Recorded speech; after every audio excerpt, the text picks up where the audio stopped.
Emma POV. We will be right back, Logan said as he reached out for me. 2 hours tops. He wrapped his arms around me, burying his nose into my hair. It's okay, Logan, I said as I hugged him back. I will be okay, don't worry. Go do your job. I will miss you, Logan mumbled. It's 2 hours, Logan, Andrew sighed, picking up his phone and putting it in the pocket of his jeans. You are not the one who needs to leave his mate with another man, Logan growled as he raised his head and glared at my brother. Amy will be here too, I said, letting go of him. He looked down at me and whined quietly. I rubbed his back and gave him a small smile. Come on, man, Andrew said.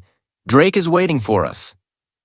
Logan kissed my forehead and reluctantly let me go. We can't leave until Jacob gets here, Logan said, frowning. I mind-linked him, Andrew said, opening the front door. He is here. Andrew reached out for me, and I hugged him tightly. If anything happens, mind-link Logan or me immediately, understood? Andrew said, kissing the top of my head. Yes, I said, letting him go. Don't worry, everything will be great. Beta Andrew. I heard Jake's voice and looked behind Andrew. Logan growled quietly, pulling me back into his arms. I could feel his erratic heartbeat, and it made me sad. He really had nothing to worry about. We still needed to talk about a lot of things, but I was his. Even if I decided to reject him, which was slowly but surely getting highly unlikely, I would always be his. Just the thought of another man's hands on my body made me shiver. Ooh. Andrew stepped aside so Jake could come in. We will be back in 2 hours, Andrew said to Jake. If anything happens, mind-link us immediately. Of course, Beta, Jake said, bowing his head. Don't worry, she is safe with me. Andrew nodded and looked at Logan. Let's go. Logan buried his nose into my hair, taking a deep breath. He reluctantly let me go and walked toward the front door. If you touch my maid, I will rip you apart, Walters. Logan growled as he walked by Jake. You are here as her guard, nothing else. Of course, Alpha, Jake said, trying not to glare at Logan. Logan turned around, giving me a look full of longing. I smiled at him. I love you, baby, he said. I will be back soon. Okay, I said with a small smile. Jake walked over to me, making Logan glare and growl. Andrew sighed, grabbed his arm and pulled him out of the house. As soon as the door behind them closed, Jake sighed and shook his head. He is very jealous, isn't he? Jake mumbled, turning to look at me. Fuck. He is an alpha wolf, Jake, I said as I started walking to the kitchen. He is possessive. Jake followed me to the kitchen and sat down at the kitchen island. Coffee? I asked him as I opened the cupboard. Sure, Jake said. I took out 2 cups and filled them with coffee. I gave Jake his cup and sat down opposite him. You decided to forgive him? Jake asked me. I'm trying to forgive him. I sighed and took a sip of my coffee. I'm still careful, though. You don't need him, Emma, Jake said, frowning. I can give you so much more. Jake, I started speaking softly, but he interrupted me. No, Emma, he said, placing his cup down on the kitchen island. He rejected you. He chose that bitch over you. He doesn't love you, Emma. The only reason he changed his mind was your power. He is using you. My heart was breaking inside my chest. Jake said everything I was already thinking. You would be so much happier with me, beautiful. Jake continued softly, reaching out and taking my hand in his. His touch burned my skin, and I wanted to pull my hand back. He gripped it tighter. I love you, he said. I've always loved you. I've never cared if you were powerful or not. I don't care about any of that stuff. I want you, Emma. I love you. Logan loved me too. Right? He couldn't have faked all that's been happening between us for the last few days. Right? He showed me how much he loved me. I saw it in his eyes. I felt it. Our bond was getting stronger, and I could feel him. I could feel his emotions. He couldn't fake love. Right? I love you too, Jake, I said quietly. But I love you like a friend, nothing more. I would never be able to give myself to you. Even if I decide to reject Logan, I will stay single. I just can't imagine myself with another man. You could learn to love me, Jake said, squeezing my hand. That wouldn't be fair, I said. I could never do that to you, Jake. You deserve someone who will love you with all their heart and soul, not someone who needs to learn to love you. I tried to pull my hand away. I was getting uncomfortable. His touch felt wrong. I wanted Logan. I don't care, Emma, Jake said. I want you. He brought my hand to his lips and kissed it gently. Shivers went up and down my body, but not the same ones I felt with Logan. These felt wrong. What would happen when you found your mate? I asked him, trying to gulp down the lump in my throat. I would reject her. Jake said immediately, I don't want a mate. I want you. You don't know what a mate bond feels like, Jake, I said, pulling my hand out of his. You would want to be with her.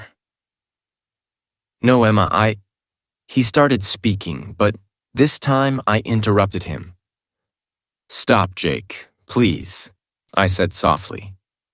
I am sorry. I am so sorry. I can't be with you. Please don't make me uncomfortable. Jake clenched his fists, and his jaw twitched. Fine, beautiful, he mumbled. I will stop.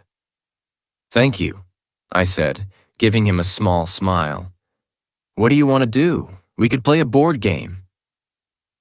I'll pass, Jake sighed. I'm not in a mood to lose to a cheater. Hey, I whined. I don't cheat. Sure, Jake said as he rolled his eyes playfully. Do you want to watch a movie? I asked him as I hopped off of the bar stool. Jake nodded, standing up and following me back to the living room. Did you talk to Amy? I asked him as I turned the TV on. I will do it tomorrow, Jake said, sitting down on the couch. I needed time to process. I still can't wrap my brain around it. I sighed. I still think it's a mistake. I sat down next to Jake and gave him the remote. You are letting me choose? He asked, raising an eyebrow at me. This time only, I said, chuckling. Jake smiled, taking the remote out of my hand. I leaned back on the couch and resisted the urge to mind-link Logan. The time was passing by slowly, and I couldn't wait for him to come back. For the first time ever, I didn't feel comfortable being alone with Jake. Andrew Povey. Talk, Drake, I growled as we entered Logan's office. Drake sat down on the couch and sighed. He ran his hand through his hair and leaned forward, placing his elbows on his knees. As I told you yesterday, one of the rogues I captured mentioned Sienna, Drake said. Apparently she'd been getting out of Pack territory to find a rogue who would help her kidnap Emma. We know that already, Logan growled. That's how she found Rolf. Yes, but Rolf was not the first one she approached with the offer, Drake said, looking from Logan to me. Logan growled, clenching his fists. She showed Emma's picture to a couple of rogues. Drake continued. Most of them declined because they were afraid of messing with Logan and his pack. The rogue I captured saw her picture and recognized her immediately. What do you mean? I asked, furrowing my eyebrows. Recognized her from where? The rogue said that the Dark Witch gave them a description of the White Wolf's human form. Drake sighed.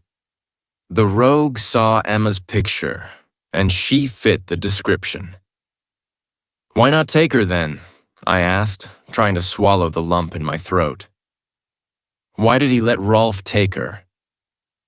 Logan growled quietly. He said that the Rogue King wants to get her himself, Drake said. They were instructed to find her, but not to take her. He never thought that Sienna would actually find a rogue who would help her take Emma. Rolf was completely off the grid. He had no connections with the Rogue King, and he wasn't afraid of Logan either. They didn't even know that she had been taken. How is that possible? I asked, confused. Why didn't the Rogue King come for her right away? He needed to be sure it was her. Drake continued. He didn't want to risk exposing himself if she wasn't the one. He sent the rogue back to make sure it was really her, but we caught him before he could make it back to your pack. Fuck, I mumbled, running my hand through my hair. Logan growled again. Wait, how come they don't know her name? I asked, furrowing my eyebrows. Sienna must have told them. No. Drake shook his head. The rogue said that Sienna kept calling her the little bitch and never mentioned her name. Well, thank you, Sienna, I said, sighing and running my hand through my hair again. We got lucky there, Drake mumbled. That bitch is the reason that the fucker knows where Emma is. Logan growled as he started pacing around his office. She is, Drake nodded. She's done more damage than she is even aware of. We need to find him, I said. We need to kill him before he makes a move. No, Logan growled, making me narrow my eyes at him. What the fuck? No? We have no fucking idea where he is, Logan said. He's been hiding for years. He could be on another fucking continent. I am not wasting any more of my men trying to find him. I am putting all of my resources into defending our borders. We are tightening patrols. Every warrior will now be on the fucking border. I will let him come to me and I will kill him. We can't let him come here, Logan, I said, trying to remain calm. What if he manages to take Emma? My voice was trembling, and my heart felt like it was breaking inside my chest. He will not breathe in her direction. Logan growled. I am not letting him near her. I think Logan is right, Drake said quietly. We don't know where the fucker is, and while you are sending your men out to find him, he could attack, and you would be short on warriors. So we are focusing on defending rather than attacking first? I sighed, sitting down in one of the chairs. And yes, Logan nodded, leaning on the edge of his desk. I hoped that we would find out his location by now and that we would have something to attack, but we can't waste any more time trying to find him. We need to prepare. If he touches her, I started speaking quietly, but Logan's growl interrupted me. Nobody will touch her, Logan said loudly. He will never lay his eyes on her, let alone his hands. I looked at Logan and took a deep breath. He better be right. I understood his decision. It was pointless to waste time trying to find the fucker, but I was terrified of him coming here. I kept imagining him taking her away, and I wanted to burn the world down. I would go and find him myself, but there was no fucking chance of me leaving Emma. It was hard for me to leave her, even for a few hours. I just wanted to go home and make sure she was there. Do you think you can get any more information from the rogue in your cellar, Andrew? Drake asked me. I don't know if he knows anything else. I mumbled. But I will be more than happy to ask him. I loved making him talk. Drake chuckled, shaking his head.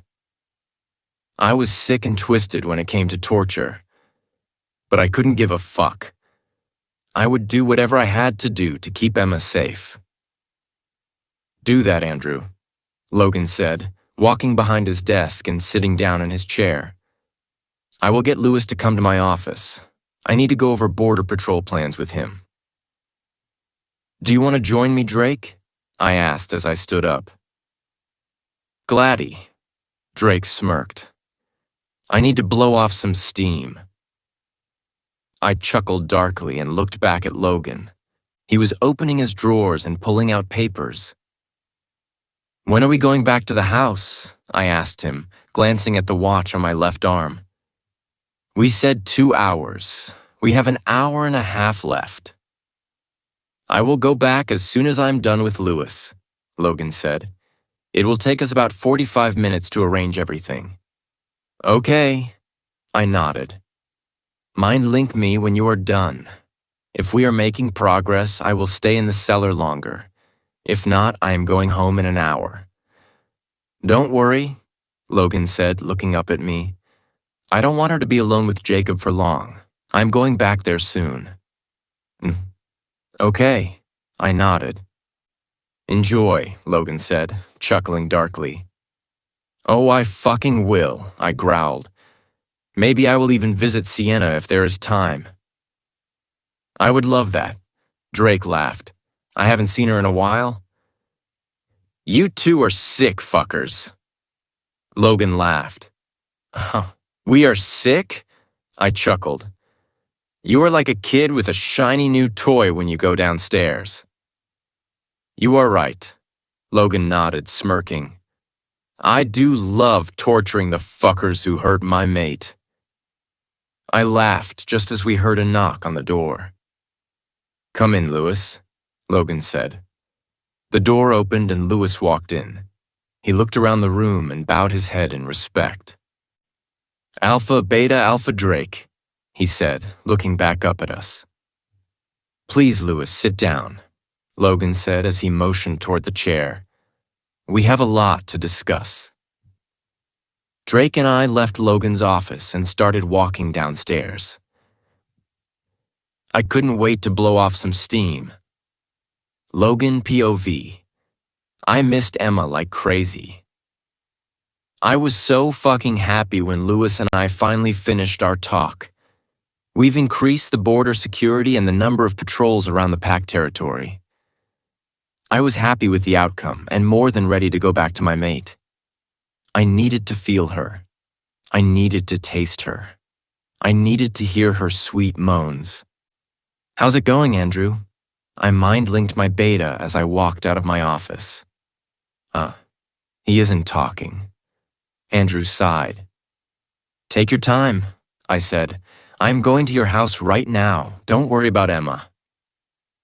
I always worry about her, Andrew growled. She is my pup. You know that's not what I meant. I sighed. I do, Andrew said. I am just on edge. Take it out on the fucker, I chuckled. Pay a visit to Sienna and Rolf. I will take care of Emma until you come back. I will do that, Andrew said. I will be home in an hour. Perfect. A whole hour alone with Emma. A whole hour to taste every fucking part of her. A whole hour to listen to her sweet moans. My dick was already rock hard. Yeah, mind link me if you need anything, I said, hoping he wouldn't bother me for the next hour. I cut our mind link and hurried toward Emma's house. I needed that fucker Jacob as far away from her as possible. I still couldn't believe I agreed to let him guard her and spend time with her alone. My mind kept coming up with images that had me ready to burn the fucking world down. Jacob kissing Emma. Jacob touching Emma's soft skin. Jacob kissing the spot where my mark should be. Jacob tasting her skin. Jacob making her moan. A growl escaped me and I ran toward her house. I was ready to end his miserable life. I was entering the house in less than a minute. I growled and looked around. I calmed down a little when I saw them sitting on the couch watching a movie. Emma was wearing her clothes. There was no mark on her neck. She didn't look like she'd been touched. Both of them stared at me, wide-eyed. Emma moved first. "What happened?" she asked as she stood up and walked toward me. I closed the distance between us and pulled her to me. I took a deep breath of her wonderful scent. "Fucking finally. I missed you," I said softly, running my hand up and down her back. I felt her shiver, and a small smile appeared on my face. "Did something happen, Alpha?" Jacob asked me, making me look at him. "No," I said. "You are free to go, Walters." "Okay." Jacob nodded, looking at Emma. "I will talk to Amy today. We will visit you tomorrow." I loosened my grip on Emma so she could turn around. She smiled and nodded. "Okay," she said softly. "I can't really leave the house, so I will definitely be here when you decide to visit." Emma chuckled, making my heart skip a beat. Fuck, Walters, get the hell out." "Okay, Emmy," Jacob smiled. "I will see you tomorrow." "Bye, Jake," Emma said as Jacob closed the door behind him. Thank fuck. I immediately moved my lips to Emma's neck, gently sucking on the spot I would sink my canines into. She moaned and arched her back. I grabbed her and turned her back around. My mouth covered hers, and I traced her lips with my tongue. I picked her up, and she wrapped her legs around my waist. Her hands found their way into my hair, and she tugged on it, making me groan. I started walking upstairs, not breaking the amazing kiss we were sharing. "Where are we going?" Emma mumbled into my mouth. "Your bedroom," I said. "Your brother won't be home for an hour. I want to make you feel good, baby." I moved my mouth up and down her jaw, making her shiver. I could smell her arousal, and it was driving me fucking crazy. We were already upstairs, and I was walking toward her bedroom. "Maybe we should talk first, Logan," Emma said, panting hard as she moved her head so I could kiss even more of her neck. I smirked, sucking on her neck. I opened her bedroom door and laid her down on the bed. I laid on top of her, trying not to put too much of my weight on her. "You don't look like you want to talk, baby," I said, kissing her hard. "You don't smell like you want to talk." Emma lifted her hips, pressing herself against my dick. I almost burst in flames. "Fuck, baby," I growled, biting on her lower lip. "Yeah, we weren't talking. Not right now." "Can I take your shirt off?" I asked softly. Emma nodded, and I almost died of happiness. I pulled her shirt up over her head, and the sight of her in a black bra only almost made me cum in my pants. She was fucking perfect. Her breasts were perfect. I could even see her hard nipples straining against her bra, and it made me want to cry from happiness. This perfect little thing was mine. She was perfect, and she was mine. When I lowered my head and placed a kiss on her collarbone. She moaned and arched her back slightly, brushing her hips against my painfully hard dick. "Emma, baby," I called her as I licked up and down her collarbone. She mumbled, unable to speak. I am going to make you come, baby, I said, itching to taste her. If you want to stop me, just say the word, okay? I could hear Emma's heartbeat pick up. She has never done anything like this before, and I was so fucking happy. Everything was mine. Don't worry, baby, I said, looking up at her. I am not going to do anything you don't want me to do. I am going to suck on those pretty little nipples of yours. I rubbed my thumbs over them as I spoke, making her gasp. Then I'm going to use my fingers to rub that pretty little pussy that belongs to me until I hear you screaming my name, I said, watching as her pupils dilated. I smiled and Emma gulped. If you don't agree with any part of that, tell me and I will stop immediately, I said, kissing her softly. Her heart was going a mile a minute, but she wanted it, I could tell. She mumbled, staring at me wide-eyed. I've never done something like that before. I don't know how. She stopped as she looked away, embarrassed. Oh, I know, baby, I said, making her look back at me. I can't tell you how fucking happy I am that I will be the first one to touch and taste you. I don't want you to know these things. I want to teach you. I lowered my lips to her neck and sucked once more. Now, do you want me to stop? I asked in between kisses. She shook her head, and I almost exploded from happiness. I kissed down her body until I reached her bra. I moved it aside, revealing the most perfect little nipple I've ever seen. I groaned, placing my mouth on it and sucking gently. She squirmed under me and giggled. I looked up at her with amusement in my eyes. It tickles, she said softly. I smirked, placing my hand on her belly. I knew just what she needed to make it stop tickling. I slowly reached under the waistband of her sweats, making her gasp and look at me wide-eyed. Do you want me to stop? I asked, moving my attention to her other nipple. She shook her head again, and I smiled. I reached under her panties to find her fucking soaked. Holy shit. Fuck, baby, I groaned, bringing my lips back to hers. She kissed me hard, moaning into my mouth as I touched her clit.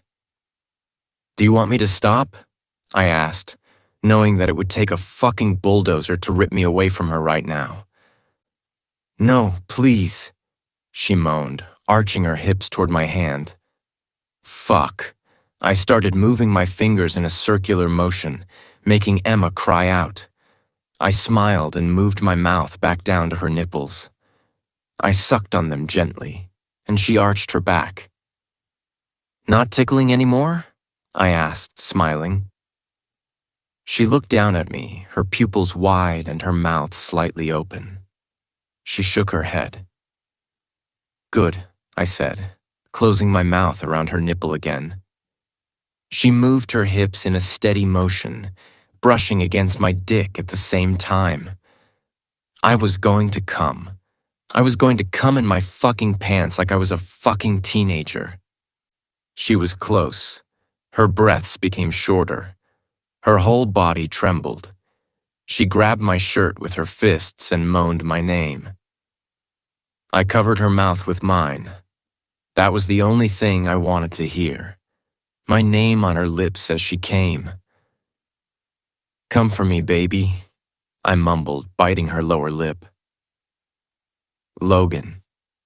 She moaned my name as she fell apart.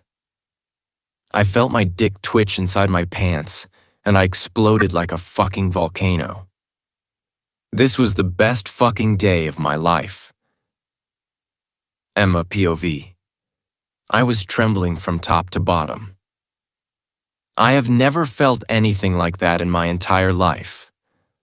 I wanted more. My body was screaming for Logan. I wanted him to touch me again. I wanted to feel his lips on my body. I wanted to feel him inside of me. I wanted everything. Holy fuck, baby, Logan mumbled into my neck. I shivered when his warm breath touched the skin on my neck. This was the best fucking thing that ever happened to me, Logan said as he kissed my neck, making me moan again. How was that good for him? I never touched him. He raised his head and looked at me. Do you want more? He asked, smirking. My eyes widened and I felt warmth rushing to my cheeks. I did want more. I didn't want to tell him that, though. I was embarrassed. Logan chuckled and leaned in to nibble at my lower lip. I would be more than happy to make you come again, but I don't think we have time, he said with amusement in his voice. Your brother will be home soon, and I would like to stay alive. He kissed my jaw and sucked on my neck, making me moan and lift my hips toward him. You are killing me, baby, he said, his voice strained. He continued to move his lips and tongue all around my neck. How the hell did he expect me not to move? Then stop kissing me, I said, breathing heavily. Logan raised his head and laughed. Yeah, that will never happen. But I should take a little break, shouldn't I? If you don't want Andrew to kill you. Yes, I said. Logan chuckled and lifted himself off of me. He looked down at his pants, grabbing his waistband and looking inside. Shit, he mumbled. I've never come into my pants before. My eyes widened. I sat up, staring at him. What? But I didn't touch him. Maybe I should have. I've never done it before. I didn't know what was expected of me. How? I managed to mumble. I didn't touch you. Logan looked up at me and smiled. He sat back down on the bed, adjusting himself. Well, you kinda did, he said, smiling. You moved your hips and you kept brushing up against me. I felt another rush of heat racing toward my cheeks. But even if you didn't, I would have come, Logan added, smirking at me. How? I mumbled again. I didn't do anything. Should I have done something? I didn't know what to do. I don't know. Logan placed a hand over my mouth, stopping me from talking. I frowned at him. You didn't have to do anything, Logan said, keeping his hand over my mouth. You won't have to do anything until you are comfortable, baby. I am so fucking happy that you don't know anything, because that means that I am the only man you've ever done this with. I nodded, and he smiled. I am going to have so much fun teaching you. I blushed again, and he moved his hand from my mouth. Oh, and I would have come even without you touching me because I fucking love you, he said, leaning toward me. Your moans and the taste of your skin is enough to throw me over the edge. He kept leaning closer to me, never moving his eyes away from mine. He kissed me softly, and it made me wet again. A sudden, painful ache between my thighs made me whimper. Fuck, Emma, Logan mumbled, looking down between my legs. He clenched his fists and tightened his jaw. He looked back up at me, and I could see lust in his eyes. You need to go shower or I'm going to be dead in 15 minutes. Logan growled. I chuckled and stood up. Logan adjusted himself and groaned. You will kill me, woman, he mumbled, making me laugh. It's not my fault, I said, crossing my arms over my chest. You did this. I was perfectly innocent up until 10 minutes ago. Logan jumped up and grabbed me. He kissed me hard, making me moan loudly. Yes, you were, he growled. Innocent and mine. We still needed to talk, but yes, I was his.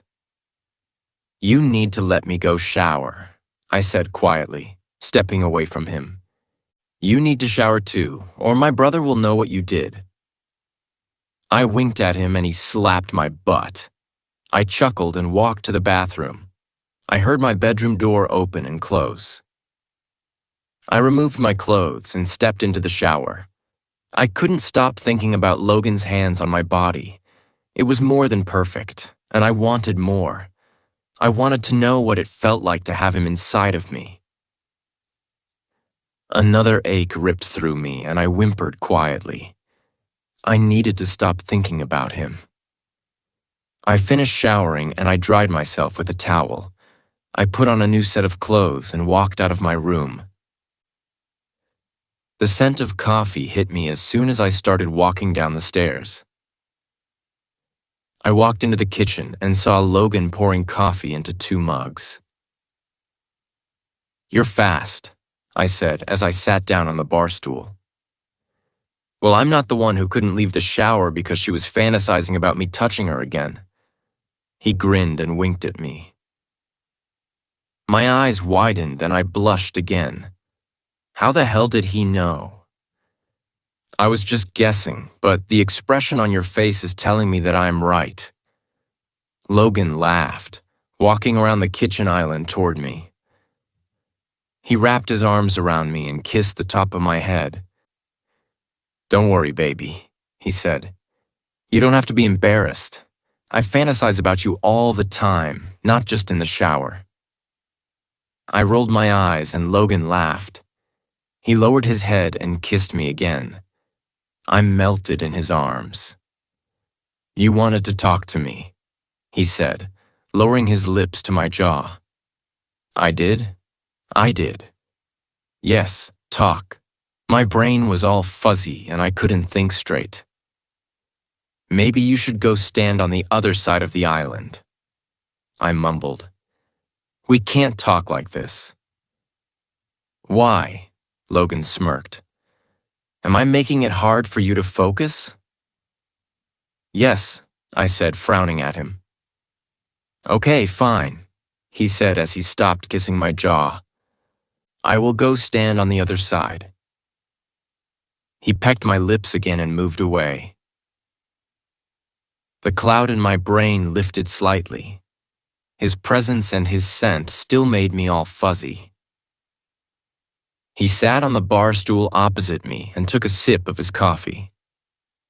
"Talk, baby," Logan said, looking at me with a small smile. "Talk, right. Shit, what did I want to say? What did I want to talk about? Us, right? And Sienna, and the rejection. Goddess Emma, focus." "I want to talk about us, Logan," I said, clearing my throat and forcing my brain to work. "I need to know why you rejected me. I need to know what happened between Sienna and you. I need to know if you want me for me, or just because I'm supposed to be a powerful Luna." Logan growled when I mentioned Sienna. His eyes hardened and his grip on the mug tightened. "Of course I want you, Emma," he said. "I don't give a shit about whether you are powerful or not." "Okay," I nodded. "I still need to hear everything, Logan. I can't move on until I do. I can't accept you until I do." "You are mine," Logan growled, narrowing his eyes. Logan, please." I sighed. "Talk to me." He sighed and ran his hand through his hair. "I am sorry, baby," he mumbled. "Okay, let's talk." Logan POV. My heart was pounding in my chest. What I said to her in this conversation would determine if she accepted or rejected me. I couldn't even think about the rejection. That couldn't happen. I couldn't lose her. I wouldn't lose her. She was mine. She belonged to me. Just picturing her with another man, the anger rose and I was ready to break down the fucking house. No. Fuck no. How could I let another man touch her? How could I let another man taste her? How could I let another man hear what I'd just heard upstairs? Her orgasms were mine. Her moans were mine. She was mine. She looked up at me, and I could tell that she was ready to ask her first question. She was interrupted by Andrew.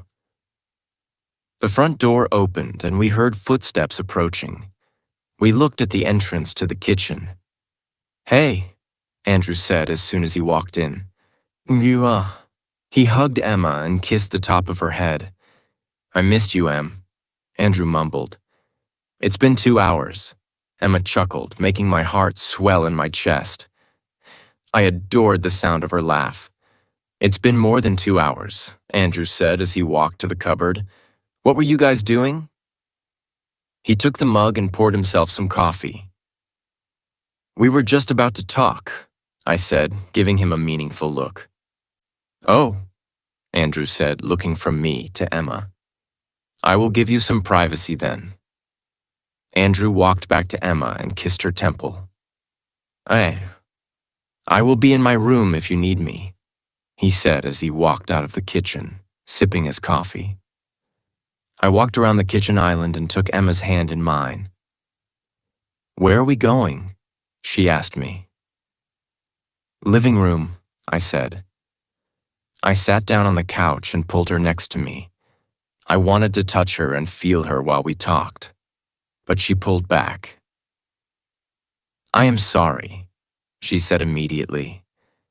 "You will distract me if you are too close." I wanted to whine and sob like a damn kid, but I pushed that knee down and nodded.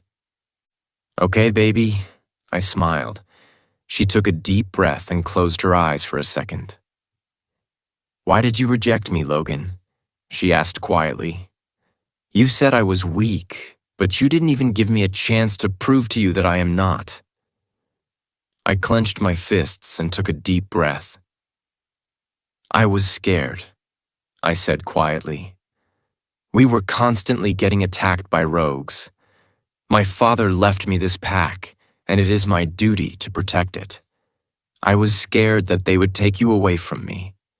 I was convinced that having a physically stronger mate would mean that they wouldn't be able to hurt her and get to me and my pack through her." She studied my face for a second.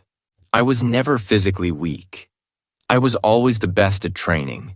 I am small, but I am fast. Jake has been training me as well. We would meet 3 times a week after the training, and he would make sure I knew how to protect myself. He wanted me to be safe, and he taught me how to fight. I was speechless. Jacob had been teaching her how to fight? She could fight. Another fucking man made sure that my mate was safe. Another man made sure that she knew how to protect herself. What did I do?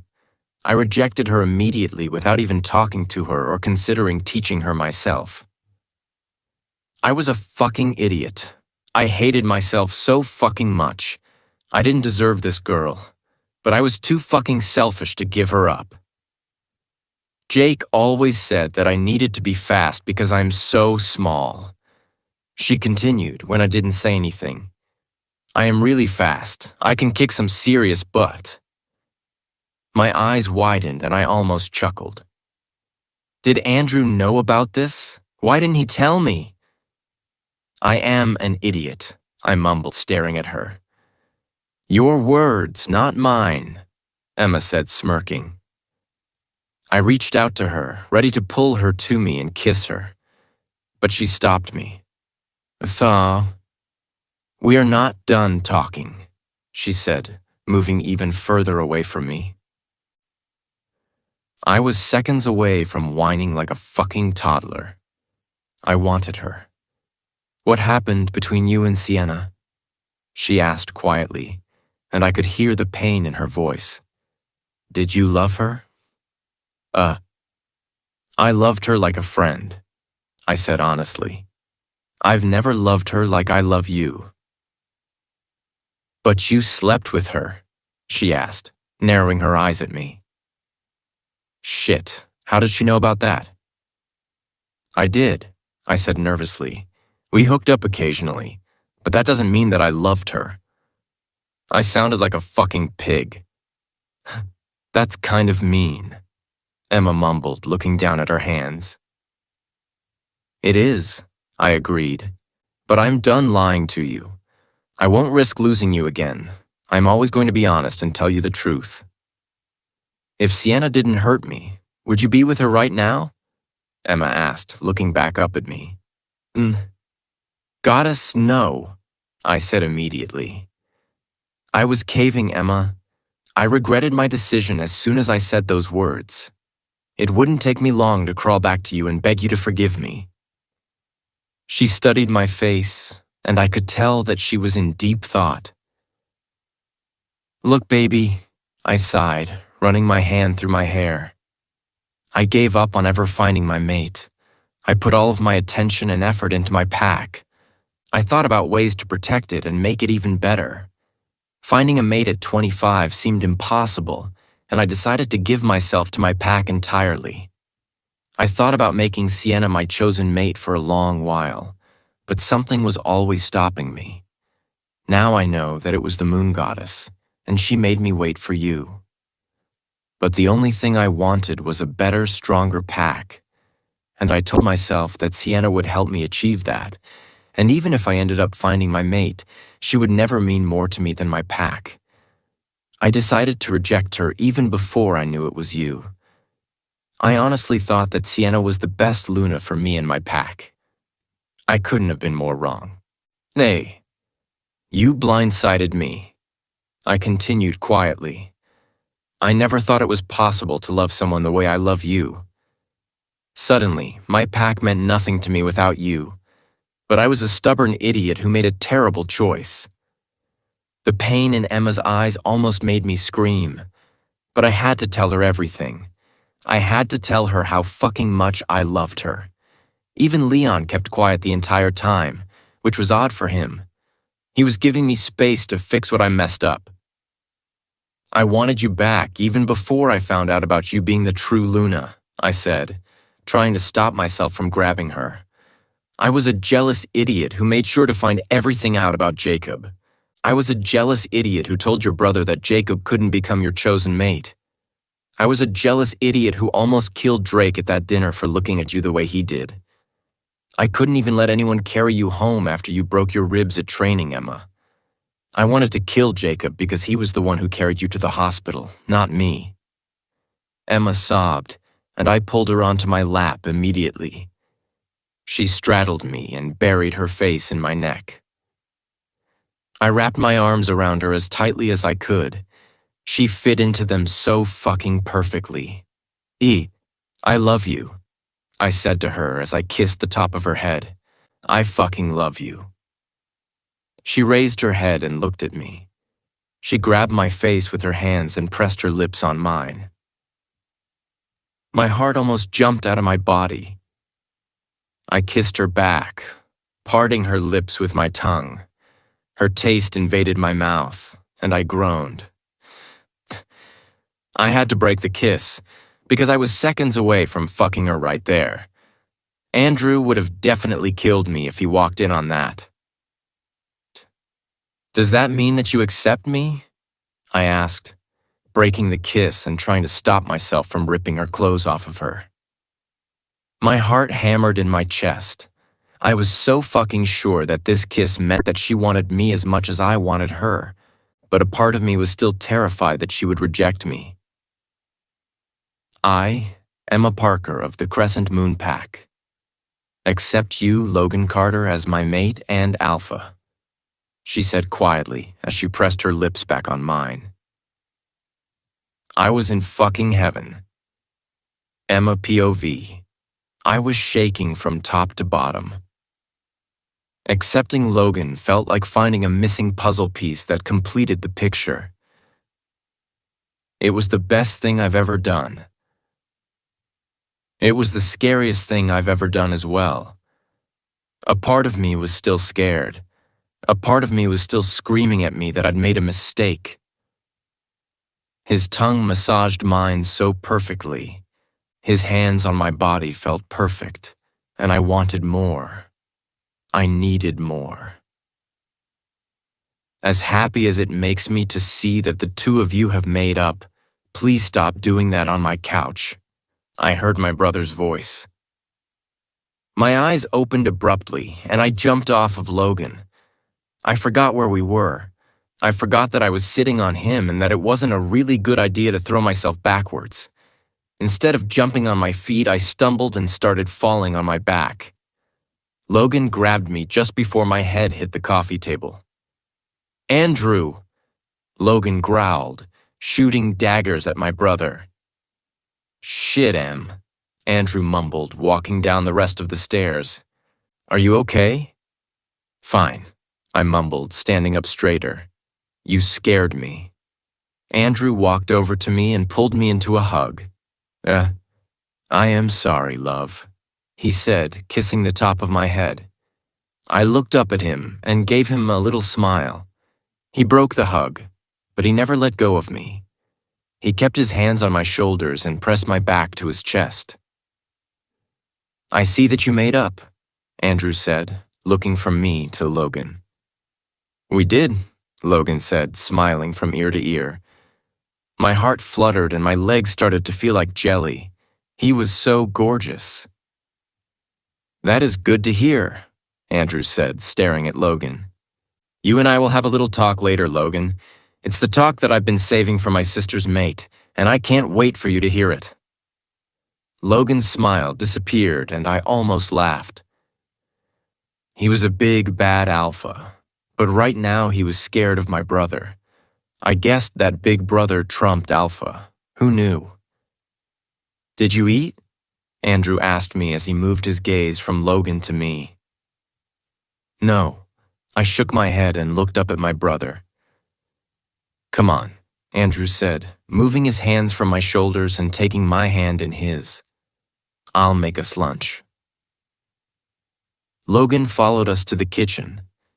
His scared look was replaced by a happy one, and it made me melt. I didn't know what was going on with me, but I was falling for him so hard and much faster than I did before I accepted him. Maybe it was because I let my guard down. Maybe it was because I let myself feel something for him. I sat down on the bar stool and Logan came to stand behind me. He wrapped his hands around my waist and placed a kiss on my shoulder. "Did you know that your sister can fight?" Logan asked Andrew. "Of course she can," Andrew said as he opened the fridge and looked inside. "All of our wolves can fight. She has been training. You, as an alpha, should know that."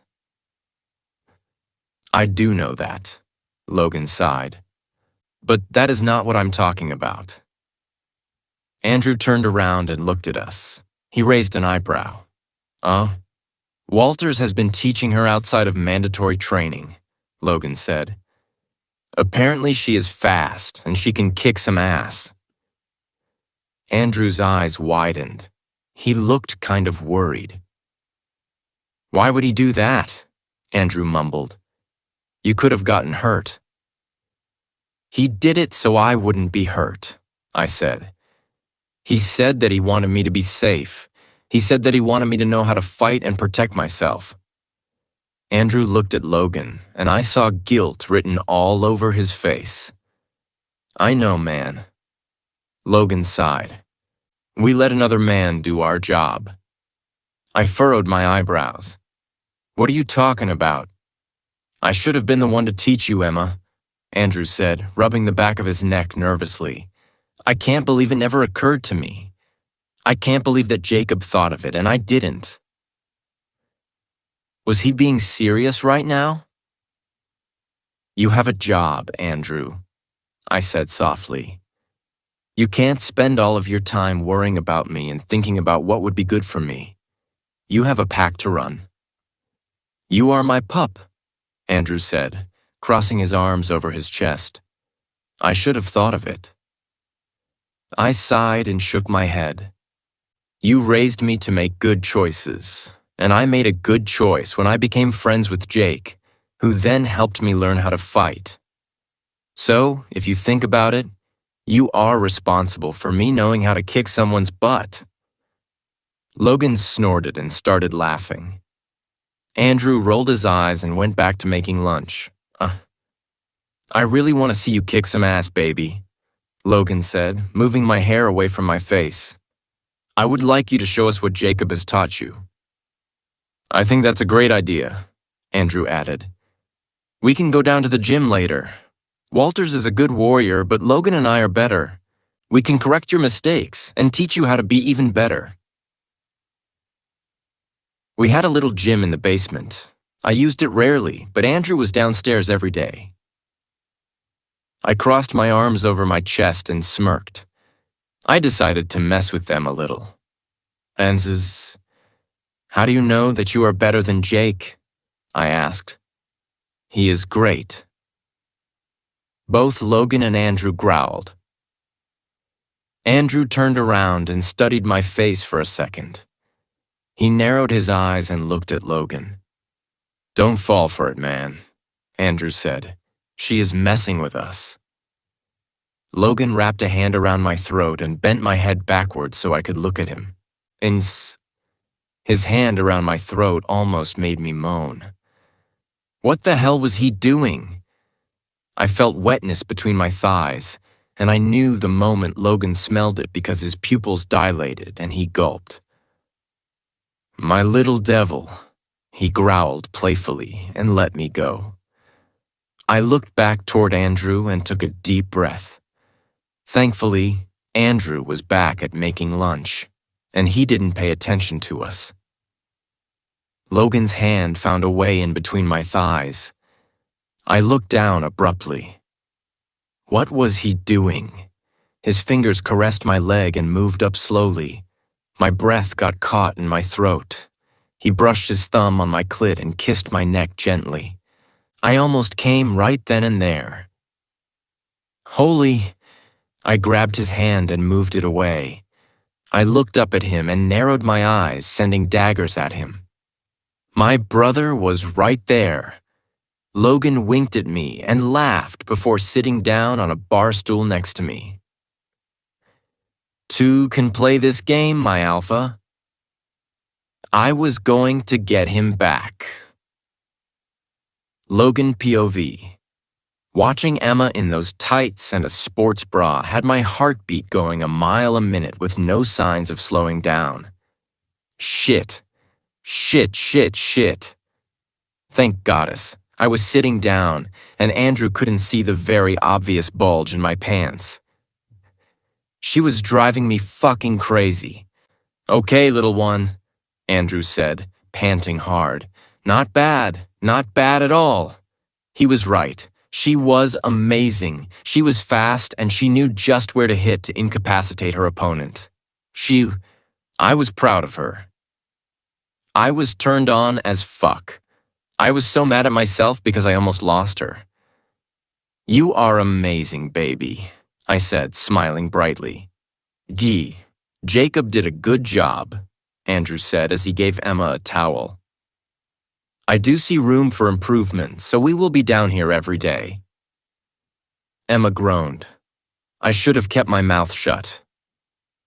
Andrew and I gave her a stern look. She rolled her eyes and grabbed the water bottle. I wanted to spank that tight little ass of hers for rolling her eyes at me. My dick just became painfully hard. Shit. I needed to calm down. I had to remind myself constantly that she was new to all of this. She never had sex. She'd never been touched before. She'd never done anything with another man before. I was so fucking happy about that. But a small part of me wanted to teach her everything right the fuck now so that I could fuck her like I intended to. I didn't know if I was more turned on by her innocence or all the ways I imagined fucking her once she got more comfortable. I watched her as she walked to the bench I was sitting on. She picked up her phone and scrolled through it. I'm going to go take a shower, Andrew said as he started walking upstairs. As soon as the door behind him closed, I grabbed Emma's arm and pulled her toward me. Her eyes widened and she stumbled. I caught her and placed her on my lap. She straddled me and placed her arms on my shoulders. I lifted my hips, pressing myself against her pussy.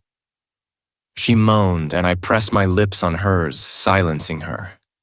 Do you see what you do to me? I growled, grabbing her ass and pressing her down on me. My dick was throbbing, and I was so fucking close to ruining another pair of boxers today. "Oh shit," she moaned, thrusting against me. "You are driving me crazy," I groaned, matching her thrusts. She kissed me, and I almost turned into a puddle on the fucking floor. I reached under her sports bra, and I was about to pinch her little erect nipple when I heard Andrew's voice. "Logan!" he shouted, and Emma stopped kissing me. He was my best friend, but I was going to kill him. "What?" I shouted back, removing my hand from under Emma's sports bra. "You." "Drake called," Andrew shouted back. "He will be here soon." I grunted and leaned my forehead on Emma's shoulder. "Okay," I yelled back. Emma chuckled and ran her hand through my hair. "This is not funny," I growled. "We need some alone time, baby." I know," she said softly. "But you need to let me go now. I need a shower." I unwrapped my hands from her body reluctantly. She stood up and winked at me before turning around and walking upstairs, swaying her hips and giving me a perfect view of her ass. "You little devil," I shouted. She laughed, and I heard the door close behind her. "Yen?" I would have followed her, but my dick was so obviously hard. It wouldn't take Andrew long to know what we were doing down here. I took a deep breath and tried to distract myself from thinking about her. Pack jobs. Okay. I needed to talk to Lewis about border security again. I needed to see Patricia about the gardens. I needed to talk to Ren about the hospital. He mentioned that he needed new equipment. I needed to talk to my mom about the pack house safe room. I should see if it needed to be upgraded. A few minutes passed and I looked down. My erection was gone. Thank fuck. I stood up, adjusted myself a little, and walked upstairs. Andrew was sitting in the kitchen, sipping coffee and scrolling through his phone. "What does Drake want?" I asked, grabbing myself a beer from the fridge. "I don't know," Andrew shrugged. "He didn't say." I sighed and sat down opposite Andrew. He put his phone down and gave me a stern look. I furrowed my eyebrows. "What was that about?" "Now that you and Emma made up, we need to talk," he said, taking a sip of his coffee. "Oh, that. I already know what you're going to say, Andrew." I sighed. "No, you don't," he said, shaking his head. "Okay," I said, raising my eyebrow. "Talk." "You already hurt my little sister," Andrew said coldly. "You hurt her a lot, but I can't really do shit about that because I helped you do it. I hurt her too." I gulped and nodded, waiting for him to continue. "But if you ever do it again, I will kill you," he growled. "I don't give a fuck who or what you are. My best friend, my alpha, a fucking moon goddess. I don't care. You hurt her and you are dead." If he wasn't talking about the love of my life, I would have killed him right then and there. I felt the same. I was ready to claw my own ass if I ever hurt her again. Not even Leon reacted aggressively toward Andrew, and he was an alpha wolf. That was how fucking much I agreed with him. "I will help him do it, Logan," Leon growled. I rolled my eyes internally and ignored him. "No. She is the most important thing in my world, Logan," Andrew continued softly. "She is my sister, my pup. I've done so much shit to her, and I don't want to do it ever again. I will always protect her from everyone, including myself and you." "She is lucky to have you," I said. "I am lucky to have you. You are the only one I would ever trust around her. You are the best brother and the best friend we could have asked for. I believe that you would kill me, and trust me when I say that I would help you do it. I can't hurt her again. I would kill myself before I could ever do something that would harm her again. I meant every word I said. Andrew was the best brother to Emma and the best fucking friend to me. He made her into the amazing person she was today. I would always be thankful to him for that. I watched him raise her, and I always admired him for the way he handled the situation. He was an amazing person, and we were really fucking lucky to have them in our lives. I am sure that Leon would help me kill you. Andrew smirked, taking another sip of his coffee. He already said that he would. I sighed, picking up my beer. He is a traitor. Andrew laughed just as Emma walked into the kitchen. What's so funny? She asked. Nothing, love? Andrew smiled and reached out to her. Come here. She walked over to him, and he placed her on his lap. He wrapped his arms around her and kissed her temple. As much as I wanted to have her closer to me, I understood Andrew's need as well. She was his pup, and he needed to feel that she was safe. Emma leaned her head on his shoulder and looked at me. I winked at her and she gave me a small smile. Goddess, I loved her so fucking much. Andrew POV. I felt better after talking to Logan. I meant every word I said. I would kill the fucker if he hurt my pup again. There was no fucking way I was letting that happen again. I needed Emma to be safe and happy. She was the most important thing in my world, and if she got hurt, I would burn the fucking world down. A knock on the front door interrupted my thoughts.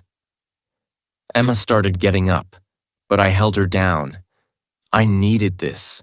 I needed to hold her like I did when she was a child. It calmed me down. It meant that she was safe. Come in, I shouted. I heard the front door open and footsteps walking toward the kitchen. Drake came inside and furrowed his eyebrows. Did something happen? He asked, pointing at Emma in my arms. No. I shook my head, just comforting myself. Oh, Drake chuckled as he sat down. And Logan is okay with that? Logan knows what I would do to him if he denied me my sister, I said, glaring at Logan. He laughed and nodded. I know how to pick my battles. I rolled my eyes and looked at Drake. What did you want to talk about? I asked, reaching out for my mug and taking a sip of my coffee. I ran my hand through Emma's hair, and she relaxed even further, leaning her head on my shoulder. You will put me to sleep, she mumbled, making me chuckle. It always worked. Sleep, love, I said, kissing her forehead. I will wake you up later. I could tell that she was tired. I didn't know if she slept well after finding out about the Rogue King. I looked back at Drake, who was watching Emma and me with a small smile on his face. Drake, I called him again. What did you want to talk about? Yes, sorry, he said, leaning back on the chair he was sitting on. I had a conversation with the rogue in the cellars.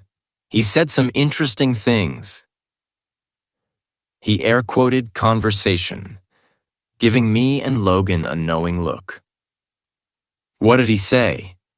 Logan asked immediately, clenching his fists. Emma raised her head and looked at Drake. I tightened my arms around her. Well, he didn't say much, but what he did say was interesting, Drake said, crossing his arms over his chest. Will you just tell us? Logan growled. He said that the White Wolf's powers will manifest once she is marked. Drake said, looking at Logan. What powers? Logan asked, furrowing his eyebrows. You said that she has no magic. I guess we don't know shit about this. I sighed angrily. I don't think it's magic. Drake said, looking at Emma. I think it's something else. What? Logan asked, gritting his teeth. I'm not sure, Drake said. Did you notice something different about yourself, Emma? I looked down at her. She bit her lip and furrowed her eyebrows. Well, something happened in the cave, she mumbled. But I probably imagined it. What happened? Drake asked her. I was unconscious most of the time. Emma sighed. Rolf was giving me wolfsbane all the time. He would... Logan's loud growl interrupted Emma. His fists were clenched and his canines flew out. He was shaking, and I could tell he was trying not to shift. Yeah, he needed Emma. Go to him, I told her as I reluctantly let her go. He won't be okay with you talking about this if he can't hold you. Emma stood up and walked over to Logan. He grabbed her as soon as she was close to him and pulled her onto his lap. Mine, he growled, his voice mixed with Leon's. He buried his nose in her hair and took a deep breath. I could see his body relaxing immediately. It's okay, Logan, Emma said softly, rubbing his back. I am yours. You accepted him? Drake asked, his eyes widening in surprise. Of course she did, Logan growled. She is mine. His canines flew out again as he glared at Drake. Emma placed her hands on Logan's face and forced him to look away from Drake. I am yours, Logan, she said softly as she placed a small kiss on his lips. It's okay. No one will take me away from you. Watching her kiss him was weird, so fucking weird, but it was something I was going to have to get used to. Logan grabbed her and kissed her.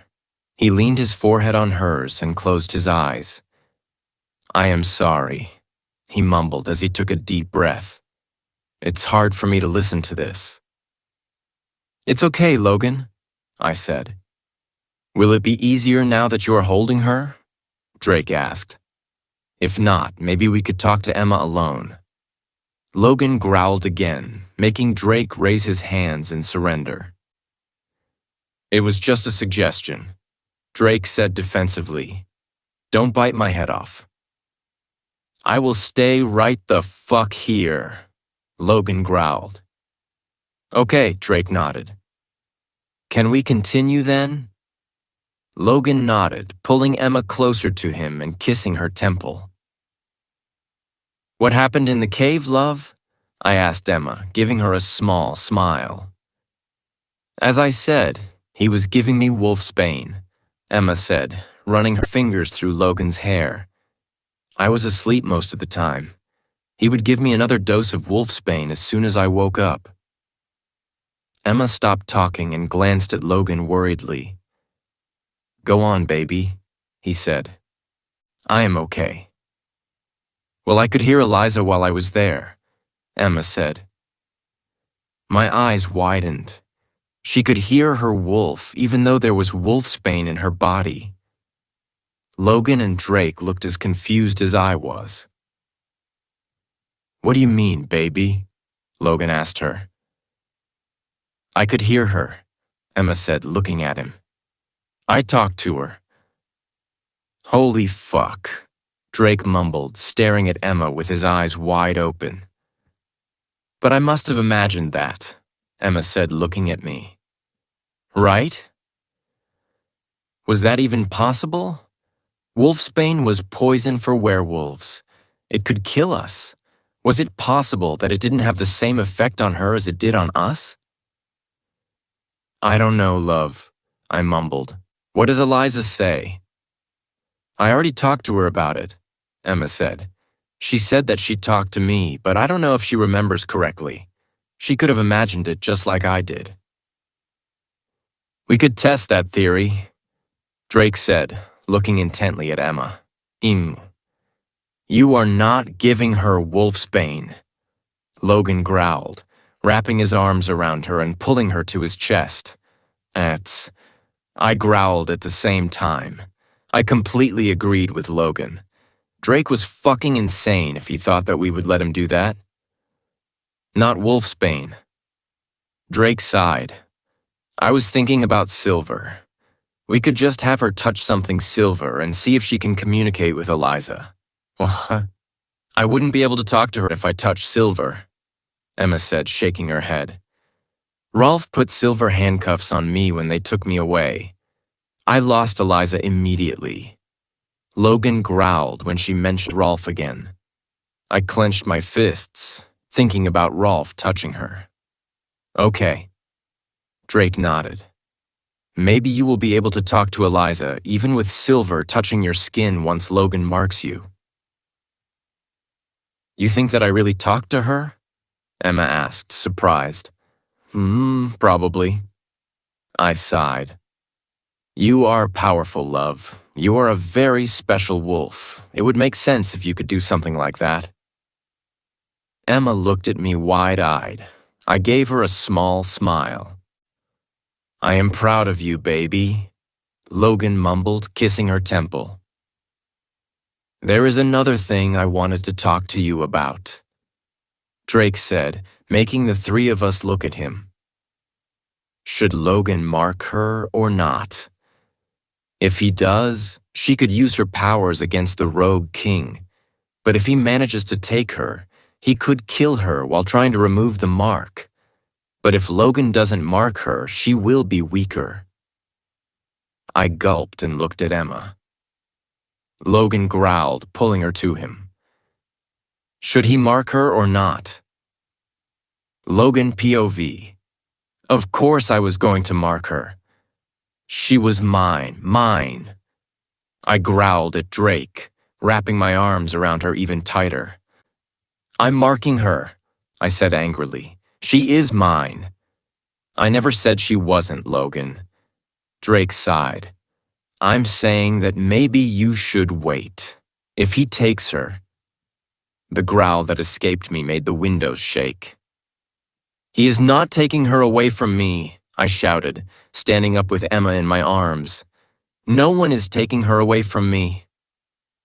I wrapped her legs around my waist and held her as close to me as I possibly could. I started backing away from the table, eyeing Drake suspiciously. Emma tried to lift her head, but I didn't let her. I needed to feel her. I needed to feel every part of her as close to my body as possible. Leon was going insane. The only thing that kept him inside my body was our mate in my arms. Logan. Andrew called me, making my look from Drake to him. No one is trying to take her away from you. It's okay. Sit back down, please. Emma placed a soft kiss on my neck, and I almost melted into a puddle. It's okay, Logan, she said softly. I am yours. No one will take me away. Leon whined loudly, and all of his anger disappeared in a second. I adore her, he whined. I want to be with her, Logan. I want you to shift. I understood him completely. Emma couldn't shift right now, and he couldn't be with Eliza. They never even got a chance to spend time together. They've never even seen each other. Because of your stupidity. Leon growled. I know. I sighed. I already apologized. I will shift and let you be with Emma as soon as I can. Leon whined and focused back on our mate in my arms. I took a deep breath and walked back to the table slowly. I sat down, glaring at Drake while I did so. I am sorry, Logan, Drake said.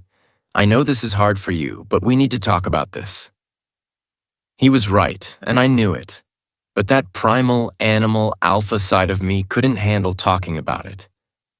Emma was mine. She was a part of my body and my heart, and no one could take her away from me. Just thinking about it made me want to burn the fucking world down. Our connection deepened even more now that she accepted me. I could feel her.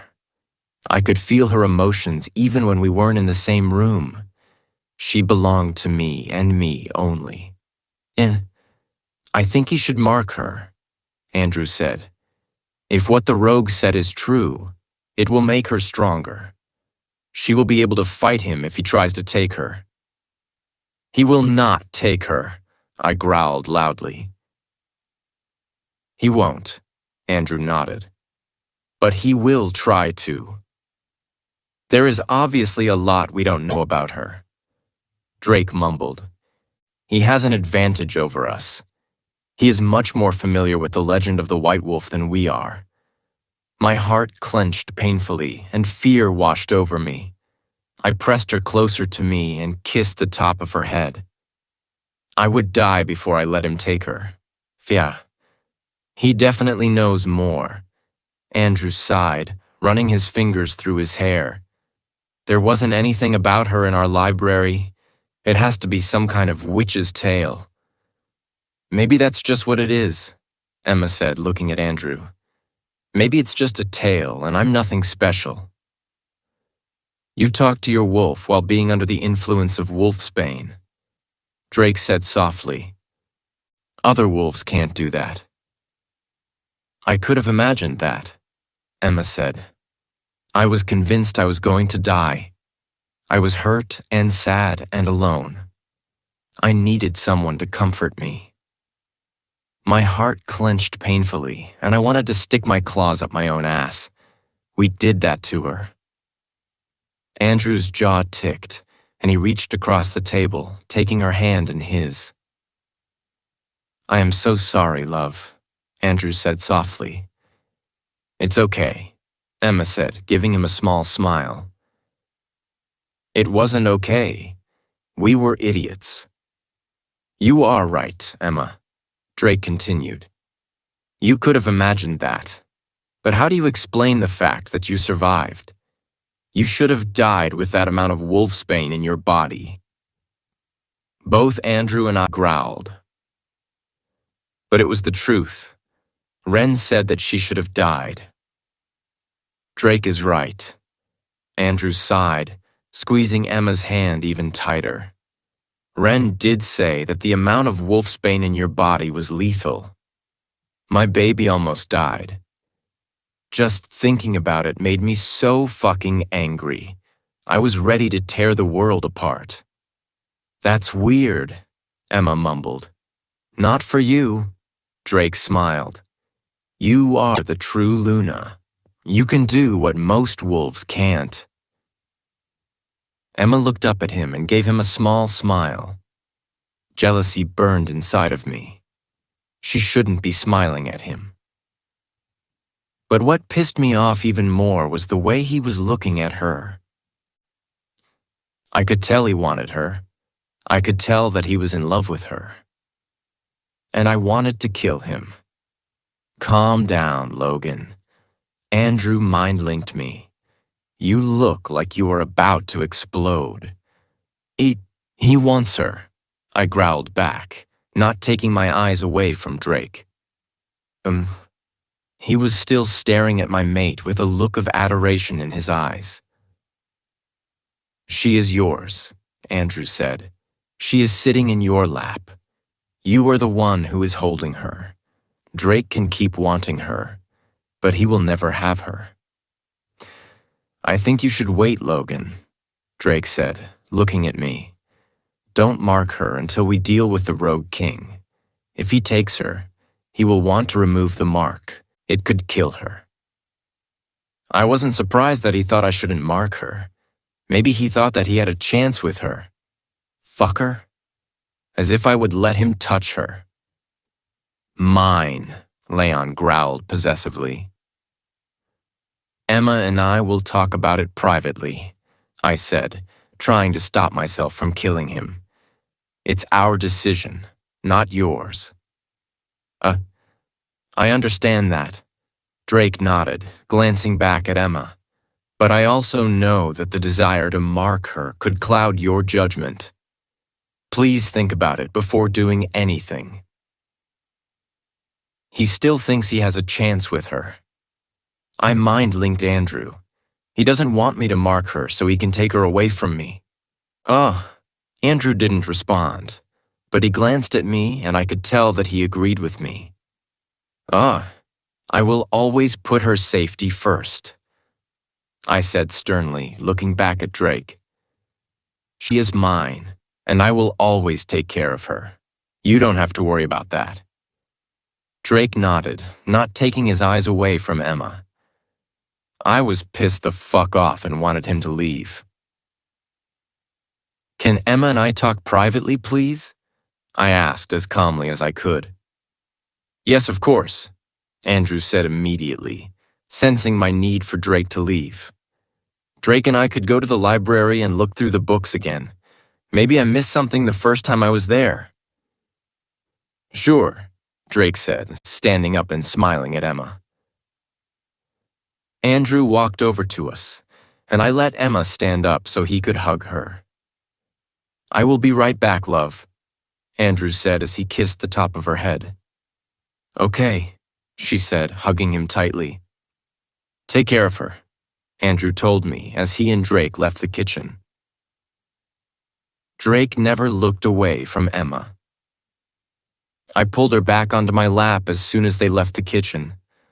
My lips were on her neck a second later. My hand was squeezing her thigh as soon as I heard the front door close.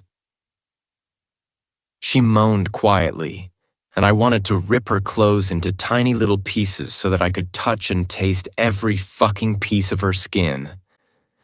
Fuck, baby, I mumbled at her neck.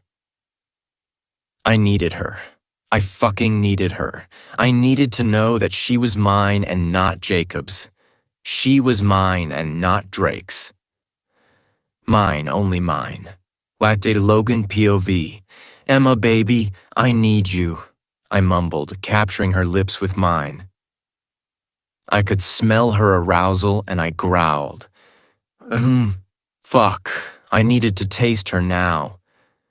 Her tongue entered my mouth, and I sucked on it gently, making her moan.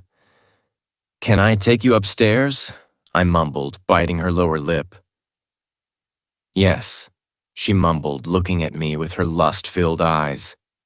She was going to fucking kill me if she continued looking at me like that. I growled and stood up with her in my arms.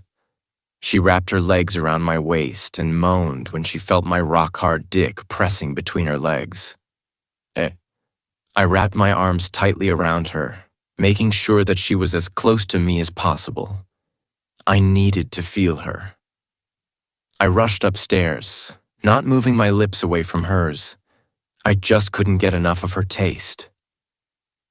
I kicked her bedroom door in and laid her down on the bed. I made sure that all of my weight wasn't on her. Her legs were still wrapped around me, so she pulled me closer, making my dick grind against her. Oh shit, she cried out. Do you like this, baby? I asked her as I continued grinding myself against her. I lowered my head and kissed her neck. I sucked on her marking spot, making her gasp and grab a fistful of my hair. Oh, Logan, please, Emma cried out, pressing herself closer to me. I grinned. I could come just listening to her moaning and begging me. What do you need me to do, baby? I asked, kissing her jaw. She didn't say anything, and I looked up at her. I smirked when I saw her blushing. Do you need me to make you come? I asked, lowering my lips to hers. Her eyes widened, and I could hear her heart rate pick up. The nod she gave me was barely noticeable. Words, Emma, I said, tracing her lips with my tongue. Yes, she mumbled, blushing even more. I smiled at her and got up on my knees. I removed my shirt, and Emma's eyes widened even more. Holy, she mumbled, staring down my body. Like what you see, I asked, feeling a little smug. My mate liked me, she wanted me, I was on a fucking cloud 9. Emma lifted her hand and traced down my abs all the way to the waistband of my pants. She sat up and placed a kiss on my stomach, making me groan. My dick was fucking ready to burst. She looked up at me and I almost fainted. I couldn't even count the number of times I jerked myself off in the shower, picturing her just like this. The only thing that was missing from my fantasy was my dick in her mouth. But she wasn't ready for that. I needed to wait a little bit longer. She traced the waistband of my pants with her fingers while placing soft kisses on my abs. I was fucking gone. This had to be what people felt when they were high on drugs. I couldn't even imagine what I'd feel like once I was inside her. I grabbed a fistful of her hair and pulled her head back. "You are fucking perfect," I growled, kissing her as hard as I could. I grabbed the bottom of her shirt and lifted it over her head. She wasn't wearing a bra, and I could see her perfect breasts immediately. Her nipples were already hard, and I couldn't wait to pinch them, suck them, and do everything else she would let me do. "Do you trust me, baby?" I asked, laying her back down and lowering my head to kiss her collarbone.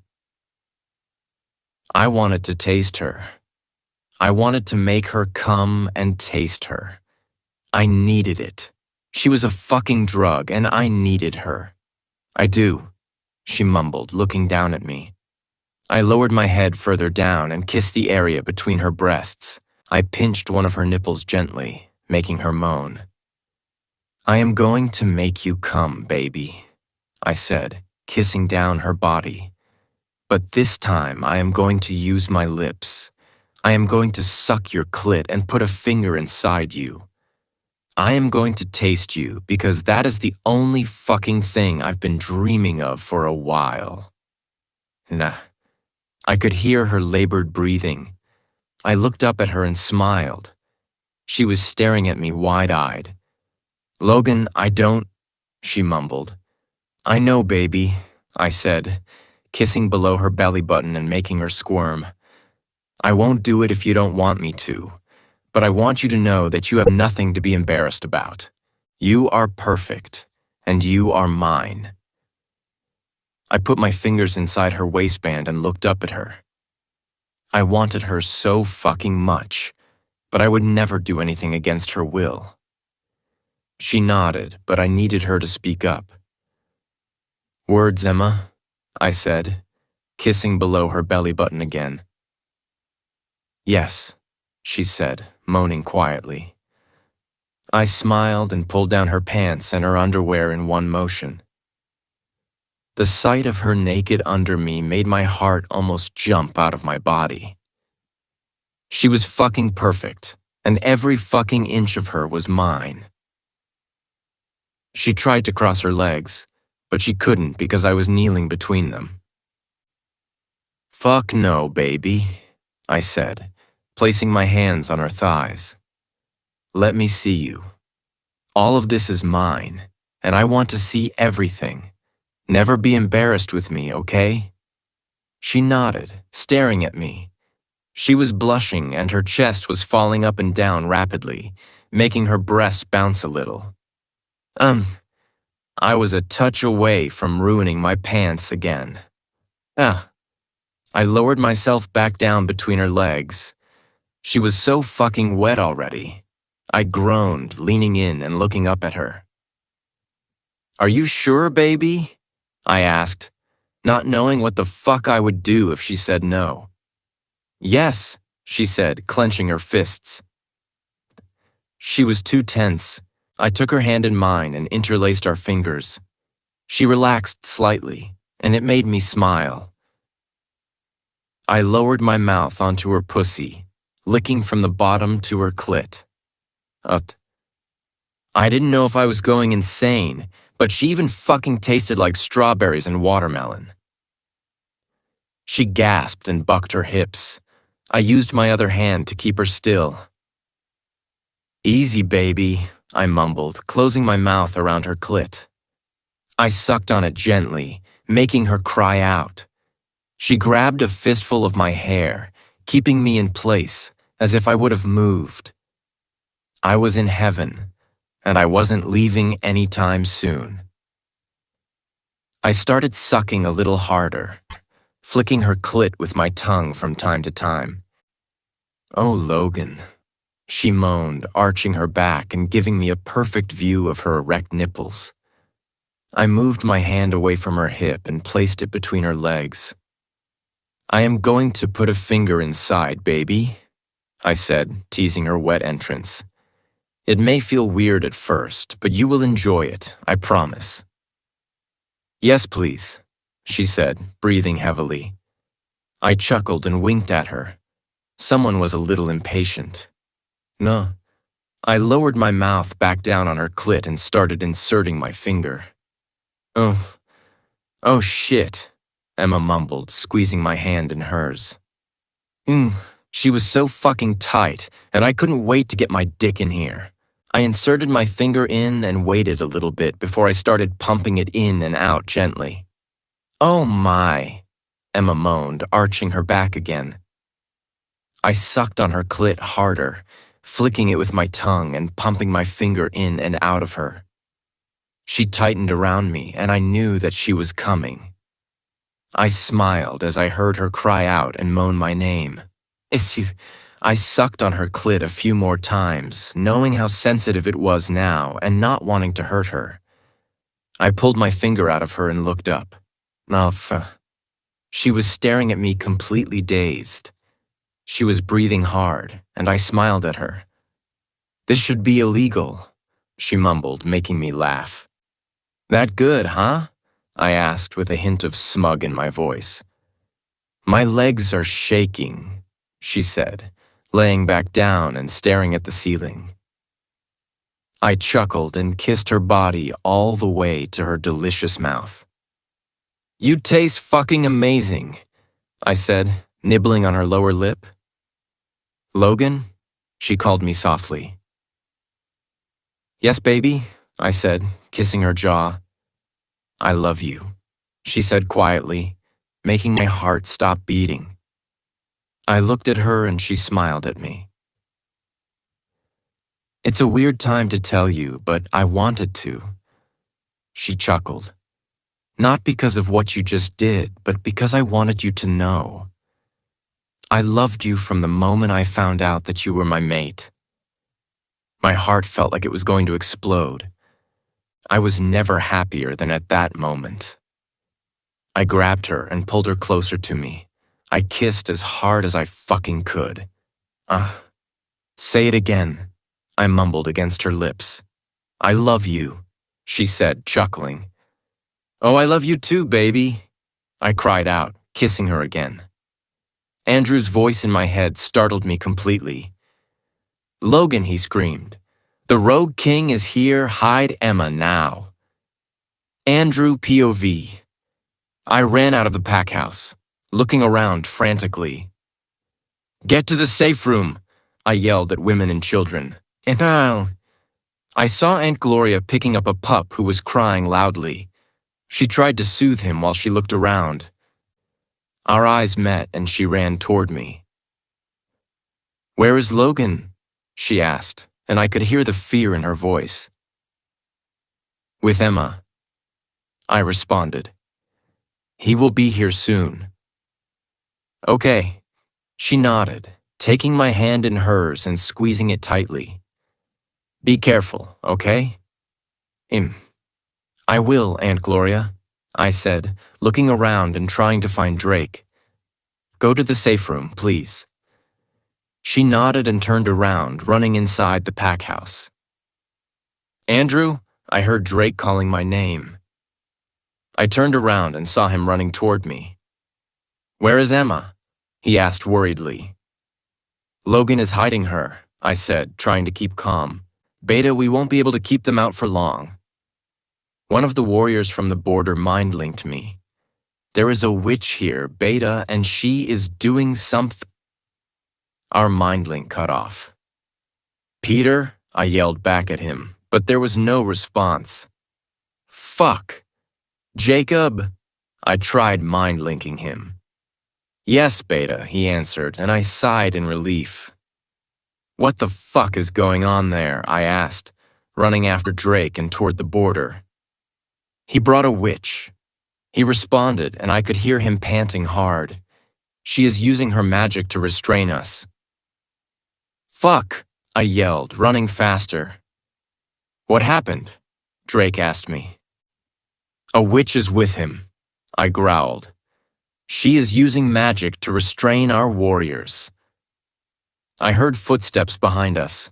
I turned around and saw a very pissed-off Logan running toward us. Where is Emma? I asked as soon as he got close enough. Hidden well? He growled. Where is the fucker? At the border, I answered as we continued to run. He brought a witch with him. Logan growled and started running faster. He looked like a beast at this moment. His muscles were tense and his nostrils were flared. He was clenching his fists tightly. A few moments later, we arrived at the border. It was fucking chaos. Our wolves were fighting hard, but there were too many rogues. I saw a cloaked figure standing close to the border with her hands high up in the air. Vines started spurting out of the ground, tangling up around our wolves' paws, making it impossible for them to move. Some of our warriors were wounded badly, but none of them were dead. Thank you, goddess. Logan growled loudly, and suddenly the rogues stopped fighting. What the fuck? They started backing away, snarling at our warriors. The vines loosened and disappeared like they never existed. Alpha Logan. I heard a deep voice coming from the forest. I've been expecting you. Logan growled again, stepping closer to the border. What the fuck do you want? Logan growled. The man stepped closer to us and smiled. He was maybe a year or two older than Logan and me. He was big and muscular, but Logan and I were bigger. I am here for my mate, he said calmly. You can hand her over to me and I will leave your pack peacefully. There is no need for a bloodbath. Logan and I growled loudly, making the fucker chuckle. No. No need for your growls, he said. I'm just here to take what's mine. This doesn't concern you. She is mine, Logan growled as he started shaking. You won't lay a finger on her. You won't even lay your eyes on her. Oh, but Alpha, you rejected her. The fucker smiled. She is not yours anymore. Logan's growl made the trees shake. We are attacking the fucker. Logan mind-linked all of us. Wait for my signal. The fucker and the witch have to die. Did I make myself clear? Yes, Alpha. I heard multiple replays at once. She is mine, Logan growled. She will always be mine. You will never touch a single hair on her head. Now, Logan screamed through the mind link, and we moved. I heard multiple growls around us, and I let Asher take over. I waited for the familiar feeling of shifting into my wolf, but it never came. Instead, I felt vines wrapping themselves around my legs and my arms, all the way to my neck. Fuck! I looked around and saw all of our warriors in the same position as me. Logan and Drake were trapped as well. Did you really think it would be that easy? The fucker chuckled, turning around. Jack, come here. Another man came closer to us, bowing his head slightly. This is my beta, the fucker said. He will go get my mate. Where is she? Jack asked, turning around to look at the witch. She is alone somewhere. The witch spoke quietly. She is not in the pack house with the rest. Check the houses to the north. Jack nodded, turning back around and stepping on our territory. Stay the fuck away from her, Logan growled, trying to free himself of the vines wrapped around his body. For a moment there, I thought that he would succeed, but the vines only tightened around him. He was growling loudly, looking back at Jack, who was walking deeper and deeper into our territory. I heard growls and screams all around me. Our warriors were trying to free themselves from the vines. I was trying to do the same, but it was impossible. My heart felt like it was going to jump out of my chest. I could feel Asher, but it felt like he was far away, out of my reach. Emma, love. I tried to mind link her. You need to run. You need to hide somewhere else. There was nothing. I couldn't reach her. Emma! I tried again, trying to stop the panic from suffocating me. You can stop trying to mind link her. The fucker chuckled, making Logan and I growl loudly. The vines prevent you from mind linking. See, I thought of everything.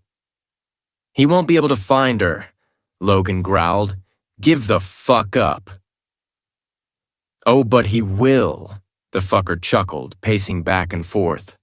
Shall I tell you something about her while we wait? I know that you don't really know much about the White Wolf. Would you like me to tell you who she is and what she can do? I couldn't focus on him. I kept trying to free myself. I kept trying to mind link Emma. I can't let them take her.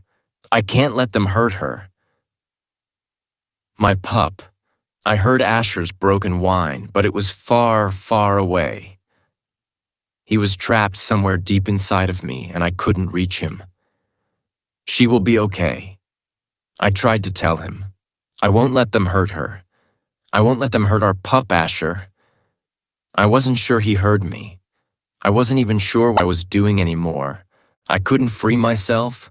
I couldn't mind link Emma. I couldn't do shit, and it was driving me fucking insane.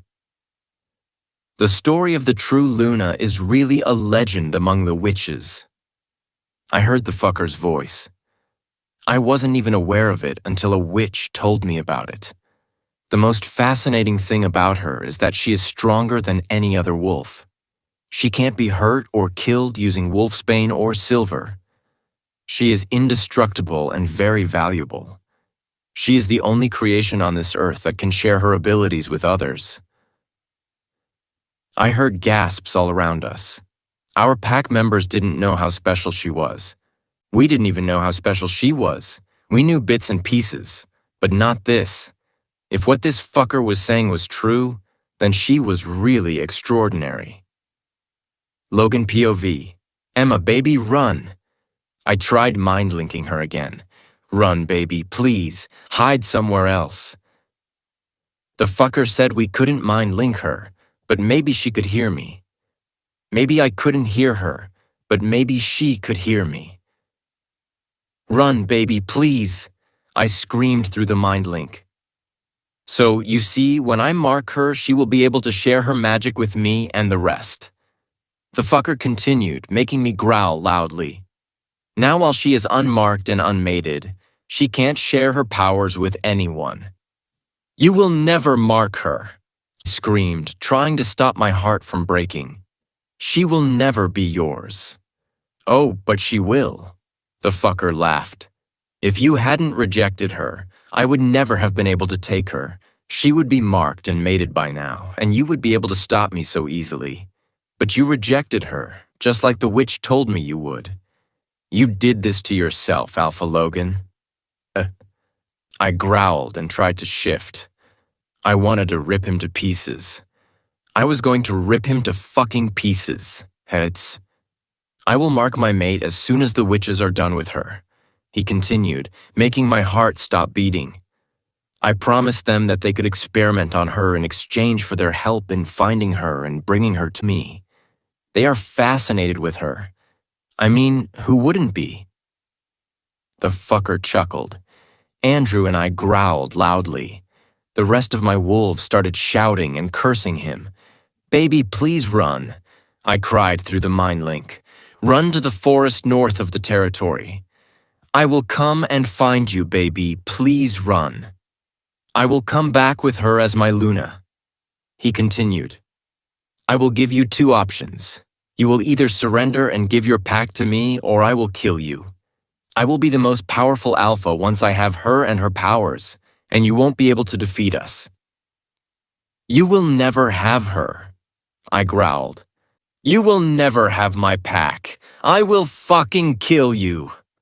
The fucker smiled at me and shook his head. So is my mate as pretty as the witches say she is? He asked, looking from me to Andrew.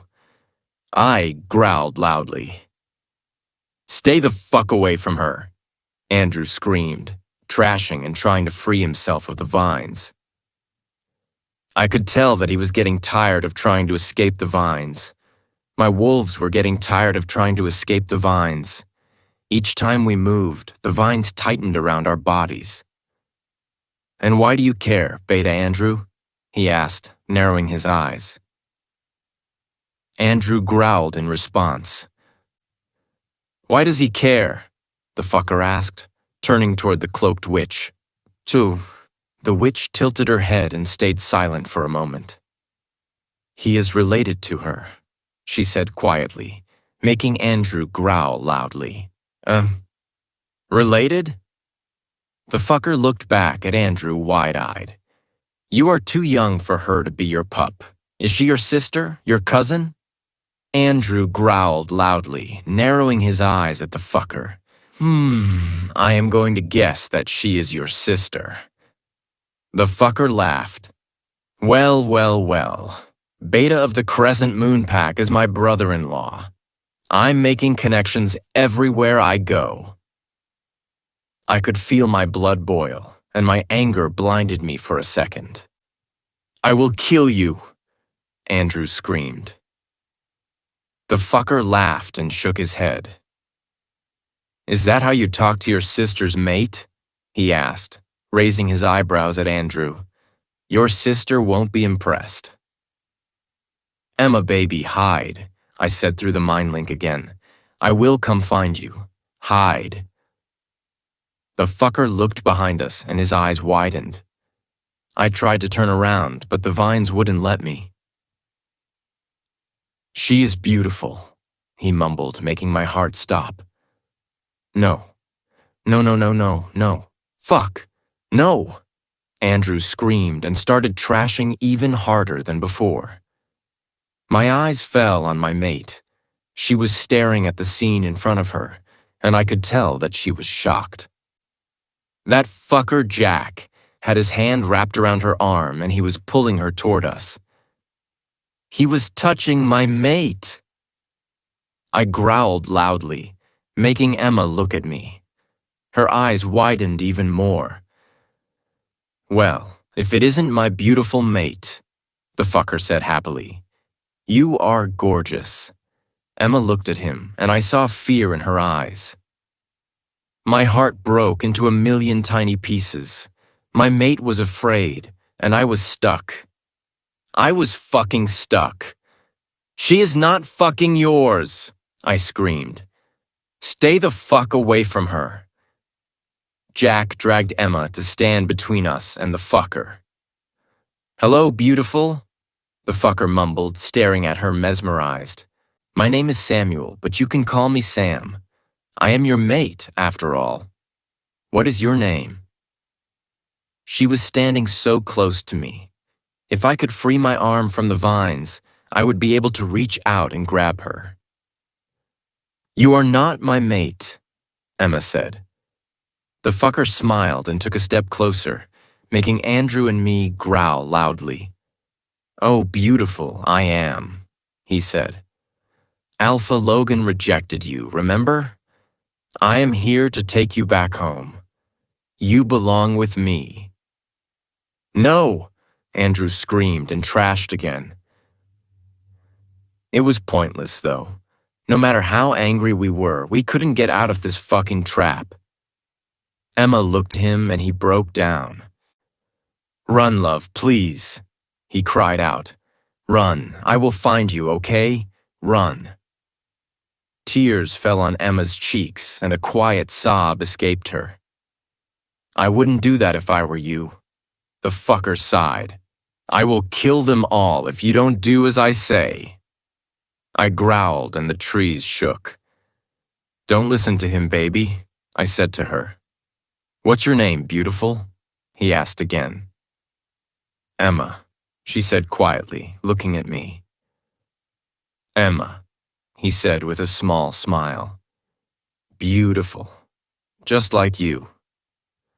If I go with you, will you leave them alone? She asked, making Andrew and I scream. Emma, no. Fuck no. I will, Samuel said, ignoring our screams. I will even let you say goodbye to your brother. I am not a heartless monster. Emma, no, Andrew screamed. Run, Emma, don't listen to him. Emma, baby, please don't do this, I added, trashing hard. I could feel Leon's anger and pain, but I couldn't reach him. If I could just shift, I would be able to break through the vines and kill the bastard. Leon, can you hear me? I tried talking to my wolf. I need you. Our mate needs you. We need to shift. I could feel him trying to reach me. I could even hear him growl, but I couldn't shift. The magic was stopping me. Come on, Emma, Samuel said. Let's go home. Emma turned around to look at me. Tears were streaming down her cheeks, and she was shaking. I love you, she said. Always remember that, okay? I love you. My heart was breaking, and I wanted to claw at my chest to stop the pain. Don't do this, baby, I cried out. Emma closed her eyes and took a deep breath. She looked at Samuel and clenched her fists. Can I hug them? She asked quietly. You can hug your brother, Samuel said. Your ex-mate is off limits. I am a jealous wolf, Emma. I growled loudly. I was going to kill him. Emma walked over to Andrew and wrapped her arms around him. She leaned her head on his chest, and he buried his nose in her hair. Emma, don't do this, he cried out. Run, please, run. I love you, Andrew, she sobbed. You are the best big brother. You are the best dad. I love you so much. Thank you for everything that you did for me. You gave me a wonderful life, and I will never be able to repay you. I love you. Don't do this to me, love, Andrew sobbed. Don't do this. I love you, she repeated, tightening her arms around him the best she could with the vines wrapped around him. I love you too, he said. I will find you, okay? I will find you. Let's go, Emma, Samuel said, walking toward her and grabbing her arm. No, I screamed again. Andrew growled, trying to free himself again. Our warriors trashed even harder than before. I could hear Drake and Jacob screaming her name. I will see you again, Samuel said, walking away and pulling Emma behind him. We will come back as Alpha and Luna to take over the pack. I love you, Emma sobbed, looking at me. I love you. I love you too, baby, I cried out. I will come and get you, okay? I will find you, Emma. He pulled her away, and a few moments later, I couldn't see her anymore. No, I screamed loudly. Emma, Andrew screamed, choking on a sob. I heard Jacob and Drake calling after her. I heard the rest of my wolves screaming. I saw them trashing against the vines. I saw them trying to rip the vines from the ground, but it was pointless. My baby was gone. Emma POV. Come on, beautiful, Samuel said. Hurry up. His hold on my arm tightened and I stumbled behind him. I kept turning around, wishing I could just run back to the safety of my mate's arms. There is no use in looking back, Emma. Samuel sighed. You won't go back there for a while. My heart clenched painfully and I wanted to scream. I just wanted to go back to my mate. I just wanted to go back to my brother. Why are you doing this? I asked desperately. There is nothing special about me. I am just like any other wolf. Samuel turned around and grinned. No, you are not. Do you even know anything about yourself, Emma? I gulped and shook my head. You are very special, Samuel said. You are the only creature on Earth that can share her magic with others. Well, you can't do it right now. You will be able to do it once I mark you. My stomach twisted painfully. Just thinking about him being close to me made me want to scream. I couldn't even imagine what it would feel like to have his lips on my neck. I couldn't even imagine what it would feel like to have his hands on my body. I didn't want that. I wanted Logan. Just Logan. I don't have magic, I mumbled quietly. Yes, you do, Samuel chuckled. Maybe you are not aware of it, but you do have it, Emma. You will discover it once the witches start their experiment. My heart skipped a beat. What was he talking about? Experiment? I asked, glancing at the cloaked witch walking a little further away. Well, beautiful, you came with a cost. Samuel sighed, gripping my arm even tighter. In order to find you and take you, I had to promise the witches a little bit of time alone with you. They are fascinated with your abilities, and they want to do an experiment or two. My heart started beating erratically, and a cold shiver ran down my spine. What will they do to me? I asked, my voice trembling. Samuel looked down at me and gave me a small smile. Don't worry, beautiful, he said, lifting his hand and caressing my cheek. It will hurt, but you will be okay. It won't kill you. I would never let them kill my mate. I flinched away from him and he frowned. I am not your mate, I said, clenching my fists. I will never be your mate. I will never love you. I will never do what you want me to do. Samuel laughed, throwing his head back. Love? He mocked me. I don't need you to love me, beautiful. I need you to give me your power, and I need you to carry my children. But after I mark you, you will definitely love me. I will never let you mark me, I said, gritting my teeth. Samuel looked down at me and smiled warmly. It didn't suit him. He was a heartless monster who took me away from my family. He shouldn't have been smiling at me like that. It was wrong. You are feisty, he said. I like you. I will have a lot of fun marking you and even more fun mating with you. My stomach turned again. The memory of Logan's fingers inside me flashed through my mind and I wanted to cry. What if I never felt him again? What if this monster took away something that was only Logan's? What if I never felt Logan inside me again? Not just his fingers. Him.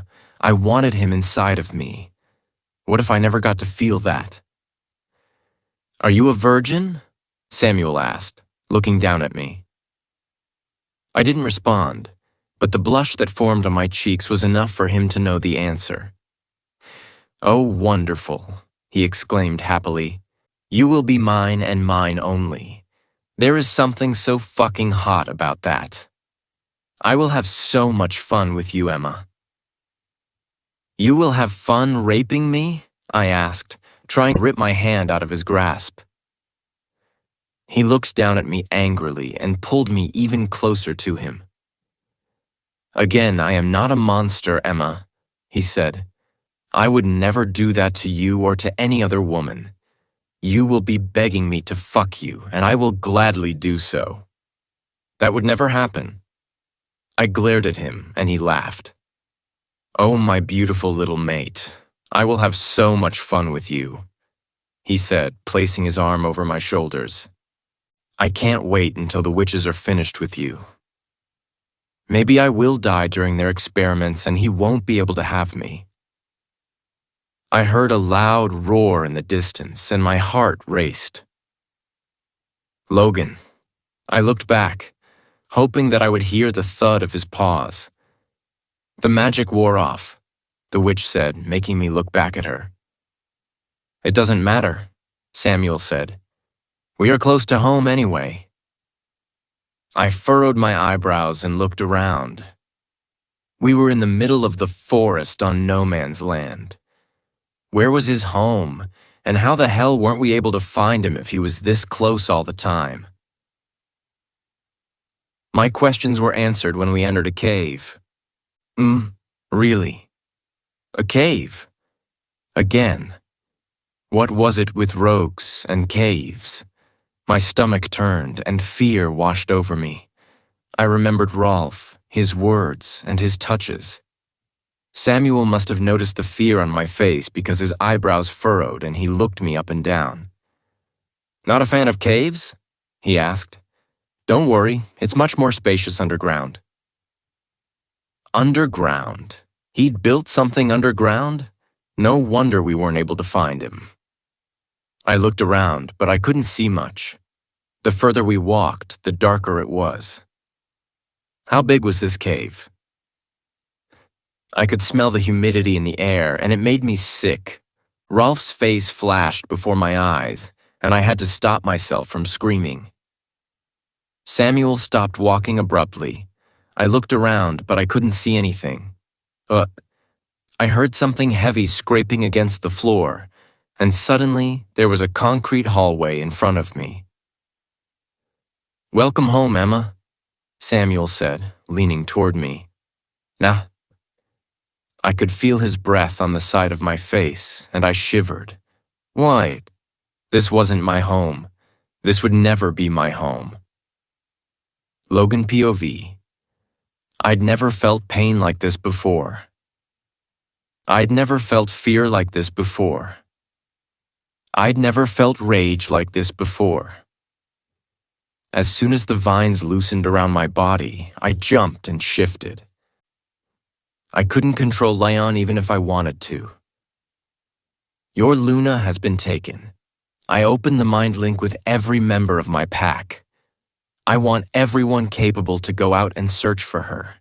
You have my permission to leave the pack grounds. The howls that followed after my order made me shiver. I heard multiple thuds of paws all around me. I saw Asher running next to me. He looked feral, and I wondered if I looked the same.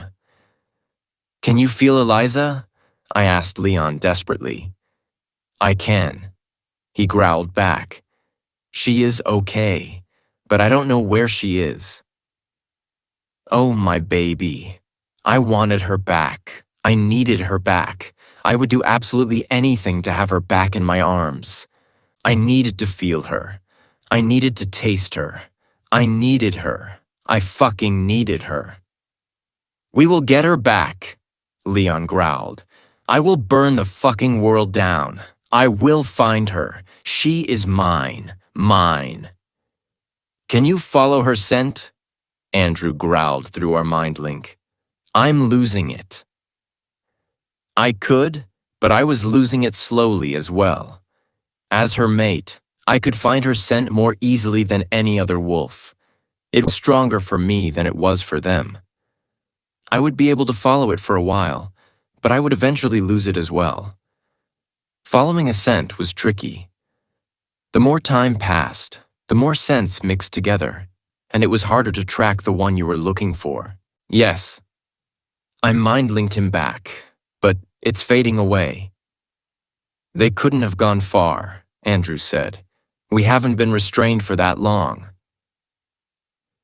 He had to be right. I had to find my mate. I would go fucking insane without her.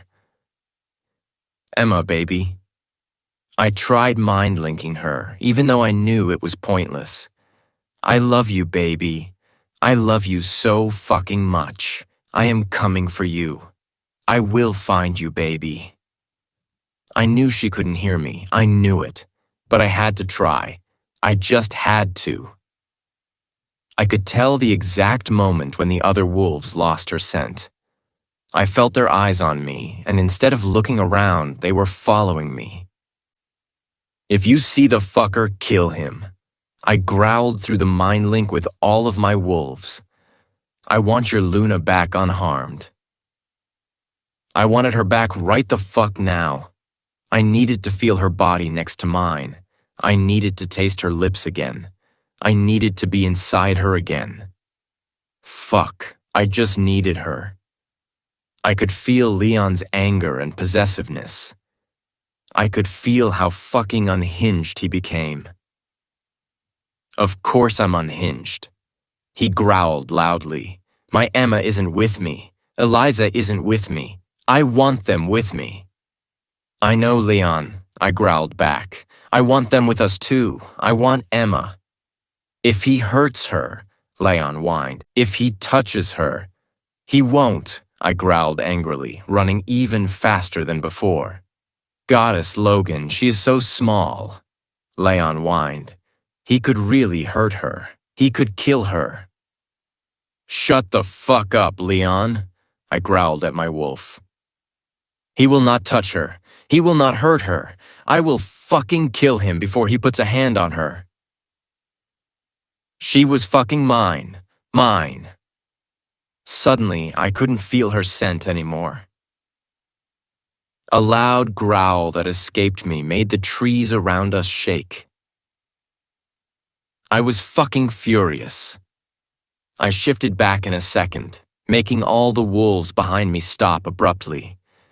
"Emma!" I screamed, clenching my fists and looking around the forest. My eyes bulged out of my head, and I thought that I would explode. "Emma!" I screamed again. From the corner of my eye, I saw Andrew shift. "What the fuck are you doing?" Andrew screamed at me. "Follow her scent." "I can't," I screamed back. "It's gone." Andrew's eyes widened and he started looking around frantically. "Emma," he screamed. She didn't respond. The forest was quiet. My baby. I needed her. I fucking needed her more than my next breath. "We should go back to the pack house and make a plan," I heard Drake's voice. I growled loudly. Was he fucking insane? "Are you shitting me right now?" I screamed, looking at him. "I am not leaving this fucking forest without her." "Think like an alpha, Logan," Drake said calmly. "We don't know where he took her. You are just wasting resources by wandering aimlessly around the forest. We need a plan." I had a fucking plan. Find the fucker and rip his heart out for ever laying his eyes on my mate. But Drake was right, as much as it pained me to admit it. He was right. I needed to go back and think. I needed to find someone who knew where his fucking lair was. I needed to narrow down the search area and use my wolves strategically. "Jacob!" I yelled, clenching my fists. "Yes, Alpha," he responded immediately, walking closer to me. "Choose your best warriors," I said, tightening my jaw. "Continue to search through the forest. Report back immediately if you find something out." He nodded and shifted back into his wolf form. He ran away, followed by several other warriors. I looked at Andrew. He was staring into the distance with his jaw clenched tight. I could feel the pain he was in. "Let's go back, Andrew," I said quietly. "We need to make a plan." "Will she be okay, Logan?" Andrew mumbled, his voice breaking. "Yes," I said. "We will find her and bring her back home."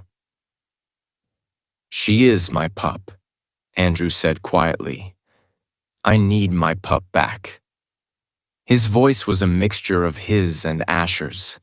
I could only imagine how much pain he was in. She was his whole world. "We will bring your pup back home, Andrew," I said. "I promise. We will bring her home." Andrew POV. It had been 3 days since the fucker took her. It had been 3 days since I last saw her. It had been 3 days since the last time I hugged her. It had been 3 fucking days since I last heard her voice. Logan and I were both stuck in mid-shift. Neither Asher nor Leon wanted to retreat. My hands were covered in fur and my claws were out all the time. Logan's canines were always on display and his claws kept slipping out. We just couldn't contain our wolves. It had been even harder since Logan felt her pain. They were torturing her. They were experimenting on her. On her, on my Emma, on my little sister, on my pup. I will fucking kill them all. I will rip them to fucking pieces. Nothing would be left of them once I was done. I would especially enjoy torturing Samuel. He took my parents from me, and he had the audacity to think that he could take my sister away from me. No. Fuck no. I will get my little sister back. I will do whatever I have to do to find her. Anything? Drake asked, running his fingers through his hair. Logan growled loudly. Fucking shit, Drake mumbled. Where the fuck did he take her? Logan's claws slipped out again, and a menacing growl escaped him. His eyes flickered, and his jaw tightened. They were hurting her again. No, please no, my baby, no. Asher whined loudly and started pressing me to shift. I held him back. I couldn't let him out now. I didn't have time to let him run wild, which is what he wanted to do. Logan and I had trouble talking to our wolves. They couldn't communicate with us since the fucker took her. All we got from them were growls. We could feel their intense emotions, though. We felt how fucking angry they were. We felt how scared they were. We felt their pain. They couldn't put it into words, though. Not now. Not when Leon missed his mate and Asher missed his pup. I am going to kill them all, Logan screamed, his voice a mixture of his and Leon's. The pain that I could see on his face made my heart stop beating. If he was in this much pain, that meant that my pup was suffering tremendously. A loud growl escaped my lips, and I couldn't stop myself once I started trashing Logan's office. I kicked and punched everything I could get my hands and legs on until a pair of strong hands wrapped around me, stopping me from destroying the whole fucking office. Easy, Andrew, Drake said, tightening his grip on me when I started trashing. We will find her. We will find her. It's going to be okay. Nothing would be okay. My pup was hurting. My pup was in pain. Nothing would be okay. My eyes fell on Logan. He was pressing his hands on his head and growling. This was the worst pain he felt coming from her. This was the worst pain she felt.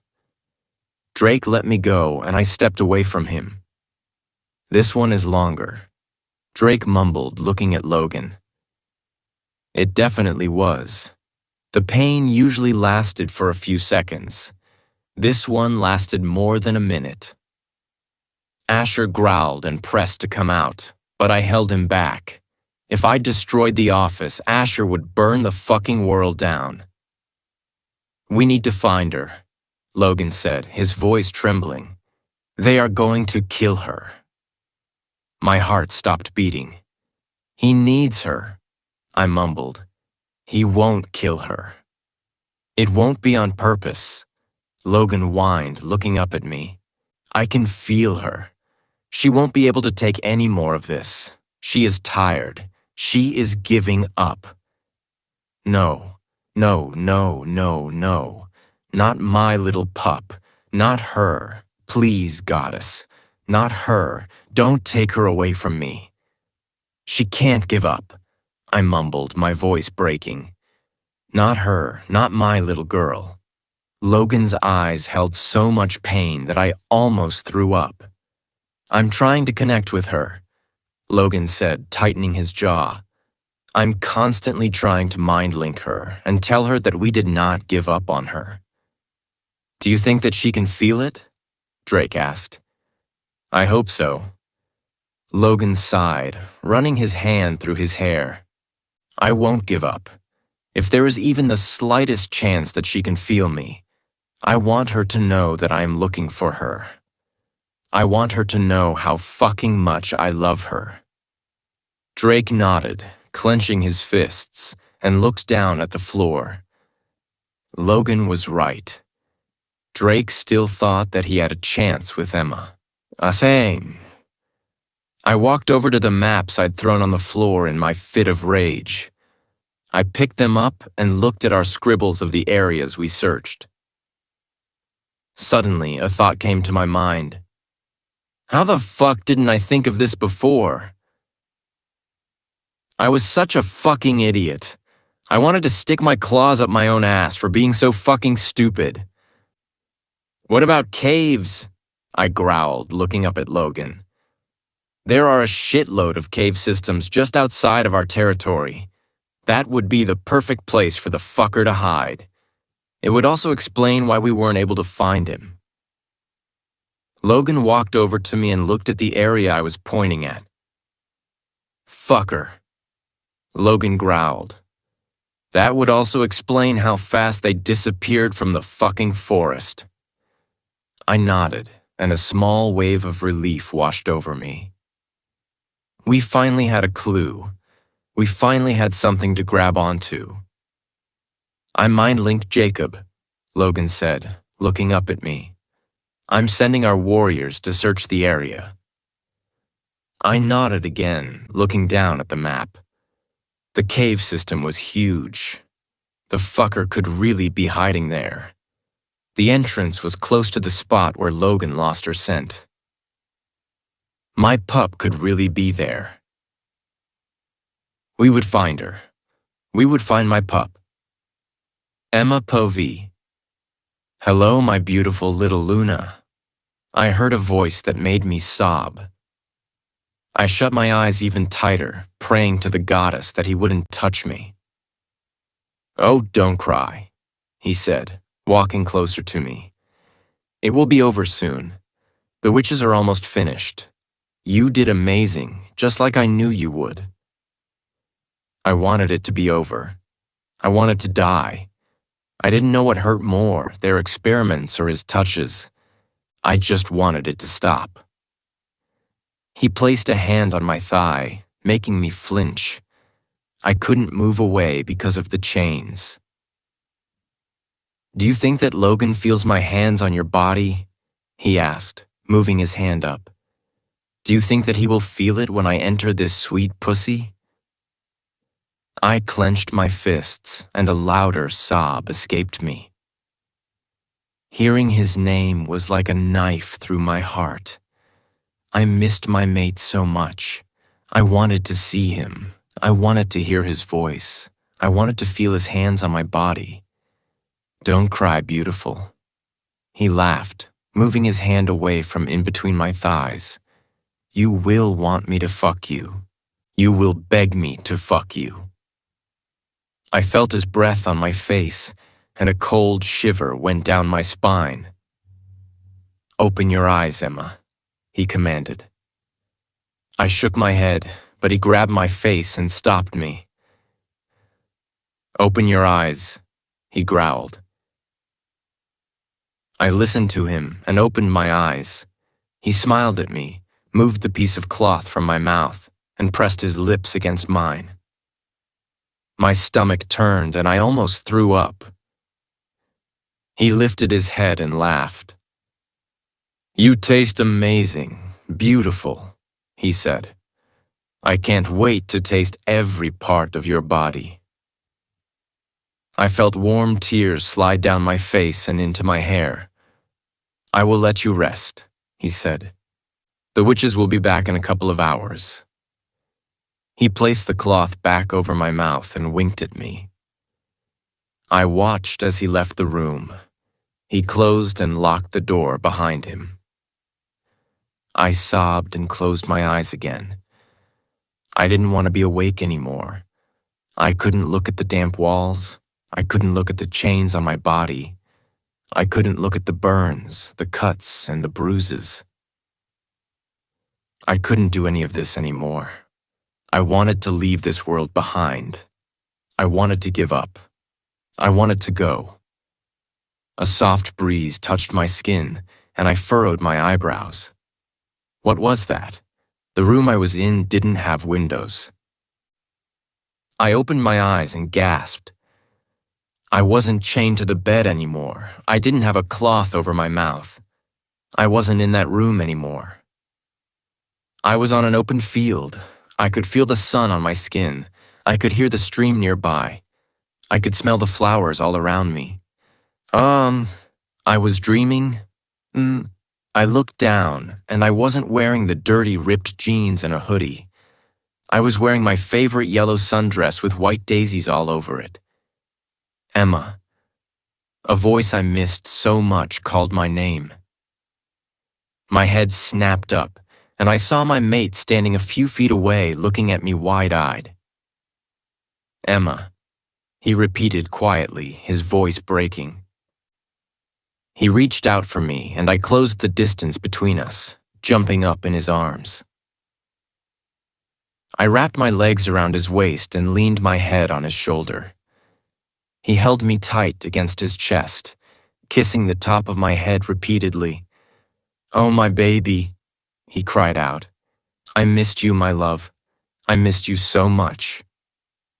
"I missed you too," I said as I lifted my head and pressed my lips against his. He groaned and opened his mouth so my tongue could slip inside. The taste of him made me shiver. This dream was so realistic. It was so hard to believe that it was only a dream. "I love you," I mumbled, leaning my forehead against his. "Oh, baby, I love you too," he said. "I will find you, okay? We know where you are. We are coming for you." My heart broke. I wanted it to happen so much that I dreamed about him saying that he would find me. I looked at him and gave him a small smile. "I will miss you so much," I said quietly. "Promise me that you will take care of Andrew, okay?" "What are you talking about, baby?" he asked, his eyebrows furrowing. "Why would you miss me? Why would I need to take care of Andrew?" A tear fell on my cheek, and I looked down at his chest. I can't hold on anymore, Logan," I said quietly. "It hurts too much. I want to let go. I want it to be over. I can't take the experiments. I can't take his touches anymore. I can't." "His touches?" Logan growled loudly. I looked up at him. His canine slipped out, and his eyes were a mixture of his and Leon's. "I am coming for you, Emma," he said, pressing me closer to him. "Don't give up, baby. Don't give up, please. I need you. I fucking love you. I won't live without you. I refuse it. Don't leave me. Please don't leave me." By the end of his speech, he had tears streaming down his face. "I love you," I said, pressing my lips against his again. "I love you so much." "Don't say goodbye to me, Emma," he cried out. "Don't do it." I really didn't want to. I wasn't ready to go. I didn't want to leave him. I didn't want to leave my brother. But the witches' experiments were pure torture. They wanted to see how far could they take it without me dying. They wanted to see if I could project magic without being marked. They thought that torturing me and bringing me close to death would make me do it. The only thing it did was exhaust me. I was tired. I wanted to close my eyes and drift off into the void. I didn't want to be hit, burned, or cut again. I didn't want wolfsbane and liquid silver to be injected into my veins. I didn't want Samuel's hands on me again. I wanted it to stop. "I love you, Logan," I repeated again. My body twisted in his arms as I felt the first electric shockwave ripple through me. The witches were back. Logan's eyes widened in panic, and the open field started to disappear slowly. "I love you, Emma," I heard Logan's voice. "I'm coming for you, baby. I'm coming for you. Don't leave me." The second wave had me screaming. Logan POV. My heart was beating like crazy. 1 second I had my mate in my arms, and the next I was jumping up and looking around my office. I was in pain again. They were torturing her again. I could still hear her screaming. No. No, no, no, no, no. Fuck. What happened? Andrew shouted, making me look at him. My canines were out, and I was growling. I didn't even notice it. Logan, Andrew called me again, placing the map down on the coffee table. I saw Emma. I mumbled quietly. What? Andrew asked, his eyes widening. I looked down at my hands. I just touched her. I just felt her. I just tasted her. It was so real. It couldn't have been a dream. The pain ripped through me, but I didn't pay attention to it. I needed to move and find her. Right the fuck now. I saw Emma. I repeated a little bit louder, staring down at my hands. I just felt her skin on my fingertips. I just felt the warmth of her mouth on my tongue. You were dreaming, Logan, Drake said, making me look up at him. No, I said. It was too real. It wasn't a dream. I saw her. I felt her. Drake's sympathetic eyes made me pissed as fuck. What did she say? Andrew asked, standing up and walking closer to me. Did she tell you where she is? Fuck. I didn't ask her that. Why didn't I ask? No, I mumbled, looking at my best friend. Why was I asleep anyway? We have to find her. You fell asleep 10 minutes ago, Andrew explained, sitting on the chair opposite me. We decided to give you half an hour to rest a little. We've been working, don't worry. I felt another wave of pain that made my muscles clench. My body tensed up, and it was hard to keep the growl inside. They are hurting her again, Andrew mumbled, his voice breaking. I nodded, ignoring the pain. I stood up and started pacing around. She said that she was giving up, I said, clenching my fists. We need to go. I don't give a shit about researching the area anymore. We are going, and I am killing everyone. She said what? Andrew gasped loudly. I can't hold on anymore, Logan. I heard her voice inside my head. It hurts too much. I want to let go. I want it to be over. I can't take the experiments. I can't take his touches anymore. I can't. A loud growl mixed with a sob escaped my lips. I grabbed a fistful of my hair and pulled on it. I can't hold on anymore, Logan. I repeated her words quietly. It hurts too much. I want to let go. I want it to be over. I can't take the experiments. I can't take his touches anymore. I can't. Andrew's growl made the windows shake. Fuck no! Andrew screamed, standing up and pacing around. We are going today, I said, tightening my jaw. I won't wait any longer. I'm going to get my mate. Andrew was shaking. The fur on his hands grew and his claws were out. Asher wanted out, but Andrew was trying to keep him inside at all costs. We knew what would happen if we let out wolves out. I was saving Leon's rage for the moment I entered that fucking cave. I was saving it for Samuel. I would rip the fucker apart. He dared to take my mate away from me. He dared to hurt her. He dared to touch her. I didn't know what she meant by touch, but I would kill him even if he placed a finger on her shoulder. If he's done more, I will chop his fucking hands off and burn them while he watches. Oh, I will enjoy torturing him. I will enjoy killing him.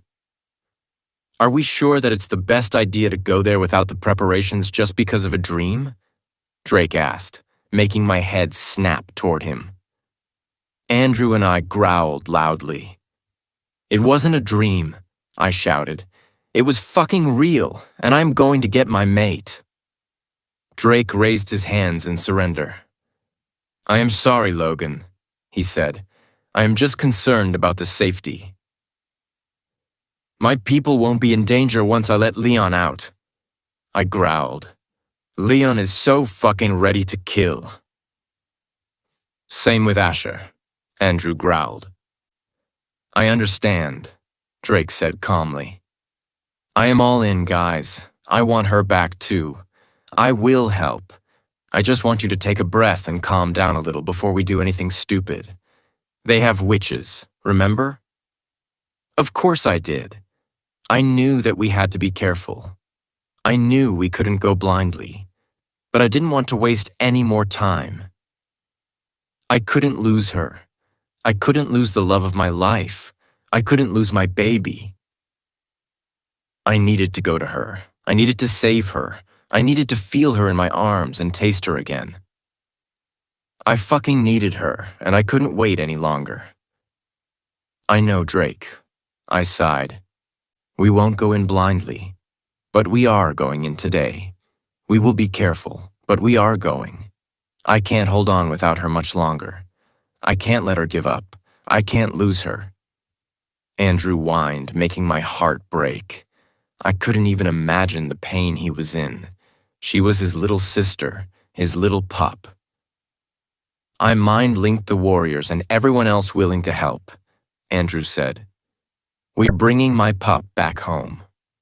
Today. I clenched my fists and tightened my jaw. I walked out of my office, followed by Andrew and Drake. I was going to get my mate back. I was going to find her and bring her home. No one would ever hurt her again. Nobody would ever take her away from me again. I would kill anyone who tried to. Logan POV. I was standing in the middle of the forest, looking at the entrance to the cave systems. My body was buzzing with the need to kill. Are you ready, Leon? I asked my wolf. Let me out. He growled, clawing at my insides. Soon, I said, taking a deep breath. We need to wait just a little longer. Leon growled, and I felt a wave of rage hit me. He was more than ready. Anything? Andrew asked quietly. I shook my head. We didn't know how to handle the witches. We didn't have time to find our own, and I didn't want to wait. The dream where I saw Emma shook me.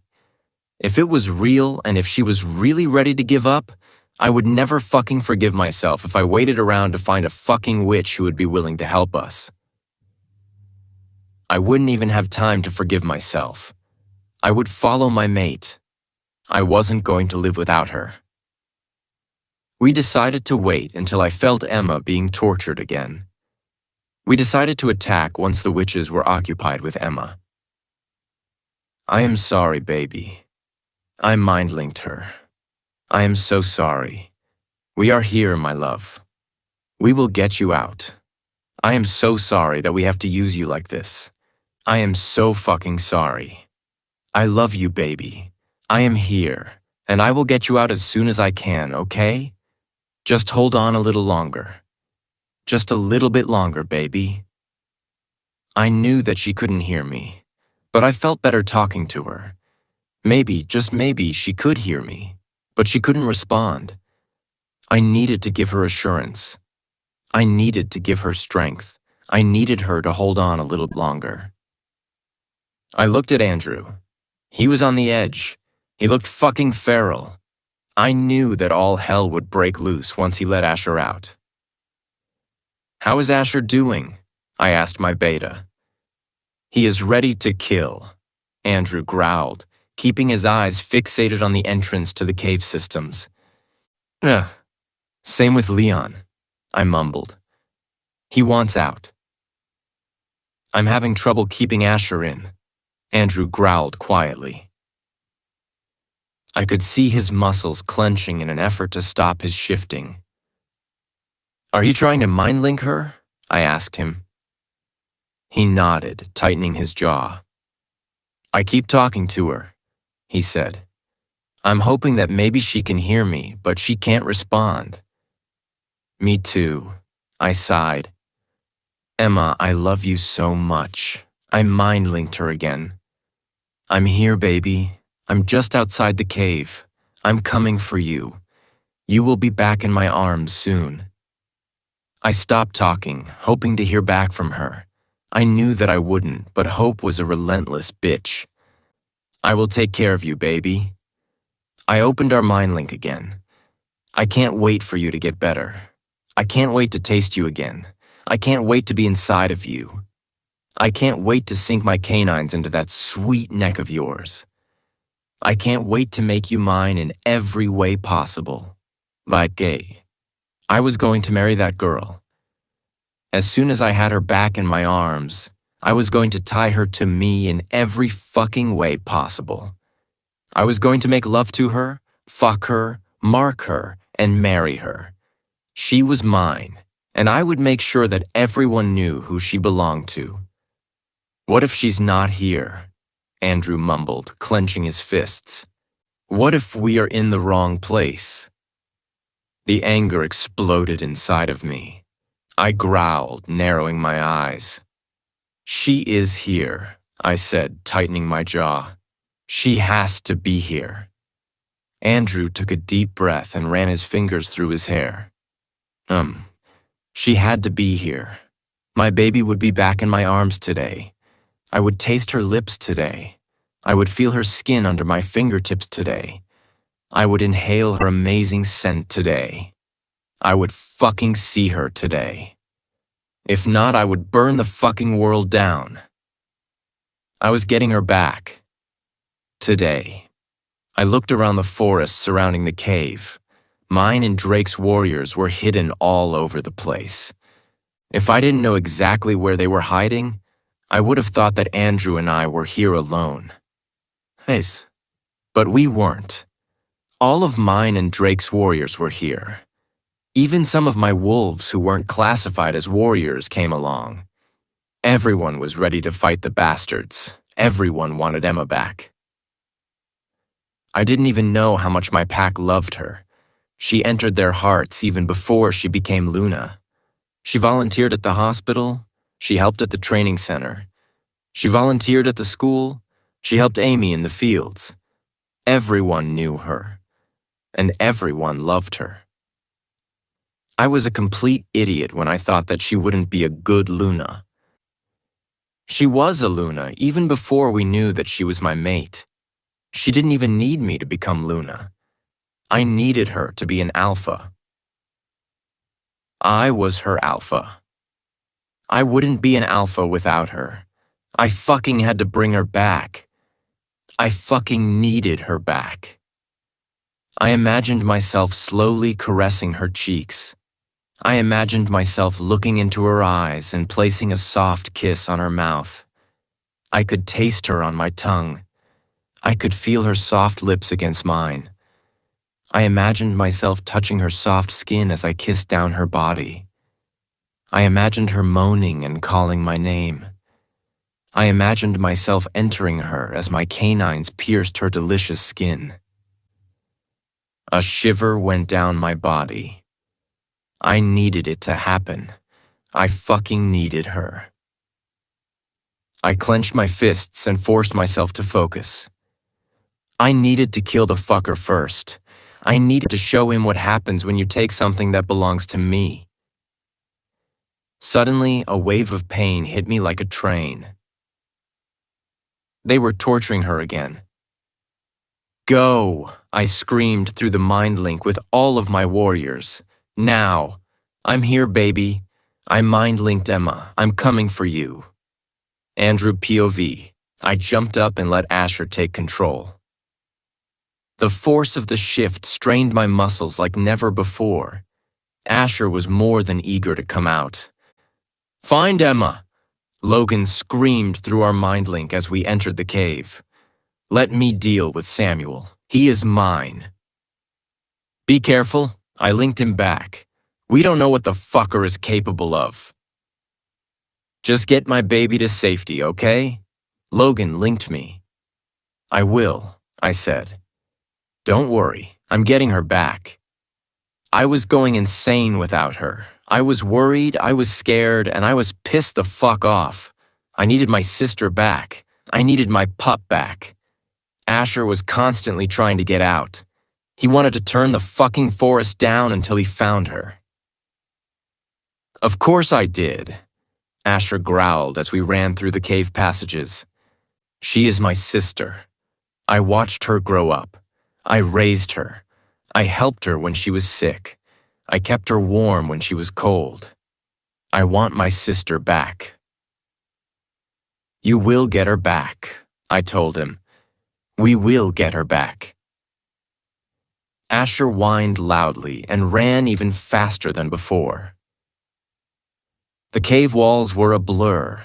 I didn't even pay attention to the other wolves surrounding me. I only glanced at Leon from time to time. He still looked like he was in pain, and that could only mean two things. Either they still didn't figure out that we were here, or we were in the completely wrong place. Sly. I was hoping that it was the first one. If we were in the wrong place, I would go fucking insane. I couldn't go another day knowing that my pup was in pain. I couldn't go another day knowing that the fuckers were hurting my pup. I just fucking couldn't. I could smell the humidity in the air. The further we ran, the worse the smell got. It was suffocating. Logan was giving orders to our warriors to spread around and look for an entrance or any structure that looked handmade. It seemed like we ran for hours, but the further inside the cave we got, the slower we were. The passages were getting narrow, and we could barely run through them in our wolf forms. Do you see anything? I asked our warriors through the mind link. No, Beta. They answered. Leon growled and pushed himself to move faster. My heart was racing inside my chest. I was so fucking angry and so fucking scared. I could see that Leon was in pain. I could see that they were still torturing her. Are you okay? I mind-linked Logan. I'm fine, he growled. This fucking pain is fueling my anger like nothing else.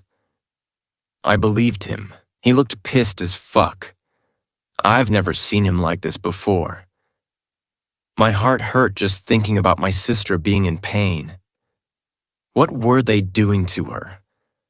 Logan said that in his dream, it looked like she was shocked. Was it true? What else were they doing? Was he touching her again? Oh, I was going to enjoy killing the fucker. I was going to cut each of his fingers off one by one. When Logan told me that he touched her, I saw fucking red. I was going to become his worst fucking nightmare. He didn't know what kind of beast he had awoken. Nobody could hurt my sister and get away with it. Alpha, Beta, I see a door. I got a mind link from one of our warriors. Where? Logan growled as he stopped running. To the north, the warrior said. Logan, me, and all of our other warriors who were with us turned around and ran as fast as we could in the opposite direction. We were right. She was here. My little girl was here. Why else would there be a fucking door in the middle of the cave system? The fucker had to have some sort of underground bunker built here. Aha! I raced after Logan. I wanted to get to the door as soon as possible. I wanted to break it down and grab my pup. I wanted to take her away from here as soon as possible. Our warriors cleared the path for us as we approached the door. Drake was already there. He shifted back into his human form because he couldn't mind link with us. He wasn't a part of our pack. It's going to be hard to break through, Drake said as soon as he saw us. Leon growled. He rushed toward the door and slammed his whole body into it. The door didn't break down, but there was now a huge dent in it. I followed his lead, growling and running at the door. It still didn't budge, but the dent grew bigger. Our warriors followed our lead, growling, running, and slamming their bodies against the door one by one. We could hear the growls coming from the other side of the door. They were getting louder and louder. They knew that we were here. I looked at Leon. He was still in pain. He continued growling and slamming his body against the door repeatedly. I growled loudly and followed Leon's lead as I continued slamming my body against the door as well. Emma, love, we are here. I mind-linked my sister. Hold on just a little longer, okay, little one? We are here. I am coming to get you. The door finally broke under our relentless pressure. The rogue wolves snarled and jumped at us. Our warriors were ready. Their razor-sharp claws and their pointed canines sliced through the rogues like they were made out of butter. The doors were opened for only a few seconds, and I was already covered in blood. Leon and I growled, jumped, and started running down the passageway, leaving our warriors to deal with the rogues. Yurakin. Each and every rogue that tried to stop us ended up dead. Asher and Leon were so fucking pissed off that they killed other wolves before I could even realize what was going on.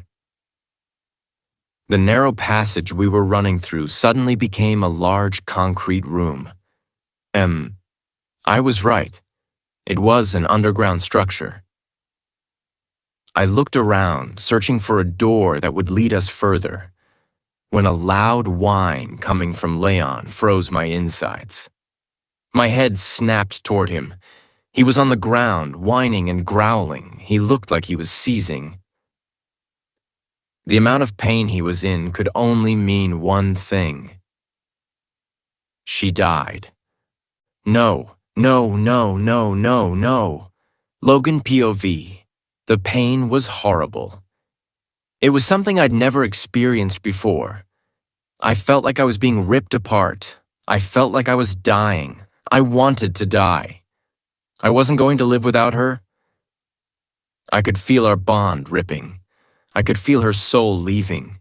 I could feel my mate, the love of my life, dying. No, please no. Not my Emma, not my baby, not her, please, not her. I wanted to touch her. I wanted to feel her.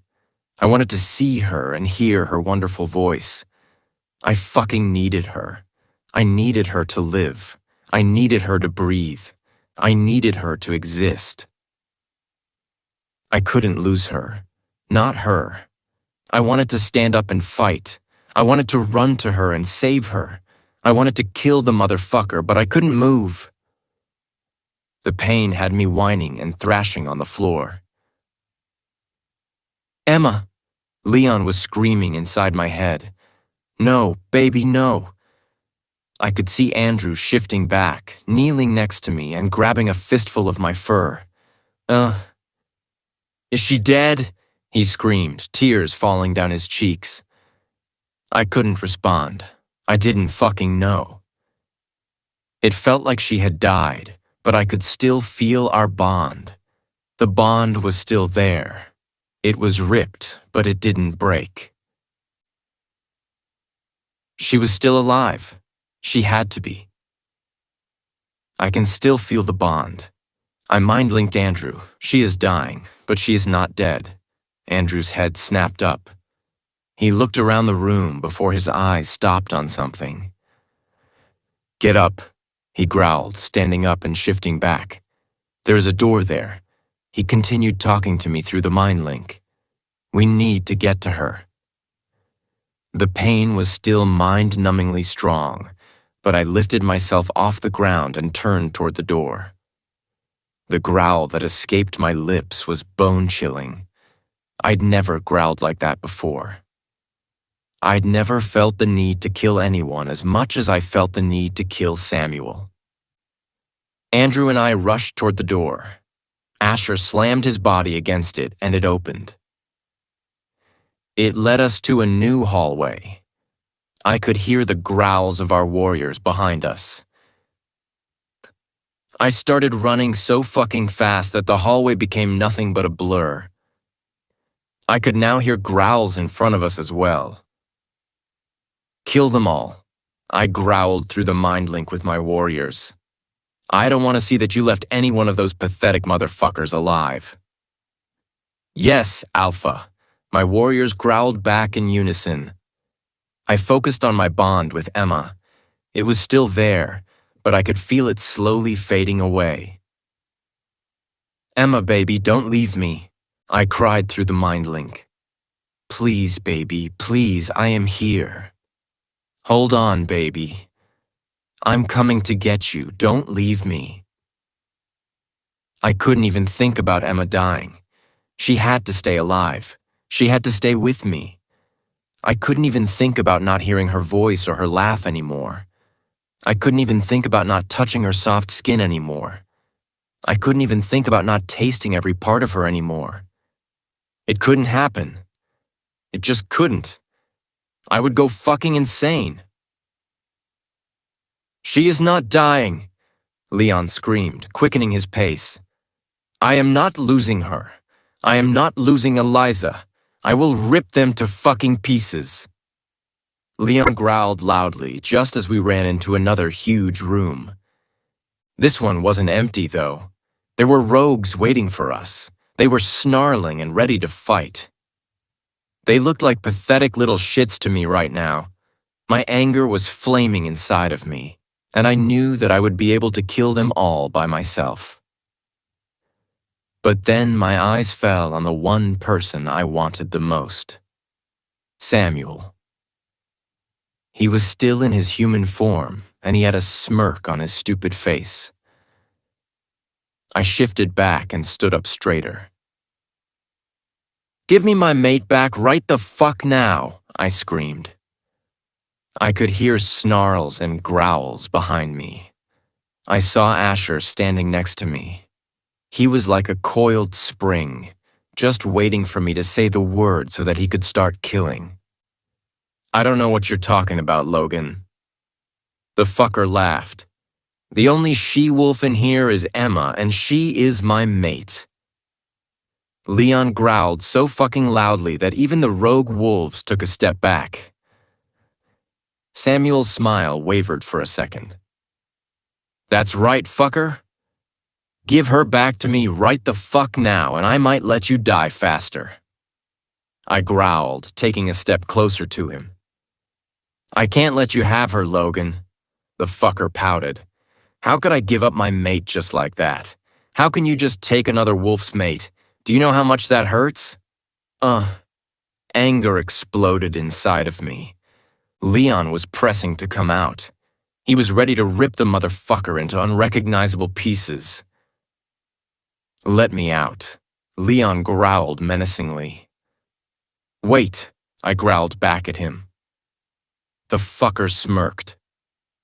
I gave you a chance, motherfucker, I growled, narrowing my eyes at him. You should have taken it. Kill them all, I ordered my warriors.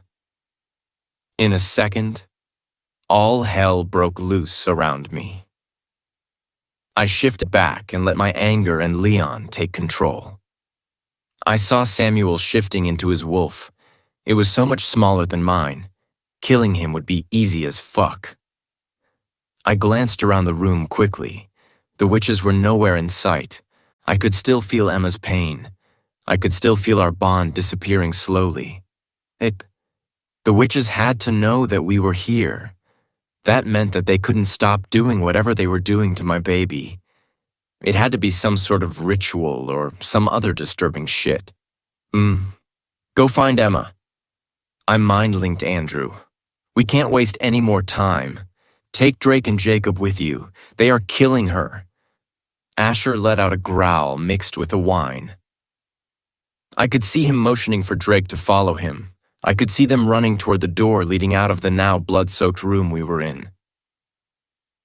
We are coming to get you, baby. I mind-linked Emma. Your brother is coming for you. Hold on, love, hold on. Our bond broke a little bit more, making the pain increase. I whined, took a deep breath, and turned around to find Samuel. I would turn the pain into anger, and I would kill him. Andrew POV. I was running through the corridor like a fucking maniac. They are killing her. They are killing her. They are killing her. They are killing her. Logan's words kept repeating in my mind. Not her, not my pup. Hold on, love. I mind-linked her. I am here. I am close. Please don't let go. Please don't leave me. I can't lose you, love. You are the most important person in my world. Don't leave me. I could hear Jacob and Drake running next to me. Our warriors were behind us. I could barely hear the battle going on inside the room. I could hear a few rogues following us, but our warriors dealt with them before they got too close to us. The passageways were a complete blur. I wasn't even looking where I was going. The only thing I was focused on was trying to hear or smell something. I didn't even want to think about losing my sister. If she died, I would go fucking insane. My life wouldn't have any sense anymore. I didn't have a mate. I didn't have children. I had her. I loved her more than anything else in this world.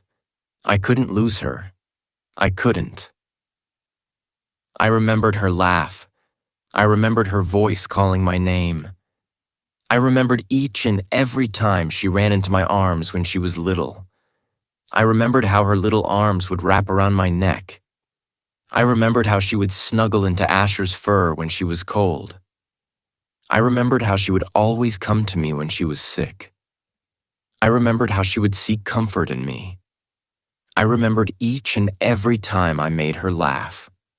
I remembered how we spent time together and how much we loved being with each other. I remembered everything, and I couldn't lose that. I couldn't lose her. Asher whined loudly. My Emma, he cried out. My baby sister. I know, I said. We are going to find her, Asher. We are getting our pup back. I glanced at Jacob. He had a look of determination on his face. He looked like he was ready to kill. I was glad. I needed someone who was ready to rip the witches apart. Suddenly, a hint of her scent hit me. Emma, Asher whined loudly as he started to run even faster. I see a door. Jacob mind-linked me. I saw it too. I could see the light flickering inside the room, and I knew that Emma was there. They were doing some fucked up shit on her. They were experimenting on my sister. I let out a loud growl and slammed my body against the door. I wasn't ready for what I saw inside. My little pup was hanging from the ceiling. Her hands were above her head, and there were chains around her wrists. Her head was hanging low. Her clothes were barely there. The hoodie she was wearing was ripped, and I could see most of her upper body. Her jeans were filled with holes. Her body was covered in bruises, cuts, and burns. Her hair was soaked in blood. Her eyes were closed. She didn't even notice that we came in. Was she really gone? No, please no. Not my beautiful little sister. I growled and focused on the 4 witches in the room. They shifted their focus on us, but I could tell that they weren't fully present. Their eyes were milky white, and their magic was focused on Emma. Kill them, I growled through the mind link with my warriors. We jumped at them, but they had created a shield around themselves and Emma. I growled, slamming my body into it. It didn't break, but I did feel it bend a little. It wasn't as strong as I suspected it to be. I guessed that they couldn't break whatever the fuck they were doing to Emma. They couldn't end it and focus on us completely. We need to bring the shield down, I screamed through the mind link. We need to kill them before they complete the spell. My warriors and I started slamming our bodies against the invisible shield. Each time we did, a small buzz of electricity shocked our bodies. I was so fucking angry that I didn't even feel it. I didn't give a fuck if it was a full-blown electric shock. I was getting to my sister. I was getting to Emma. I didn't move my eyes away from her the entire time. I tried to figure out if she was breathing or not. I could have sworn that I saw her chest rising and falling, and that was enough for me not to crumple under the immense pain I was in. I glanced at the witches. They were weak. They were focused on Emma and the ritual they were preforming. It looked like they couldn't stop the spell. They tried to focus on us, but it was too hard for them. This was our chance. We needed to bring the shield down. Emma's body jerked as the bitches hit her with another electric shock. Her eyes remained closed. I growled loudly, slamming my body against the shield even harder than before. "Andrew," I heard Logan's voice in my mind. "Did you find her?" I did. I mind-linked him back immediately. There is a shield around her and the witches. We are trying to break through. "Is she alive?" Logan asked, his voice trembling. I can still feel the bond, but it's slipping away. His voice broke, and he stopped talking through our link. I looked at Emma. I looked at her chest. There was a small movement. "Andrew!" Logan screamed. "She is breathing." I mind-linked him. "Get here as soon as possible." I'm coming," he growled. "We are almost done here. I almost killed the fucker, but I changed my mind. We are going to play with him a little before I let him die." I growled and slammed my body into the shield again. It started to crack. "Harder!" I screamed through the mind link with my warriors. They did as I told them, and we heard the electricity zipping through the air as the shield disappeared. The witches looked at us, trying to focus. One of them lifted their hand and pointed it at us. I felt a spell hit me, but it was too weak to do any damage. "Kill," I ordered through the mind link. I heard a very familiar growl behind me. Leon was here. Logan POV. The anger I felt was indescribable. My baby was chained. She was hanging from the ceiling. Her arms were above her head. She was unconscious. Her head was hanging on her chest. Her clothes were practically gone. I could see her skin. It was black and blue and covered in cuts and burns. Oh, I was going to enjoy killing these fucking witches. I let out a loud growl, and the witches looked at me. They couldn't break out of the spell. They tried to focus on us, but they couldn't. They tried to hit Andrew with the spell, but it wasn't strong enough to do any damage. Both Andrew and I jumped up at the same time. I felt my canines piece through one of the witches' necks. I could taste her disgusting blood on my tongue and in my mouth. They tried to fight back. They tried to hit us with spells, but their milky eyes were unfocused. They couldn't do shit. They were too distracted by their spell, and we were too fucking strong for them to fight us off without their magic. I knew the exact moment when they stopped torturing my mate because the milkiness in the eyes of the last witch disappeared. She screamed and lifted their hands. She wanted to hit me with a spell, but Asher was faster. He jumped, grabbed her by the back of her neck, and took the head right off her shoulder. I watched the life inside of her disappear. I growled, shifted back, and turned toward Emma. "My baby!" "Fucking shit!" Drake screamed, staring at Emma. "Is she alive?" Drake tried to touch her, but my loud growl stopped him. "No one will touch her. She was mine. Mine!" I ran toward her, wrapping my arms around her waist. Tingles and sparks spread through my body. "Emma, baby, I am here," I said, my voice trembling. "I am here. You are going to be okay, baby. I lifted her gently, so that the pressure of hanging from the fucking ceiling would be gone. Somebody get these fucking chains off, I screamed. Andrew was next to me, cupping her cheeks and lifting her head. My stomach twisted painfully. Her face was as bad as her body. What did they do to her? Emma, love, can you hear me? Andrew asked, his voice trembling. She was alive. I was sure of it. I could still feel our bond. I could feel that she was still with me. I could feel that she didn't leave me. I watched as Jacob removed the chains from her wrists. He had a pissed-off look on his face, but his cheeks were strained with tears. As soon as he removed the chains, Emma's body fell into my arms. I wrapped her legs around my waist and leaned her head on my shoulder. I am here, baby, I mumbled, trying to stop myself from crying. I am here. You will be okay, baby. We need to hurry up, Logan, Andrew said, his voice shaking. We need to get her to Ren.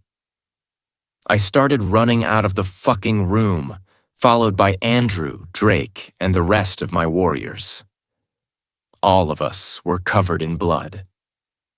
I kept kissing every part of Emma I could reach.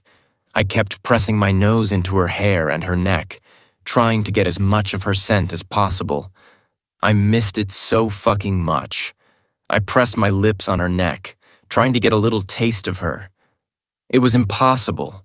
All I could taste was blood, sweat, and dirt. I almost whined. I wanted her taste in my mouth. I wanted it on my tongue. I wasn't focused on anything else except her. I wasn't focused on anyone else except her.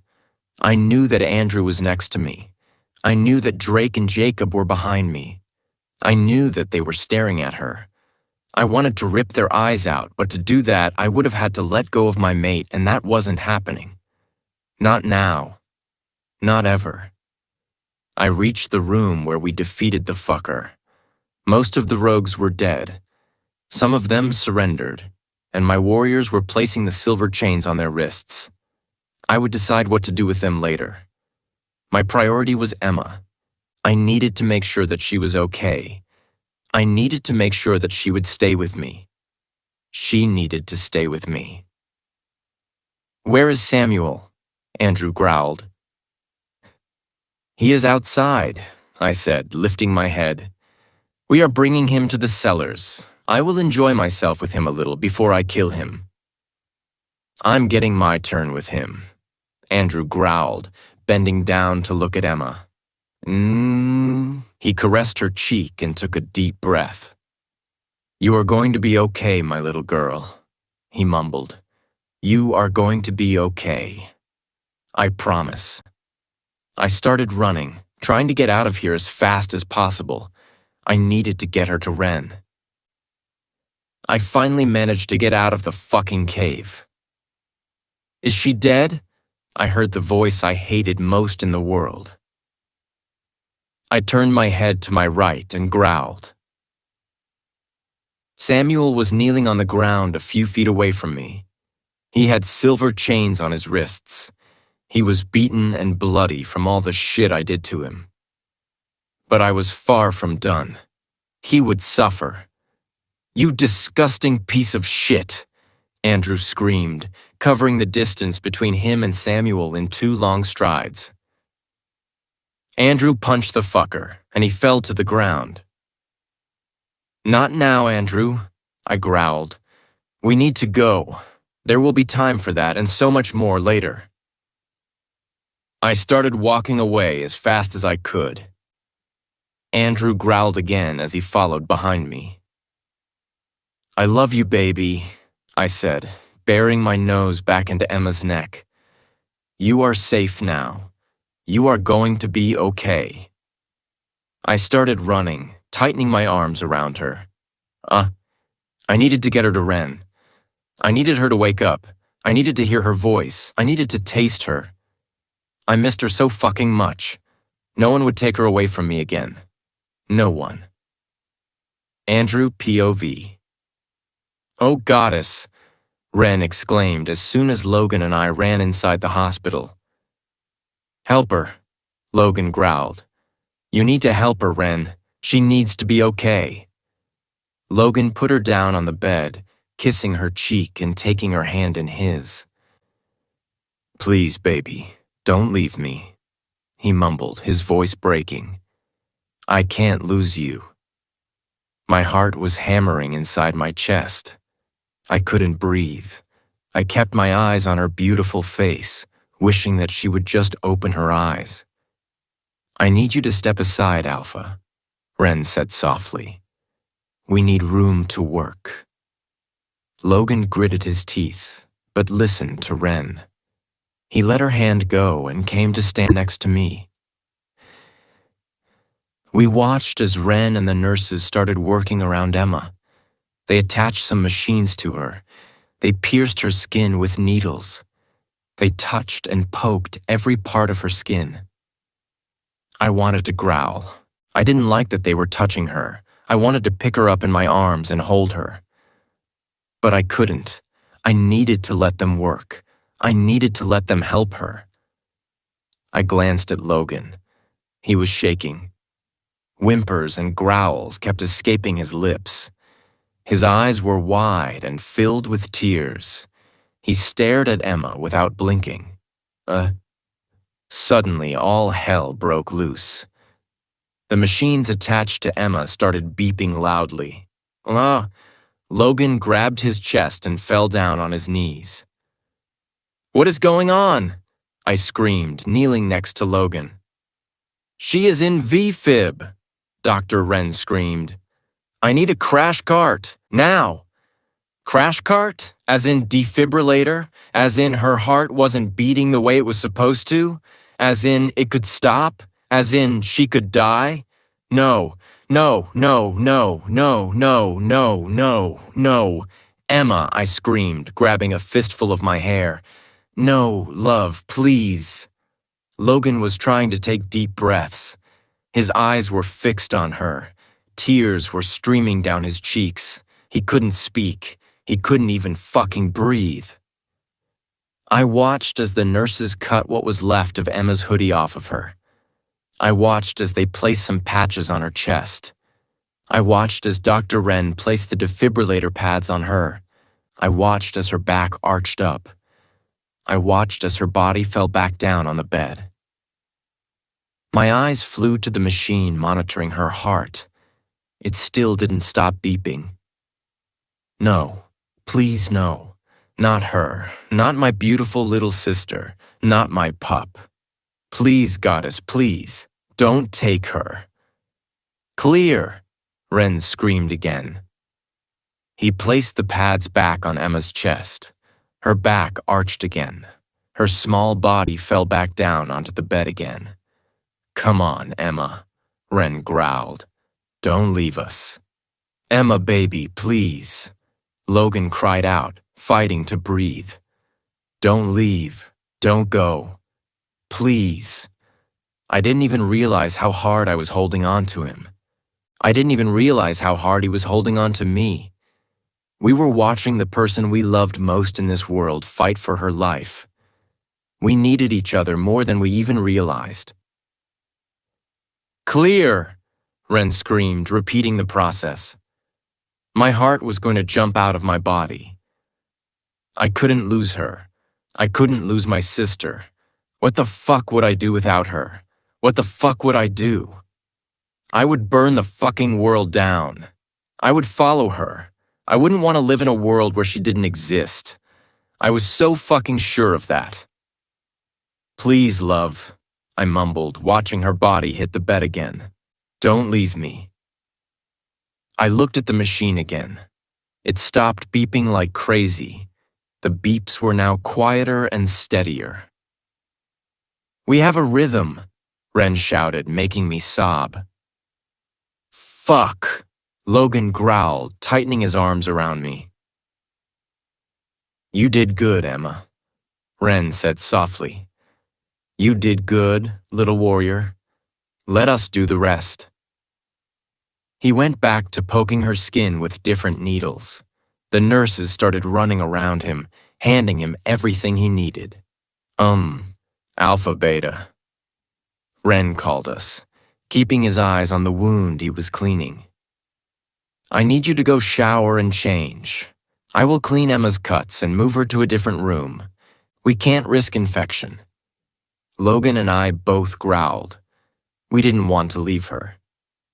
Ren looked up at us and sighed. I know that you don't want to leave, he said softly. But you need to shower. You are covered in blood and dirt, and it could worsen her condition. You need to do it for her. She will be okay. Logan whined and gulped. I reluctantly started pulling him away. I didn't want to leave her. I wanted to stay so fucking badly. But Ren was right. We could put her in danger. I couldn't let that happen. I didn't even look where I was going. I just followed the nurse blindly, pulling Logan behind me. Through the fog in my brain, I recognized the bathrooms we had already been in the first time my little girl was in the hospital. I could feel the nurse placing a pile of folded clothes in my arms. I could hear a voice telling me something, but I couldn't understand what. I focused on Logan. I was still holding his hand tightly in mine. I forced myself to focus and do what I had to do. I wanted to go back to my sister as soon as possible. Go shower, Logan, I told him as I let his hand go. He looked at me and my heart broke. He was in so much pain. Go shower, I told him again, my voice breaking. The sooner we are done here, the sooner we can go back to her. He nodded weakly and walked into one of the bathrooms. I took a deep breath and forced myself to stay focused. It was hard. The pain and fear kept clouding my brain. And I wasn't even aware that I had stepped under the shower. I looked down at my feet and saw water mixed with blood and dirt dripping down my body. I forced my arms to move, and I scrubbed my body as best as I could. I didn't even know how I ended up in front of the bathroom wearing the scrubs the nurse gave me. I could have sworn that I was just in the shower. I heard the door to my right open, and Logan stepped out. He looked broken. His eyes found mine, and a second later he was hugging me tightly. I can't lose her, he mumbled, his voice breaking. You won't, I said, hugging him back. We won't lose her. She will be okay. She has to be okay. She is my little fighter. She will be okay. I didn't know who I was reassuring, myself or Logan. My heart was breaking, and I needed to go back to her. I needed to see that she was okay. I needed to hug my baby sister and tell her how much I loved her. I needed her so fucking much. Logan POV. I followed the nurse back to Emma's room. I was in a complete daze. I just wanted to go back to my mate. I wanted to hold her. I needed to know that she was awake. She almost died. The love of my life almost died. While we were in that fucking underground bunker, I couldn't even focus on the pain. I was focused on finding her and saving her. I was focused on killing the fucker who took her from me. But now that I wasn't in battle mode anymore, the pain paralyzed me. I almost lost her. She almost died. I felt her die. I walked into the room behind the nurse and saw my baby lying on the bed. Machines were hooked up to her, and she had a breathing tube stuck down her throat. My baby, I cried out, rushing to her. As soon as my fingers touched her skin, I felt tingles running up and down my body. I missed this feeling so fucking much. I leaned my forehead on hers, closing my eyes and breathing in her scent. It was mixed with antiseptic and medicine, but I could still smell a little bit of strawberry and watermelon. It was enough to soothe me down a little. Why is there a breathing tube down her throat, Ren? Andrew asked, his voice breaking. Her lungs are damaged, Ren said, and I could hear the anger in his voice. I'm guessing that they made her inhale something that damaged them. She will need the tube for a while. Andrew sobbed as walked closer to the bed and sat on the chair next to it. He leaned his forehead on her cheek and took her hand in his. Hi, love, he said softly. You are home. You are safe. You will be okay. I caressed her other cheek softly, wishing I could place my lips on hers. When will she wake up, Ren? I asked, not recognizing my own voice. I don't know, he sighed. Her body is exhausted. The injuries are extensive. I don't know how she survived. We won't know for sure until she wakes up and tells us, but I can tell that she was electrocuted, burned, cut, hit, and drugged. I know for sure that they injected liquid silver into her veins. I know for sure that they made her drink it. Andrew sobbed, burying his face in her neck. I saw fucking red. Leon growled loudly, trying to get out. I pushed him back. I wanted to be with my mate. I wanted to touch her, feel her, taste her, and bury my nose in her hair and neck. I want to rip them apart, Leon screamed. I want to kill them, Logan. We will, I told him. We will, but our mate needs us right now. Look at her, Leon. Be with her. We will kill them later. Leon whined, focusing his attention on Emma. Our baby. Leon whined loudly. Can you feel Eliza? I asked him. No, he whined again. I keep trying to reach her, but I can't. It's okay, Leon, I said. You will reach her soon. She is resting. Leon whined and focused back on Emma. How come you didn't feel all that, Logan? Andrew asked as he raised his head and kissed Emma's cheek. How didn't I? I felt her pain. I felt her being tortured, but not that much. I didn't feel that much pain. I don't know, I sighed, running my nose up and down her jaw. If I felt it all, I would have gone crazy. I looked up and saw that Ren had left. Where is Ren? I asked Andrew. I told him to go talk to the people outside wanting to know about Emma. Andrew said, running his fingers through her hair. Your mom, Amy, Drake, and Jacob are here. Other pack members are probably here as well. They've been trying to mind link me, but I've been blocking them. I nodded. I blocked everyone as well. I just wanted to stay focused on Emma. Hi, baby, I said softly as I leaned in and placed a kiss on the corner of her mouth. That was the best I could do because of the breathing tube.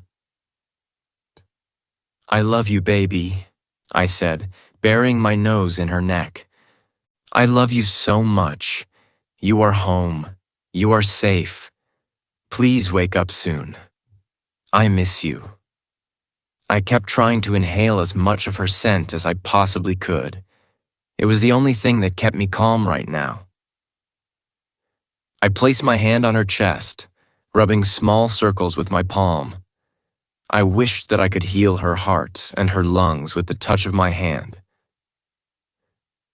Will she be okay, Logan? Andrew asked, his voice breaking. I looked up at him. He was staring at her as tears kept falling down his cheeks. Yes, I said. She will wake up soon. We will go back home. I will mark her and marry her. I will tie her to myself in every way humanly possible. She will be okay. She has to be okay. Andrew looked at me and wiped his cheeks. He gave me a small smile. Maybe you should ask her brother for her hand in marriage, he said teasingly. Are we in the Middle Ages? I asked, chuckling a little. Also, I would never let you say no. She is mine. Andrew gave me another small smile and looked back at Emma. She is yours, he said quietly. I am glad that you are her mate. I know it's been a hell of a road, but I am glad that she has you in her life. I can see how much you love her. I can see how badly you want to protect her. That is all I could ask for my little girl. She is the most precious thing in my life, and I wouldn't be okay if her mate didn't understand that. I wouldn't be okay if her mate didn't love her as much as I do. He lifted her hand and placed a small kiss on her palm. I know, Andrew, I said softly. I love her with all my heart. She is the most precious thing to me as well. I couldn't be happier that she has you in her life. You are the only one I trust with her. You are the best brother and the best dad. You raised her to be this amazing person I fell in love with. I will always be grateful to you. You will always be my best friend. You will always be one of the most important people to us both. Andrew looked up at me, and a tear fell on his cheek. Thank you, he mumbled. I was always afraid that her mate would take her away from me. I was always afraid that her mate wouldn't understand how important she is to me. I'm so fucking happy that you understand. I would never do that to you, Andrew, I said softly. I would never take her away from you. She is your sister. She is your pup. You are a part of her that I can't and won't take away. He smiled and reached out to me. I took his hand in mine and squeezed it tightly. I loved him a lot. We grew up together. He was my brother, my best friend. Both of us looked down at the most important person in our lives. I leaned in and buried my nose in her neck again. I wished that she would wake up soon. I missed her. I needed her. I needed her so fucking much. Logan POV. Emma, baby, please come back to me, I mumbled, burying my nose in her neck. It had been 5 days since we had found her. 5 days of waiting. 5 days of praying to the goddess to bring her back to me. I missed her so fucking much. I had her body back. I could touch her. I could feel her. But I missed her. I missed my Emma. I missed her beautiful eyes.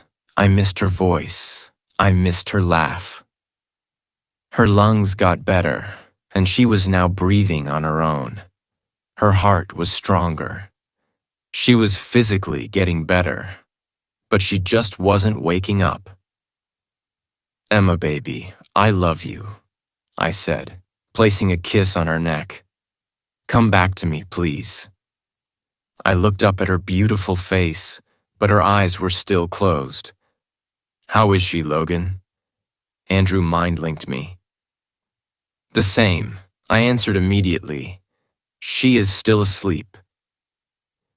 Andrew was in the cellars, taking his anger out on Samuel and other prisoners. He was stuck mid-shift, and he just couldn't push Asher back. He was in the cellars a lot. I couldn't go. I couldn't leave her. Andrew and Ren barely managed to convince me to take a shower and change. I couldn't leave my baby. I couldn't leave the love of my life. I wanted to be here when she woke up. I wanted to be the first one she would see when she opened those beautiful eyes. I ran my nose up and down her jaw, breathing in her scent. It calmed me down. It calmed Leon down. It meant that she was back with us. It meant that we had our mate in our arms. Can you feel Eliza, Leon? I asked my wolf. No, Leon whined. When will she wake up, Logan? I miss her. Soon, I sighed. Ren had a theory that Emma's mind needed a break. He believed that she needed to heal not only physically, but also mentally. He even thought that Eliza was keeping her from waking up because she needed to protect her. It made sense. I couldn't even begin to imagine what my baby went through. I still couldn't understand why I didn't feel everything they did to her. I felt only small parts of it, but not everything. She went through so much, and I understood that she needed to heal. But I missed her. I fucking missed her. Ren told Andrew and me to just keep talking to her. He told us to assure her that she was home and that she was safe. He couldn't be sure if she could hear us, but if she could, it would help her to know that she was safe. "Emma, baby, you are home," I said. "You are back home with me, my love. You are back home with your brother." I always told her the same things. I wanted her to know that she was safe. I wanted her to know that she had a future with me. I wanted her to know that I was here and that I wasn't leaving her side. I wanted her to know that she wasn't alone anymore. I wanted her to know that her mate was right here next to her. I needed her to know how fucking much I loved her. Because I did. I loved her more than anything. Looking back, I didn't have a fucking clue how I managed to reject her. How the fuck did I even manage to say those words? I loved her even then, but I was blinded by duty and power. I was a fucking idiot. It was a miracle she forgave me, and I wasn't going to throw that miracle away. I was going to keep her. She was mine. Fucking mine. "When you wake up, I will kiss the hell out of you, my love," I continued as I ran my fingers through her hair. "I will take you home, and we will spend some time together. We can watch movies. We can eat whatever you want. We can do whatever you want. We will sleep in the same bed, my love. I will hold you close because that is all I have wanted to do ever since I first found out that you were mine. We will wake up together and have coffee together." I leaned in and placed a kiss on her cheek. "I will mark you, baby," I said quietly.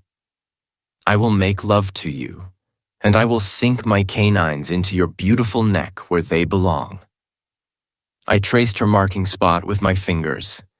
I pictured what her mark was going to look like, and a wave of possessiveness washed over me. "I will marry you, Emma," I continued as I ran my nose up and down her jaw. "I will tie myself to you in every way possible. We will have beautiful children. They will be pretty like you and stubborn like their father. We will raise them together. We will watch them grow up together. We will love each other forever, my baby." I placed kisses up and down her jaw, savoring the taste of her skin on my lips. I needed more. I wanted more. I wanted to taste her lips. I wanted to taste her skin. I wanted to sink myself into her and never fucking leave. She was paradise. She was my paradise. I buried my nose back in her neck, taking a deep breath and letting her scent fill my lungs. "I love you, Emma," I said softly as I placed a kiss on her marking spot. "I can't wait for you to wake up. I can't wait to kiss you. I can't wait to taste you again. I can't wait to show you how fucking much I love you." I shut my eyes tightly, trying to stop the tears from escaping. I couldn't believe that I almost lost her. I almost lost the love of my life. "I love you too," I heard a quiet voice say, and my heart stopped beating. Emma POV. I heard the voice I adored. I heard him tell me that he loved me. I felt his lips on my neck. I felt his nose running up and down my jaw. If this was death, I would welcome it with open arms. I opened my eyes slowly, and a bright light made me shut them down again. I prepared myself for the light and opened my eyes again. I was in a room. I was lying in bed. I glanced to my left and saw his hair. His head was buried in my neck, and he was telling me how much he loved me again. Goddess, I missed him so much. "I love you too," I said quietly. I felt him freeze, but a second later his head snapped up and he gasped loudly. "Baby," he cried out, staring at me wide-eyed. "Hi," I said, trying to give him a small smile. "Oh, goddess, Emma," Logan said as he grabbed my face and pressed his lips on mine. His taste invaded my mouth. His smell invaded my senses. I was in paradise, and I didn't want to leave. He stopped kissing me, and I whined quietly. I didn't want him to stop. I wanted him to kiss me forever. "Hi, baby," Logan said, pressing his forehead against mine. "I missed you, baby. I missed you so much." "I missed you too," I said quietly as I ran my fingers through his hair. My voice was raspy and my throat hurt. "Can I get some water, please?" I asked him quietly. "Fuck," he mumbled as he raised his head abruptly. "Yes, baby, of course. I'm sorry. I didn't think of it sooner. I needed you." "It's okay," I said, smiling at him softly. He turned around and grabbed a bottle of water and a glass. He filled the glass, put a straw in it, and turned back toward me. He reached under the bed, and I felt my upper body rising slowly. Logan put the glass in front of me, and I lifted my hand to put the straw in my mouth. "Take small sips, okay, baby?" Logan said quietly, leaning in and kissing my temple. And I listened to him, but the water tasted so good against my dry throat. It was hard to drink it slowly. I ended up drinking the whole glass. "More?" Logan asked with a small smile. I nodded, and Logan turned back around to pour me another glass of water. The door to my room opened, and Dr. Wren walked inside. Emma," he exclaimed happily. "It is so good to see you awake." "Hi, doctor," I said, smiling and taking another sip of my water. Dr. Wren walked closer to my bed and checked on the machines around me. "How are you feeling, Emma?" he asked me. I didn't really know the answer to that question. My body hurt. My chest felt like someone had punched me really hard. I was confused and a little bit disoriented. Was I really back home? Was I dreaming again? How long had I been gone? "Baby?" Logan called me worriedly when I didn't answer. "I'm a little bit confused," I mumbled quietly. I will explain everything, baby," Logan said immediately, taking my hand in his. "Well, physically, you seem to be okay now." Wren smiled. "I will let Logan and your brother explain the rest. I will come back later to fill you in on your injuries." I nodded and looked around the room. Where was my brother? Why wasn't he here? Did something happen to him? My heart raced and I could hear the machine on my right beep loudly. "Oh, Emma, baby, are you okay?" Logan asked, panicking. "Where is Andrew?" I asked, my voice shaking. Before Logan or Dr. Wren could answer, the door burst open and my brother ran inside. Relief washed over me and I sobbed. I reached out for him and he immediately pulled me into his arms. "Oh, my little girl," Andrew mumbled as he kissed the top of my head.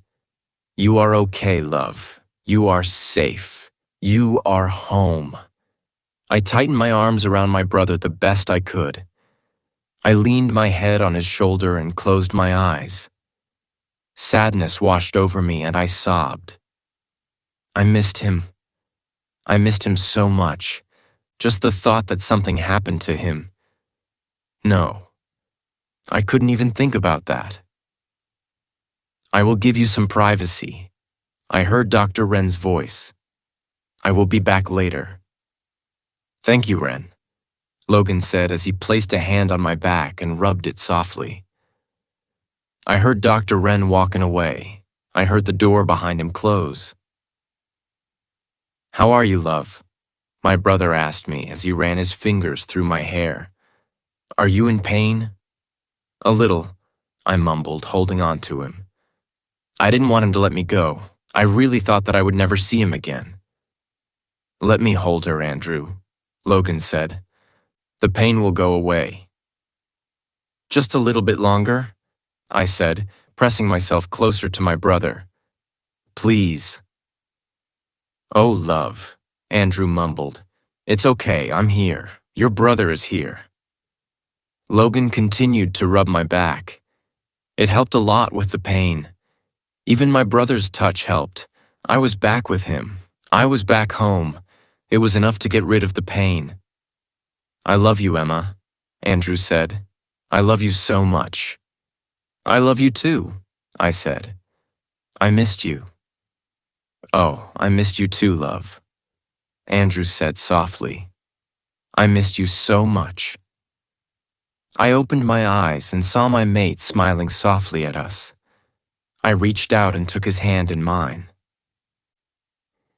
He kissed my palm, and tingles ran up and down my body. I was home.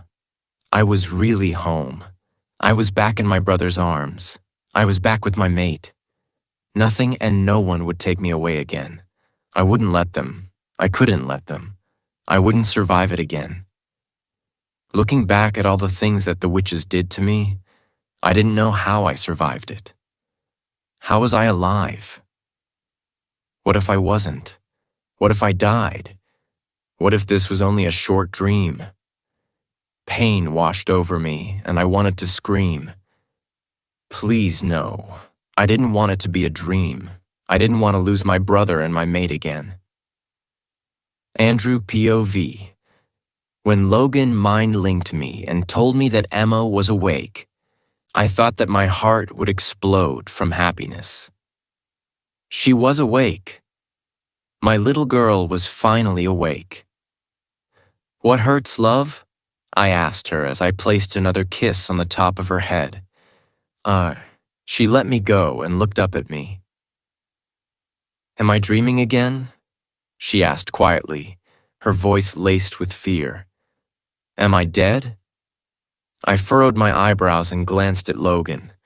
He clenched his fists and tightened his jaw.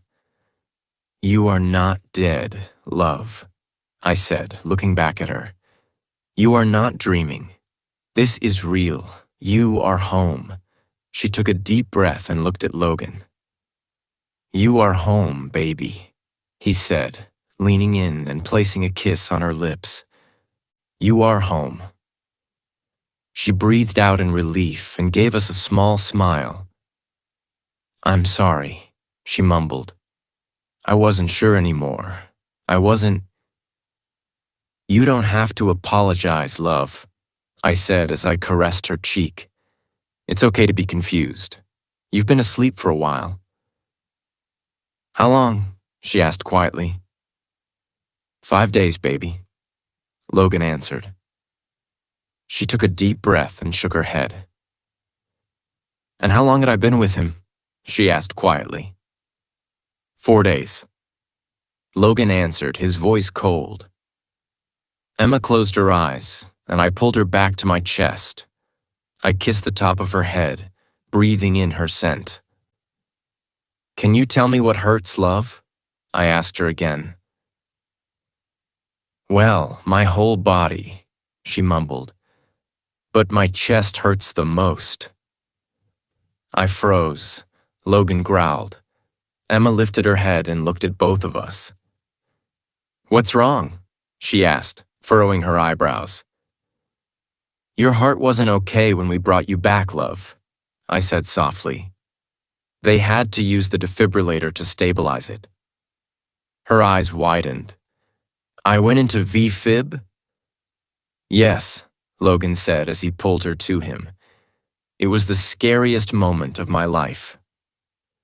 He kissed her temple and buried his nose in her hair, taking a deep breath. Is my heart okay now?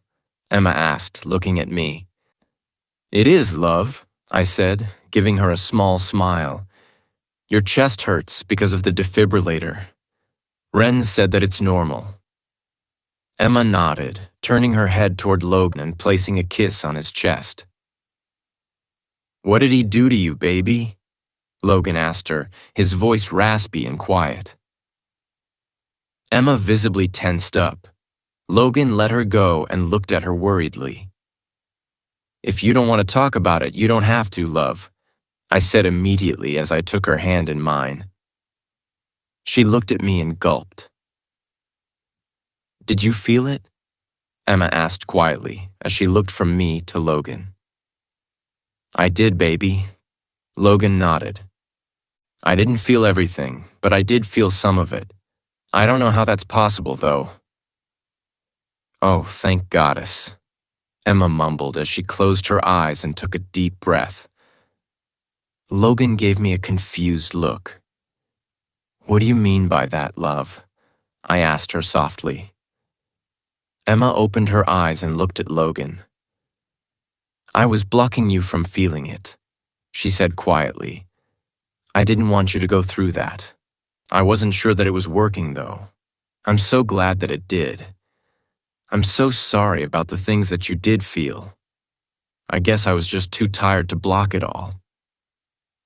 Logan stared at her for a second before a mixture of a sob and a growl escaped his mouth. He pulled her to him, lifted her up, and placed her on his lap. He wrapped his arms around her and buried his nose in her neck. You blocked it? Logan asked, his voice raspy. I wanted to protect you, Logan. Emma nodded, looking at me. I wanted to protect both of you. I took her hand in mine, trying to stop the tears from falling on my cheeks. She was so brave. So fucking brave. Did he... Logan started speaking before stopping to take a deep breath. Did he touch you, baby? Emma tensed up and I saw fucking red. If he did something to her, I was gonna fucking kill him.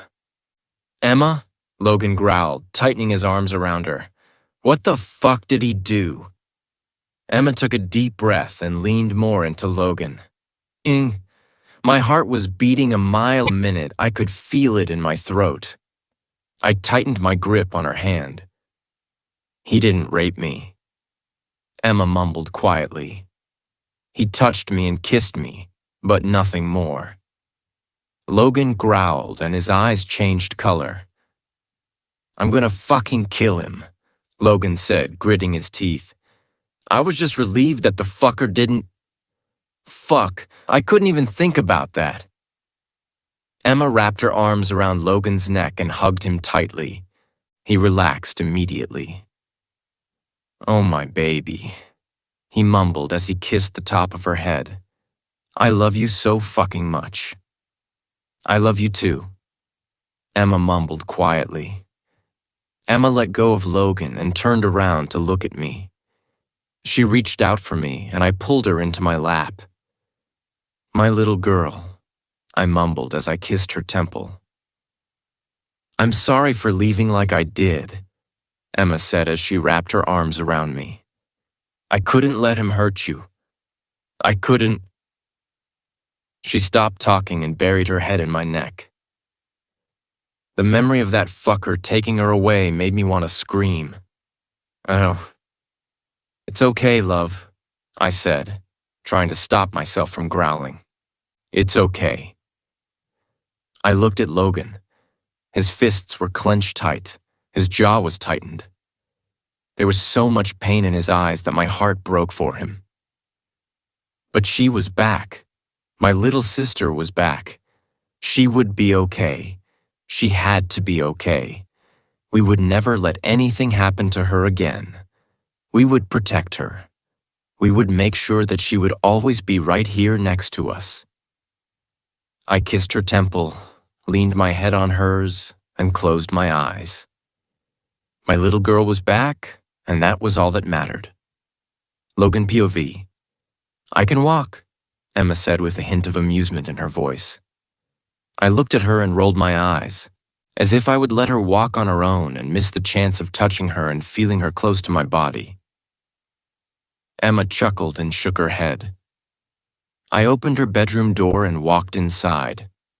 I placed her on the bed gently. What would you like to eat, love? Andrew asked her as he walked in behind us. He placed her bag on the floor and looked at Emma. I'm not that hungry, Emma said softly. You are eating, Emma, Andrew said sternly. You heard Dr. Wren. You have to eat. The fuckers have been starving her. She lost a lot of weight, and she needed to eat often. Wren told us not to force her, but we needed to make sure that she ate enough food. Small portions, 5 times a day. That was the rule, and I would be damned if she broke it. She needed to get better. I needed her to get better. Okay, Emma nodded. Can you make me lasagna, please? She grinned at Andrew, and he laughed. I knew it, he said as he approached her bed. Of course, love. I will make you the best lasagna you have ever had. He bent down and kissed her forehead. Everything you make is the best, Emma said, giving him a small smile. You don't have to flatter me, Andrew said, rolling his eyes playfully. I will make you lasagna. Emma chuckled and shook her head. The smile on her face made my heart grow double. She would only be happy from now on. I would make sure of it. Okay, love, Andrew said as he walked toward the door. I'm going to start cooking. I will come and get you when it's done. Thank you, Andrew, Emma said with a small smile on her face. I love you. I love you too, Em, Andrew said as he smiled brightly. He stepped out of the room and looked at me. Call me if she needs anything, okay? Andrew told me. Of course, I said, giving him a small smile. Andrew nodded, looked at Emma one more time, and closed the door behind himself. I looked at my mate and approached her bed. I needed to taste her. Right the fuck now. I bent down and captured her lips with mine. Her taste and her smell invaded my senses. She moaned and opened up for me. I ran my tongue along her lower lip before sliding it into her mouth. Fuck, I miss this so fucking much. Emma grabbed the front of my hoodie and pulled me on top of her. I'll hurt you, I mumbled as I stopped myself from laying on top of her. You won't, she said softly as she kissed my neck. I need this, I need you. Oh, fuck.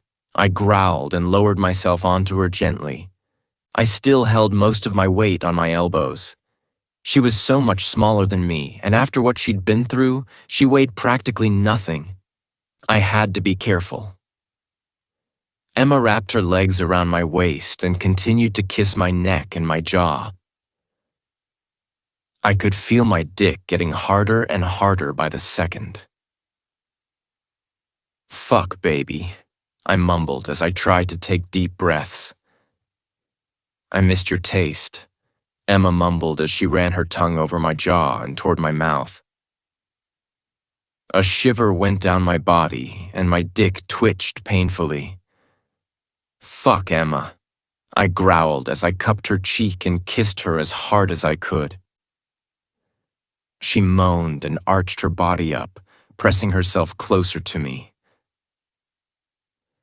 I could smell her arousal, and I wanted to rip her fucking clothes off and bury myself into her. You little devil, I growled as I started to kiss her neck. You are going to make me come in my pants again. Emma chuckled and ran her fingers through my hair. She moaned quietly when I started sucking on her marking spot. As soon as you recover, I will sink my canines right here, I said as I ran my tongue over the spot. She shivered, and I could smell her arousal even more. Fucking shit. We had to stop. Andrew was downstairs. I can't wait for you to do that, Emma said softly as she ran her hands down my body and toward my dick.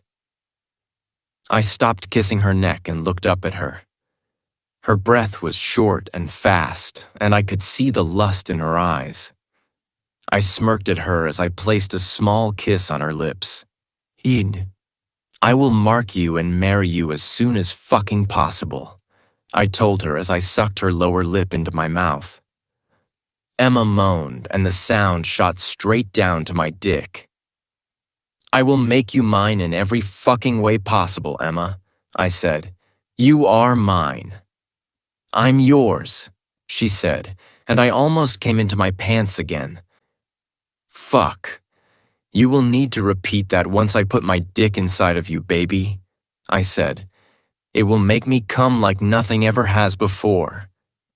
Emma chuckled and caressed my cheek. I will say it as many times as you want me to, she said softly. 1 billion times? I suggested as I raised an eyebrow. Sure, she shrugged. If you do the counting. I laughed and kissed the tip of her nose. Deal, I said, lowering my lips to hers. She wrapped her legs around me even tighter than before, and I pressed my dick on her pussy, wanting her to know what she was doing to me. Oh, Logan. She moaned my name, and it sounded fucking perfect coming from that delicious mouth of hers.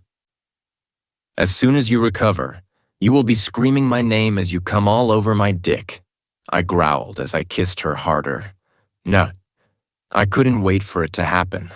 I couldn't wait to make her mine in every fucking way possible. She was finally back in my arms, and I would never let her go again. Emma POV. How the hell would I tell my overprotective brother and overprotective mate that I wanted to see Sienna and Samuel? They would go insane. Eat, Emma. Andrew's stern voice snapped me out of my thoughts.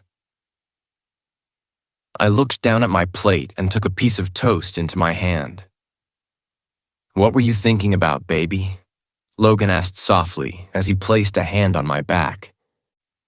I looked at him and bit my lower lip. Should I ask them? I probably shouldn't. I knew what they would say. Emma? Logan called my name worriedly. What's wrong, baby? Andrew growled, reaching out and taking my hand in his. Nothing's wrong, I said, trying to calm them down. I just have a question. Fuck, Em, Andrew mumbled, squeezing my hand tighter. Don't do this to me. Sorry, I mumbled, giving him a small smile. Andrew lifted my hand and kissed it. He closed his eyes and took a deep breath. What question, baby? Logan asked as he ran his fingers through my hair. You will probably say no. I sighed.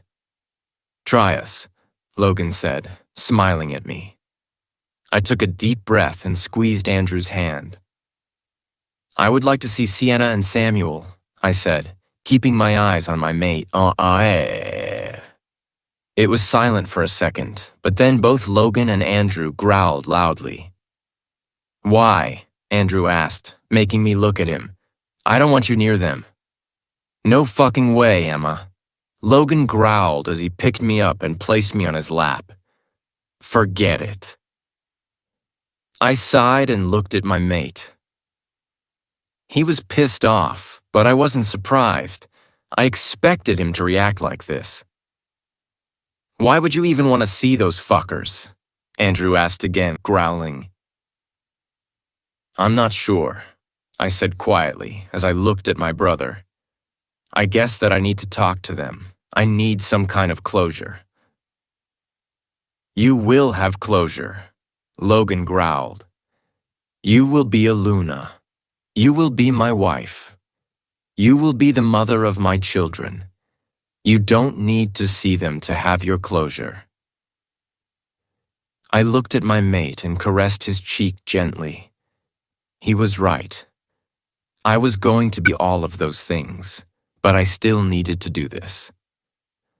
Emma, love, the only thing that they will do is hurt you, Andrew said softly. They will say hurtful things. They will scream. They will try to hurt you physically, We can't let them do that.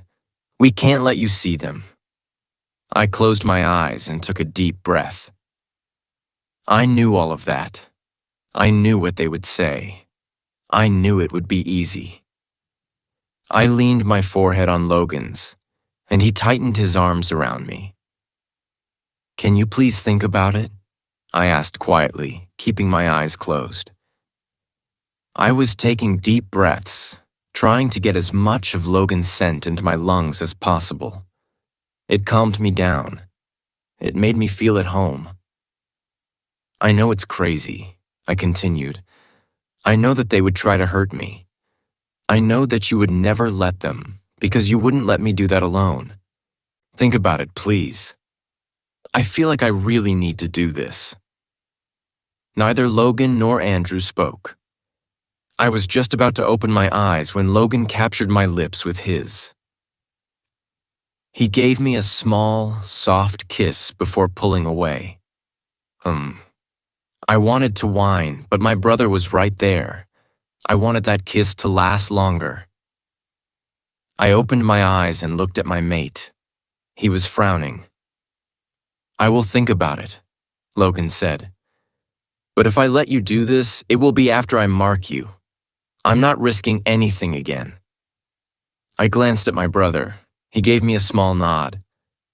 Thank you, I said softly as I looked back at my mate. Don't thank me yet, Logan said, tucking a strand of my hair behind my ear. I didn't say I would let you. I said that I would think about it. Well, thank you for thinking about it, I said, grinning at my mate. Logan rolled his eyes playfully and lifted me off of his lap. You need to go and get ready, Logan said as he put me down on my feet. I furrowed my eyebrows. Get ready? For what? I asked, looking at my brother. Andrew smirked and shrugged. He definitely knew what Logan was talking about. You and I are going to my cabin for the weekend, Logan said, making me look back at him. What? I asked, furrowing my eyebrows again. We are going to my cabin, baby, Logan said, giving me a small smile. Just you and me. Logan winked at me, and my brother growled. Stop that, Andrew said sternly. I already know what's going to happen there. I don't need a reminder. I blushed, and Logan smirked. I'm sorry, buddy, Logan said, grinning at my brother. My brother rolled his eyes and stood up. He took our plates and put them in the dishwasher. As soon as he turned around, Logan placed his hand on my thigh. He ran his hand up and down, brushing the area between my legs as he did so. I had to stop myself from moaning. I felt wetness between my legs, and I just wanted him to stop. We couldn't do this here. Logan leaned in and placed a small kiss on my collarbone. It only made it worse. The throbbing between my legs was now getting painful. Soon, baby. Logan mind-linked me. Soon I will rub that pussy. Soon I will suck that delicious clit of yours. Soon I will be right inside you where I belong. I almost came right then and there. I looked at him and saw him smirking. He knew exactly what he was doing to me. I'm going to get you back for this. I mind-linked him. Oh, I can't wait. He responded, winking at me. I couldn't wait to get to the cabin. I couldn't wait to make him mine. Logan POV. So this is where you held all of those parties I was never allowed to come to? Emma asked as soon as I parked my car in front of my cabin. You were underage, I told her as I unbuckled my seatbelt. Like you would let me come even if I wasn't. Emma chuckled, opening the car door. And have all the men stare at my mate? I growled, watching her ass as she left the car. I wouldn't think so. Her ass was fucking perfection, and I couldn't wait to get her out of those jeans. I opened the car door and stepped outside. Emma walked to the trunk and opened it. "Nobody would stare at me," Emma said. "I'm not that pretty." I snorted, making her look at me. She was the most beautiful woman on this planet. "Well, to you, I am because I'm your mate." Emma sighed, taking her backpack out of the trunk. "Let me tell you a story," I said, picking up my backpack and closing the trunk. "Back then, when I was an idiot who rejected you, I tried to find out as much as I could about Jacob." My heart clenched painfully just remembering the time I didn't have her. I couldn't believe how fucking stupid I was. I couldn't believe that I almost lost her. I couldn't believe that I almost let another man have her. She was mine. "You mean," Leon growled. "Ours," I reassured him before I continued telling the story to Emma. I called Lewis into my office because I knew that he would be able to tell me a lot about Jacob. I continued as I pulled the keys to the cabin out of my pocket. I glanced at my perfect little mate and saw that she was looking at me with curiosity written all over her beautiful face. Lewis told me that Jacob was in love with a girl and that he was going to ask her to be his chosen mate, I said, and I wasn't able to stop myself from growling. I was still jealous of him. I still hated him for trying to take my girl. Emma took her hand in mine and gave me a small smile. I bent down to kiss her forehead. "Lewis also told me that a lot of the guys from the patrol were in love with that girl," I said as I unlocked and opened the front door. "So you can't really tell me that you aren't pretty when you have our entire patrol drooling after you." "Maybe he was talking about another girl." Emma shrugged. I looked at her and raised an eyebrow. She chuckled and shook her head. "It doesn't matter, Logan," she said as she placed her backpack on the floor. "I'm yours anyway." My dick twitched in my pants. Fuck yes, she was. "Yes, you are," I growled, grabbing her arm and pulling her closer to me. I captured her lips with mine, and her amazing taste entered my mouth. I grunted, making her moan and press herself closer to me. "I can't wait to be inside of you, baby," I told her as I started kissing up and down her jaw. "I can't wait to make you mine. And mine. Only." Emma ran her fingers through my hair and lifted my head gently. "Can we talk about something first?" she asked quietly. I saw a hint of nervousness on her face, and I immediately went into protective mode. "Of course, baby," I said as I picked her up and carried her to the living room. "Nah." She looked around, and I could tell that she was impressed. I was glad because all of this was hers now. I sat down on the couch, placing her on my lap. She straddled me and placed her hands on my chest. "Is something wrong, baby?" I asked her worriedly. "Are you nervous about us? Are you having second thoughts? Are you—" Emma placed her hand on my mouth, making me frown at her. "I'm not having second thoughts about us, Logan," she said softly. "I can't wait to make you mine. I can't wait to become yours. I just—" She stopped talking and took a deep breath. I moved her hand from my mouth. "Is it about sex?" I asked gently. "We don't have to do anything if you are not ready, Emma." "I'm so ready for that," she said, chuckling. "It's not about sex. I want to have sex with you."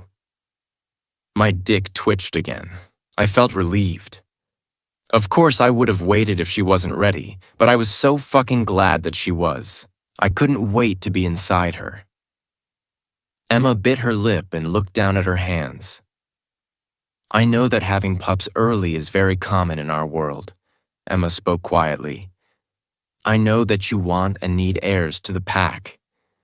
I want that too. I want to have pups with you, but I don't want to have them yet." Emma looked up at me, and I saw fear in her eyes.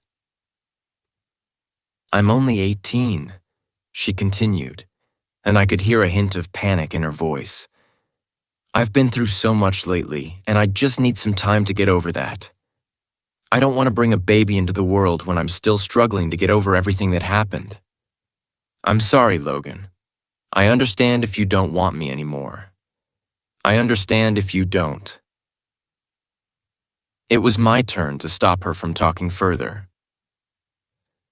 I pressed my lips against hers, stopping her from talking like a crazy person. "You are crazy if you think that I would leave you just because you are not ready to have pups right now," I told her softly. "I want to enjoy you for a little while anyway. We have time, Emma. We don't have to rush into anything, baby." Emma sobbed and wrapped her arms around my neck. "Oh, thank Goddess," she mumbled. "I thought that you would leave me again." My heart broke. "Fuck, Emma, no," I said as I wrapped my arms around her as tightly as I could. "I would never leave you. You are mine. I don't give a shit about anything else. I want you. I need you." Emma lifted her head and pressed her lips on mine. "I love you," she said softly. "I love you too, baby," I said, pressing my lips against hers again. I ran my fingers through her hair, and she grabbed the front of my shirt, pulling me closer to her. "I am going to mark you and marry you, though," I said as I started kissing her neck. "I need to make you mine." "I need you to make me yours," Emma said softly, making me groan and press my dick on her pussy. This was happening. She would be mine. I would finally make her mine. Logan POV. The taste of her was fucking amazing. Her scent, her soft skin, her warmth. Everything was fucking amazing. I kissed her neck and sucked on her marking spot, making her moan. "Bedroom?" I asked, praying to the goddess that she would say yes. Yes," Emma said softly. "Well, thank you, goddess." I stood up, tightened my arms around her, and started walking to the bedroom. My heart was pounding like crazy. It would finally happen. I would finally mark my mate. I would finally make her mine. Emma kissed my neck softly, and my dick twitched painfully. I saw fucking stars the moment she sucked on my marking spot. "Fuck, Emma," I growled as I kicked the bedroom door open. I hurried toward the bed and laid her down gently. I looked at her beautiful face and smiled. "I love you so fucking much," I told her as I kissed the tip of her nose. "I love you too," she said quietly. I could hear nervousness in her voice, and it made my heart clench painfully. "Don't be nervous, baby," I said softly as I caressed her cheek.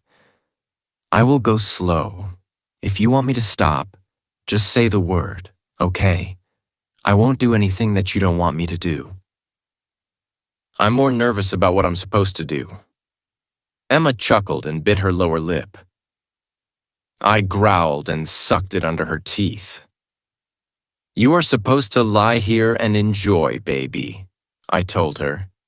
"Let me do everything. There will be plenty of opportunities for you to do all kinds of dirty stuff to me." I winked at her and she chuckled. The sound of her laugh made my heart swell. I started to undress her slowly. I removed her hoodie and saw a black lacy bra underneath. I grunted with need. She was driving me fucking crazy. I took my sweet time with her. We were alone. There would be no interruptions. There was no need to rush anything. I had her amazing body underneath me, and I planned on enjoying it as much as I wanted to. I leaned in, placed a kiss on her collarbone, and reached behind her to unclasp her bra. I took off her bra and immediately sucked on one of her nipples. Ah. Oh, Logan, Emma moaned, arching her back and pressing herself closer to me. My dick was pulsating in my jeans. I sucked on her nipple until I decided that I should give my attention to the other one. I used my hands to rub her over her jeans. I was teasing her, and I could tell that she was getting a little bit frustrated. Her breaths became short and fast. She kept pushing herself against my hand. Logan, please, she whined, and her voice almost made me come. She moaned my name. She needed me. Me. I started kissing down her belly until I reached her jeans. Do you want me to continue? I asked, wanting to make sure that she was still okay with everything. She nodded and gulped. I winked at her as I started to unbutton her jeans. The scent of her arousal was driving me fucking crazy. I'm gonna make you come, baby, I told her as I removed her jeans. I need you wet and ready for me. I looked down at her thong. It matched her bra. I grabbed her hips and turned her around to look at her perfect little ass. Emma gasped. She chuckled the moment I grabbed her ass and growled. It was perfect. She was perfect. I turned her back around and removed her thong. She was naked, underneath me. I could do with her body whatever I wanted to because she was fucking mine. Mine! I looked at her beautiful face and smirked. I grabbed her knees and pushed her legs open. I almost whined when I saw her beautiful little pussy just waiting for me. She was so fucking wet already. Fuck, baby, I said as I ran my finger from her clit to the hole I would soon fill with my cock. You are ready for me, aren't you? Emma's breathing picked up and her eyes widened. I laid between her legs and lowered my mouth on her clit. She moaned and arched her back. Stay still, baby, I said as I grabbed her hips with my hand. I lowered my other hand between her legs and pushed a finger inside of her. Oh, Logan, Emma moaned loudly. I started sucking on her clit and pushing a finger in and out of her. When I felt her starting to clench around my fingers, I stopped. Emma whined and I chuckled. Sorry, baby, I said as I started pushing another finger into her. You will be coming in a second. I had to push the second finger in slowly. She was so fucking tight. I sucked on her clit as I worked 2 fingers in and out of her. Oh shit, Emma mumbled and I chuckled. I looked up at her and wished that I could take a picture of her beautiful face right now. Her cheeks were flushed. Her eyes were wide and filled with lust. Her mouth was slightly open and she kept biting her lower lip. Her chest kept falling up and down rapidly, making her tits bounce and giving me a perfect view. I was so fucking ready to come. I felt her clench around my fingers, and I knew that she was coming. I kept my eyes on her because I wanted to look at her while she came. She was fucking perfection. I slowed down my sucking and pumping and waited for her orgasm to finish. Oh, goddess, Emma mumbled as she laid down on the bed. It will be so much better when you come on my cock, baby, I said as I kissed her body. I captured her mouth with mine and let her taste herself on my tongue. She moaned and kissed me harder. She started tugging on my sweater, and I pulled it up over my head. I stood up to remove my jeans and my boxers. And I watched her face as she looked up and down my body. Her eyes widened as soon as she saw my cock. She bit her lip and looked up at me. I growled. The innocent look in her eyes was driving me fucking crazy. "This is all mine," Emma said quietly, looking me in the eyes. I could swear that I just fucking came. "All yours, baby," I said as I laid back on top of her. Emma ran her hands up and down my body, making me growl and shiver. "I love you," Emma said, placing a kiss on my neck. "I love you too, baby," I said as I grabbed a fistful of her hair. I pulled her head up and covered her lips with mine. I placed the tip of my cock at her entrance. My heart was racing. This was it. One small push, and she would be mine. I ran my fingers through her folds, making sure that she was still wet and ready for me. "Are you ready, baby?" I asked her. She nodded and grabbed both of my arms. "It will hurt for only a second, okay?" I told her as I kissed her lips gently. "I won't move until you tell me to." Emma nodded, and I placed another kiss on her lips. I started to push inside of her. I kept my eyes on hers. I wanted to watch her become mine. I made sure to go slow. She was so fucking tight, soft, and warm. I had no fucking idea how long I would last like this. I kissed her again as I continued to push inside of her. I kept my eyes on hers the entire time. I needed to see her become mine. I fucking needed it. Emma POV. I couldn't decide if the feeling of Logan pushing inside of me was amazing or weird. It was probably both. I had to remind myself to keep breathing. I had to remind myself to remain calm. I kept my eyes on Logan's the entire time. I couldn't look away. I didn't want to look away. The desire in his eyes was so reassuring. I was so scared that I would do something wrong. I was so scared that Logan wouldn't be satisfied. I was so scared that she wouldn't enjoy this. I was so glad that I was wrong. The only thing I saw in his eyes was love. Logan stopped pushing and kissed my lips softly. "Take a deep breath, baby," he said as he reached between us and started rubbing my clit. "This will hurt a little." I nodded and took a deep breath. Logan started pushing in again, and I felt something tear inside of me. Pain spread through my body, and I grabbed Logan's arms tightly.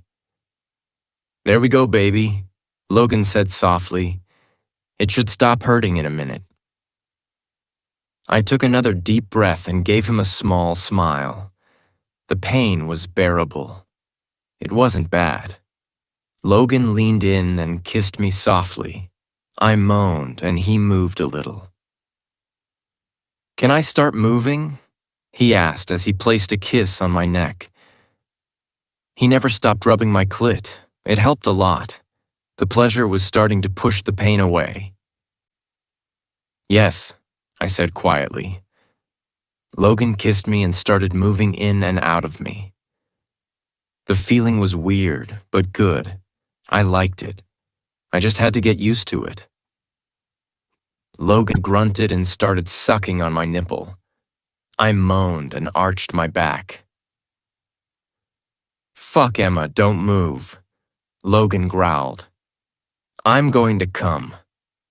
He pushed me back down on the bed and kissed me. He pulled out of me, making me whine and frown at him. "You will get it back, baby."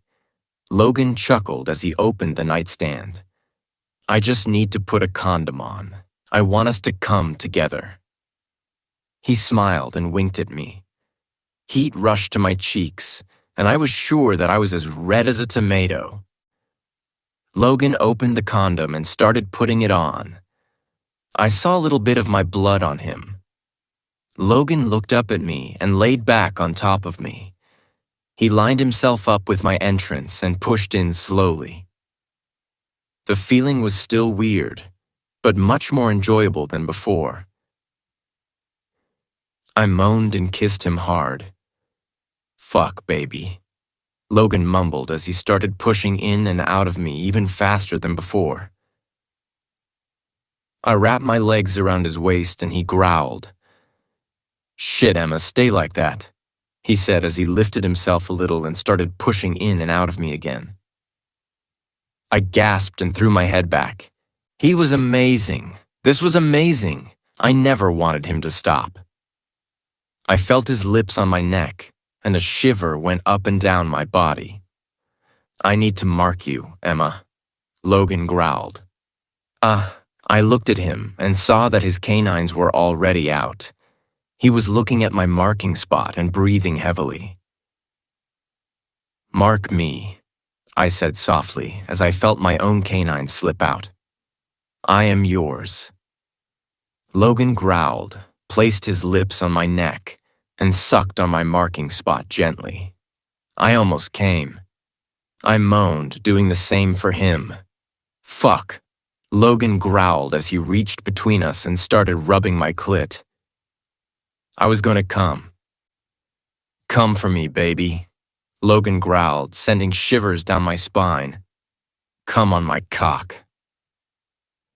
I listened to him.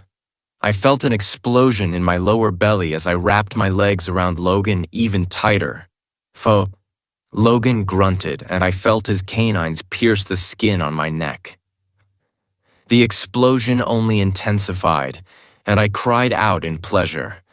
My senses kicked in, and I sank my canines into his neck. Logan's movements stilled, and he grunted loudly. I felt him lick the wound on my neck, and I did the same for him. Mine, Logan growled quietly. Yours, I said, running my hand up and down his muscular back. This was the best feeling in the whole world. Logan lifted his head and kissed me hard.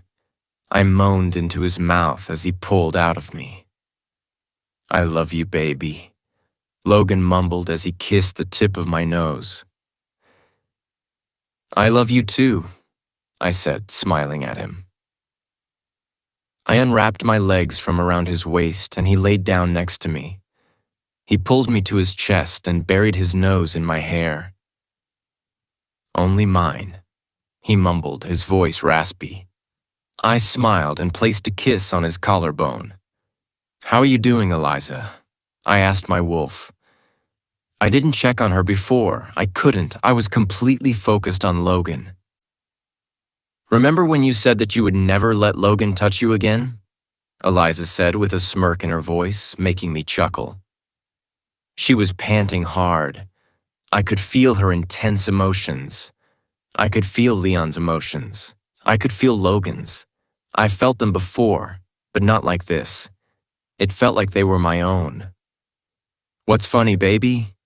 Logan asked as he traced a finger up and down my back. Eliza was reminding me of what I said when I was mad at you, I said, looking up at him. What did you say? Logan asked, raising an eyebrow at me. I don't think you want to know. I chuckled, making him narrow his eyes at me. What did you say? He repeated his question as he lowered his hand and spanked my butt. I flinched and moaned. Logan smirked at me and spanked my butt again. What did you say, Emma? Logan asked, leaning in and biting my lower lip. I said that I would never let you touch me again, I answered, panting hard. Logan growled and smirked. Look how that turned out, he mumbled as he sucked on the mark on my neck. I was so wet again. I was ready for him again. Fuck, baby, Logan growled as he touched my clit softly. I want to fuck you again, but you will be too sore tomorrow. We need to take this slow. He kissed me hard and bit my lower lip. How about we take this to the bathroom? He asked as he sat up and pulled me with him. I will make you a bath and show you a thing or two while I'm at it. Logan winked at me and my heart raced. Deal, I said, giving him a big smile. Logan chuckled, stood up, grabbed me, and put me over his shoulder. I gasped and tried to get out of his hold. He only spanked my butt again, making me chuckle and give in. Logan POV. I was so fucking nervous. I had no idea why. She would say yes. She was already marked, mated, and mine. Marriage was just a formality. Just another way to tie her to me. We didn't need it, but I wanted to make her mine in every way possible. There was still a tiny possibility that she would say no. What if she changed her mind? What if she decided to find a witch and remove my mark? What if she wanted someone else like Jacob or Drake? Leon growled loudly. Mine, he screamed. Fucking mine. I took a deep breath and tightened my hold on her hand. Stop thinking about that, Logan. Leon growled at me. I will come out and stick my claws up your ass. She is mine. She isn't Jacob's or Drake's. She is mine. Mine.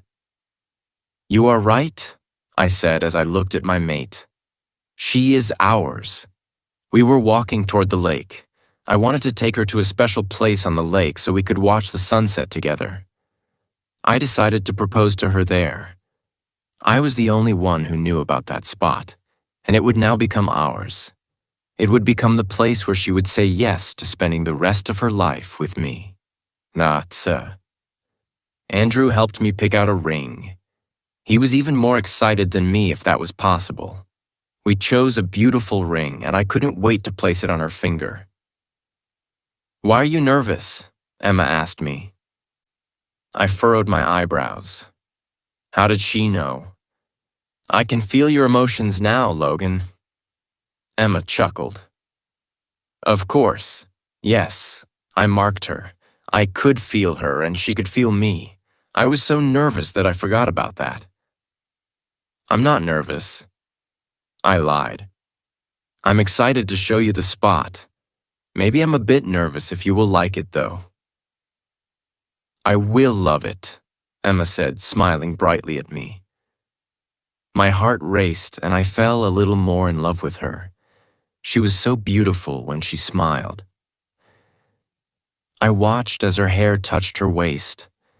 I watched as her blue eyes roamed around. I watched her smile. I watched her perfect little body as she walked next to me. I watched her plump lips that I loved to kiss and bite. I filled my lungs with her amazing scent. I enjoyed the tingles and sparks that flew up and down my body. I enjoyed her.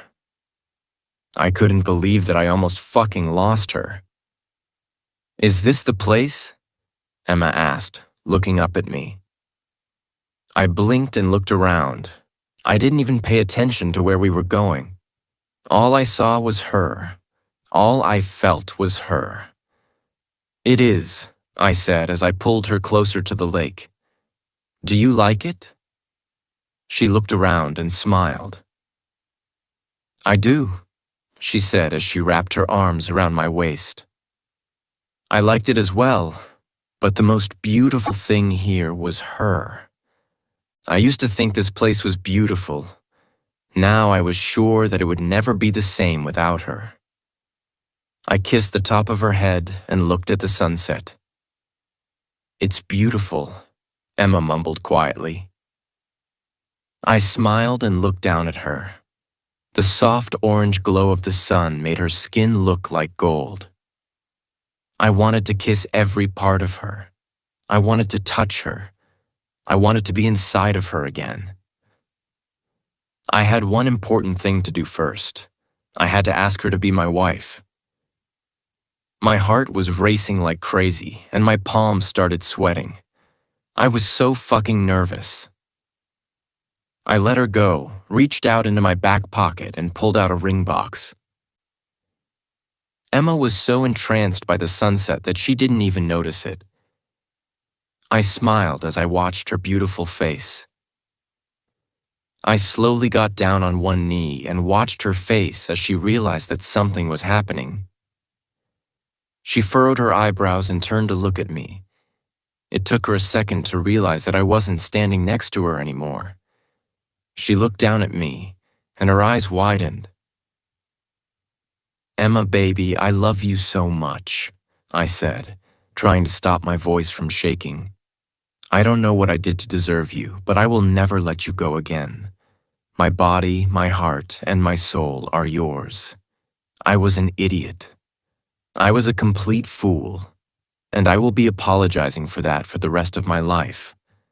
I will show you how much I love you until I take my last breath. I will be by your side for the rest of my life. I will never take you for granted, and I will love you with every piece of my heart. Will you marry me, Emma? My heart was going to jump out of my chest. I knew it. I could feel it piercing my rib cage. I watched as tears fell on her cheeks.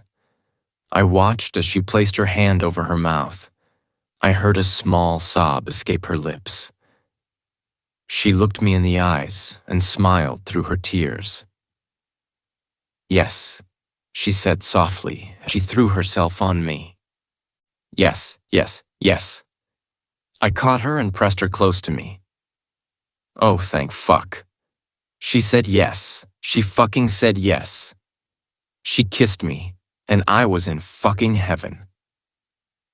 I reluctantly stopped kissing her and took the ring out of the box.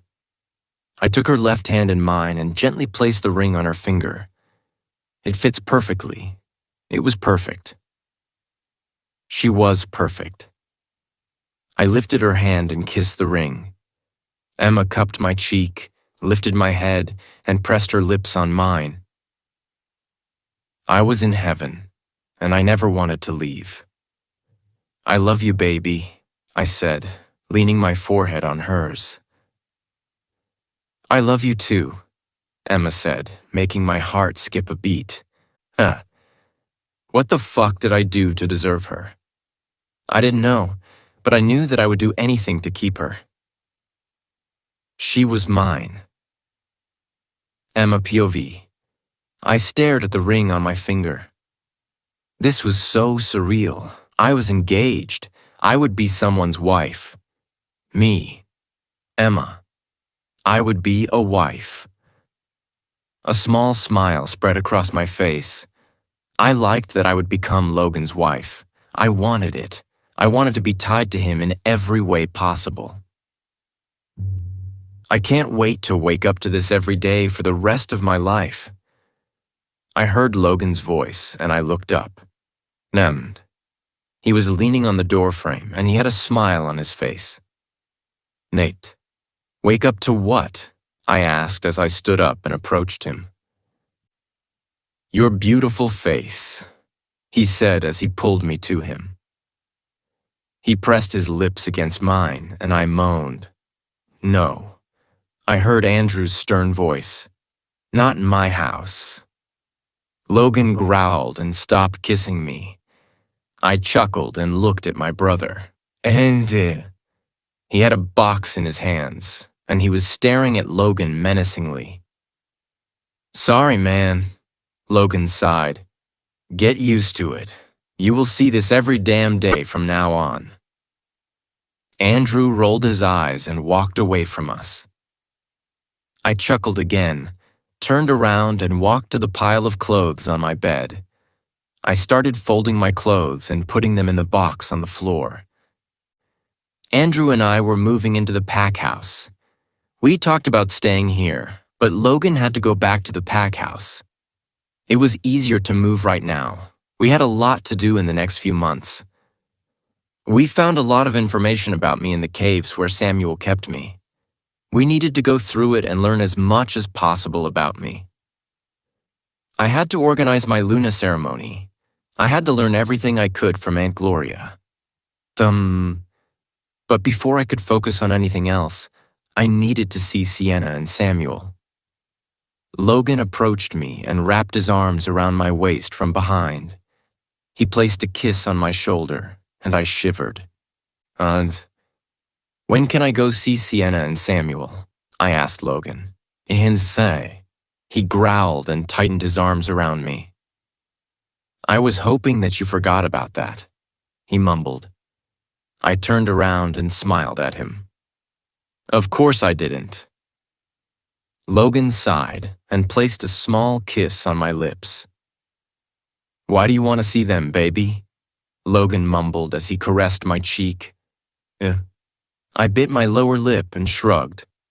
"I'm not sure. I just know that I need to." Logan studied my face for a few moments. "I will talk to Andrew." Logan sighed. "I want to do it as soon as possible. I want to be done with it." I nodded and smiled. "You are not going alone." Logan growled. "Andrew and I will both be there." "Of course," I said softly. "I want you there. I couldn't do that alone." Logan nodded and leaned in to kiss me softly. I melted into his arms, and I felt myself get wet. Just one small kiss, and I was gone. My eyes are burning. I heard my brother's voice. I stopped kissing Logan and chuckled. "I told you to get used to it." Logan sighed and turned around to look at my annoyed brother. Andrew rolled his eyes and stepped into my room. "Can I take something into the car?" Andrew asked me, looking around my room. "The boxes by the door are ready," I said, pointing behind him. Andrew nodded and turned around to pick one of the boxes up. "Your sister wants to go see Sienna and Samuel," Logan said, making Andrew stand up abruptly. "Ati." He turned around to look at me and frowned. "You haven't changed your mind?" Andrew asked me. I shook my head. "I need to go talk to them." Andrew sighed and glanced at Logan. "I was hoping that she forgot about that," Andrew mumbled, making me roll my eyes. I said the same thing. Logan sighed.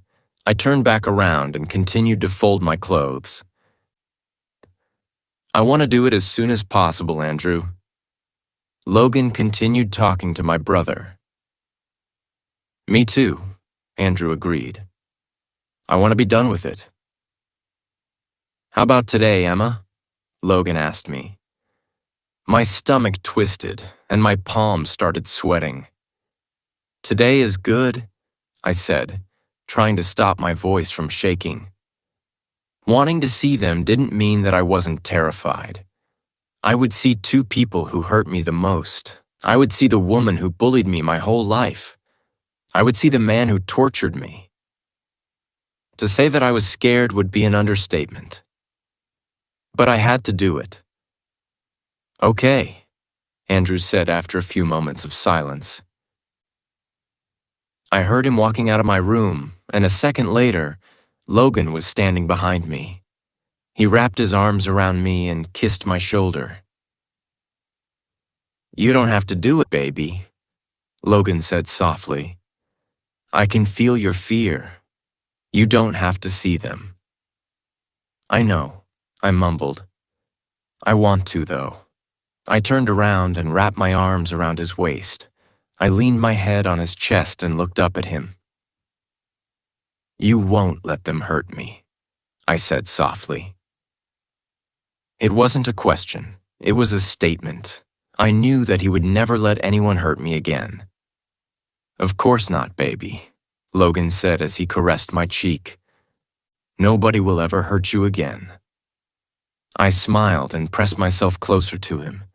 His touch and his scent were enough to take the fear away. "I love you, Emma," Logan said, kissing the top of my head. "I know," I said. "I want to hear you say that you love me too." Logan growled, making me chuckle. I love you too," I said, looking up at him. "That's more like it," Logan said, smiling at me. He loved me, and I loved him. Nothing would separate us again.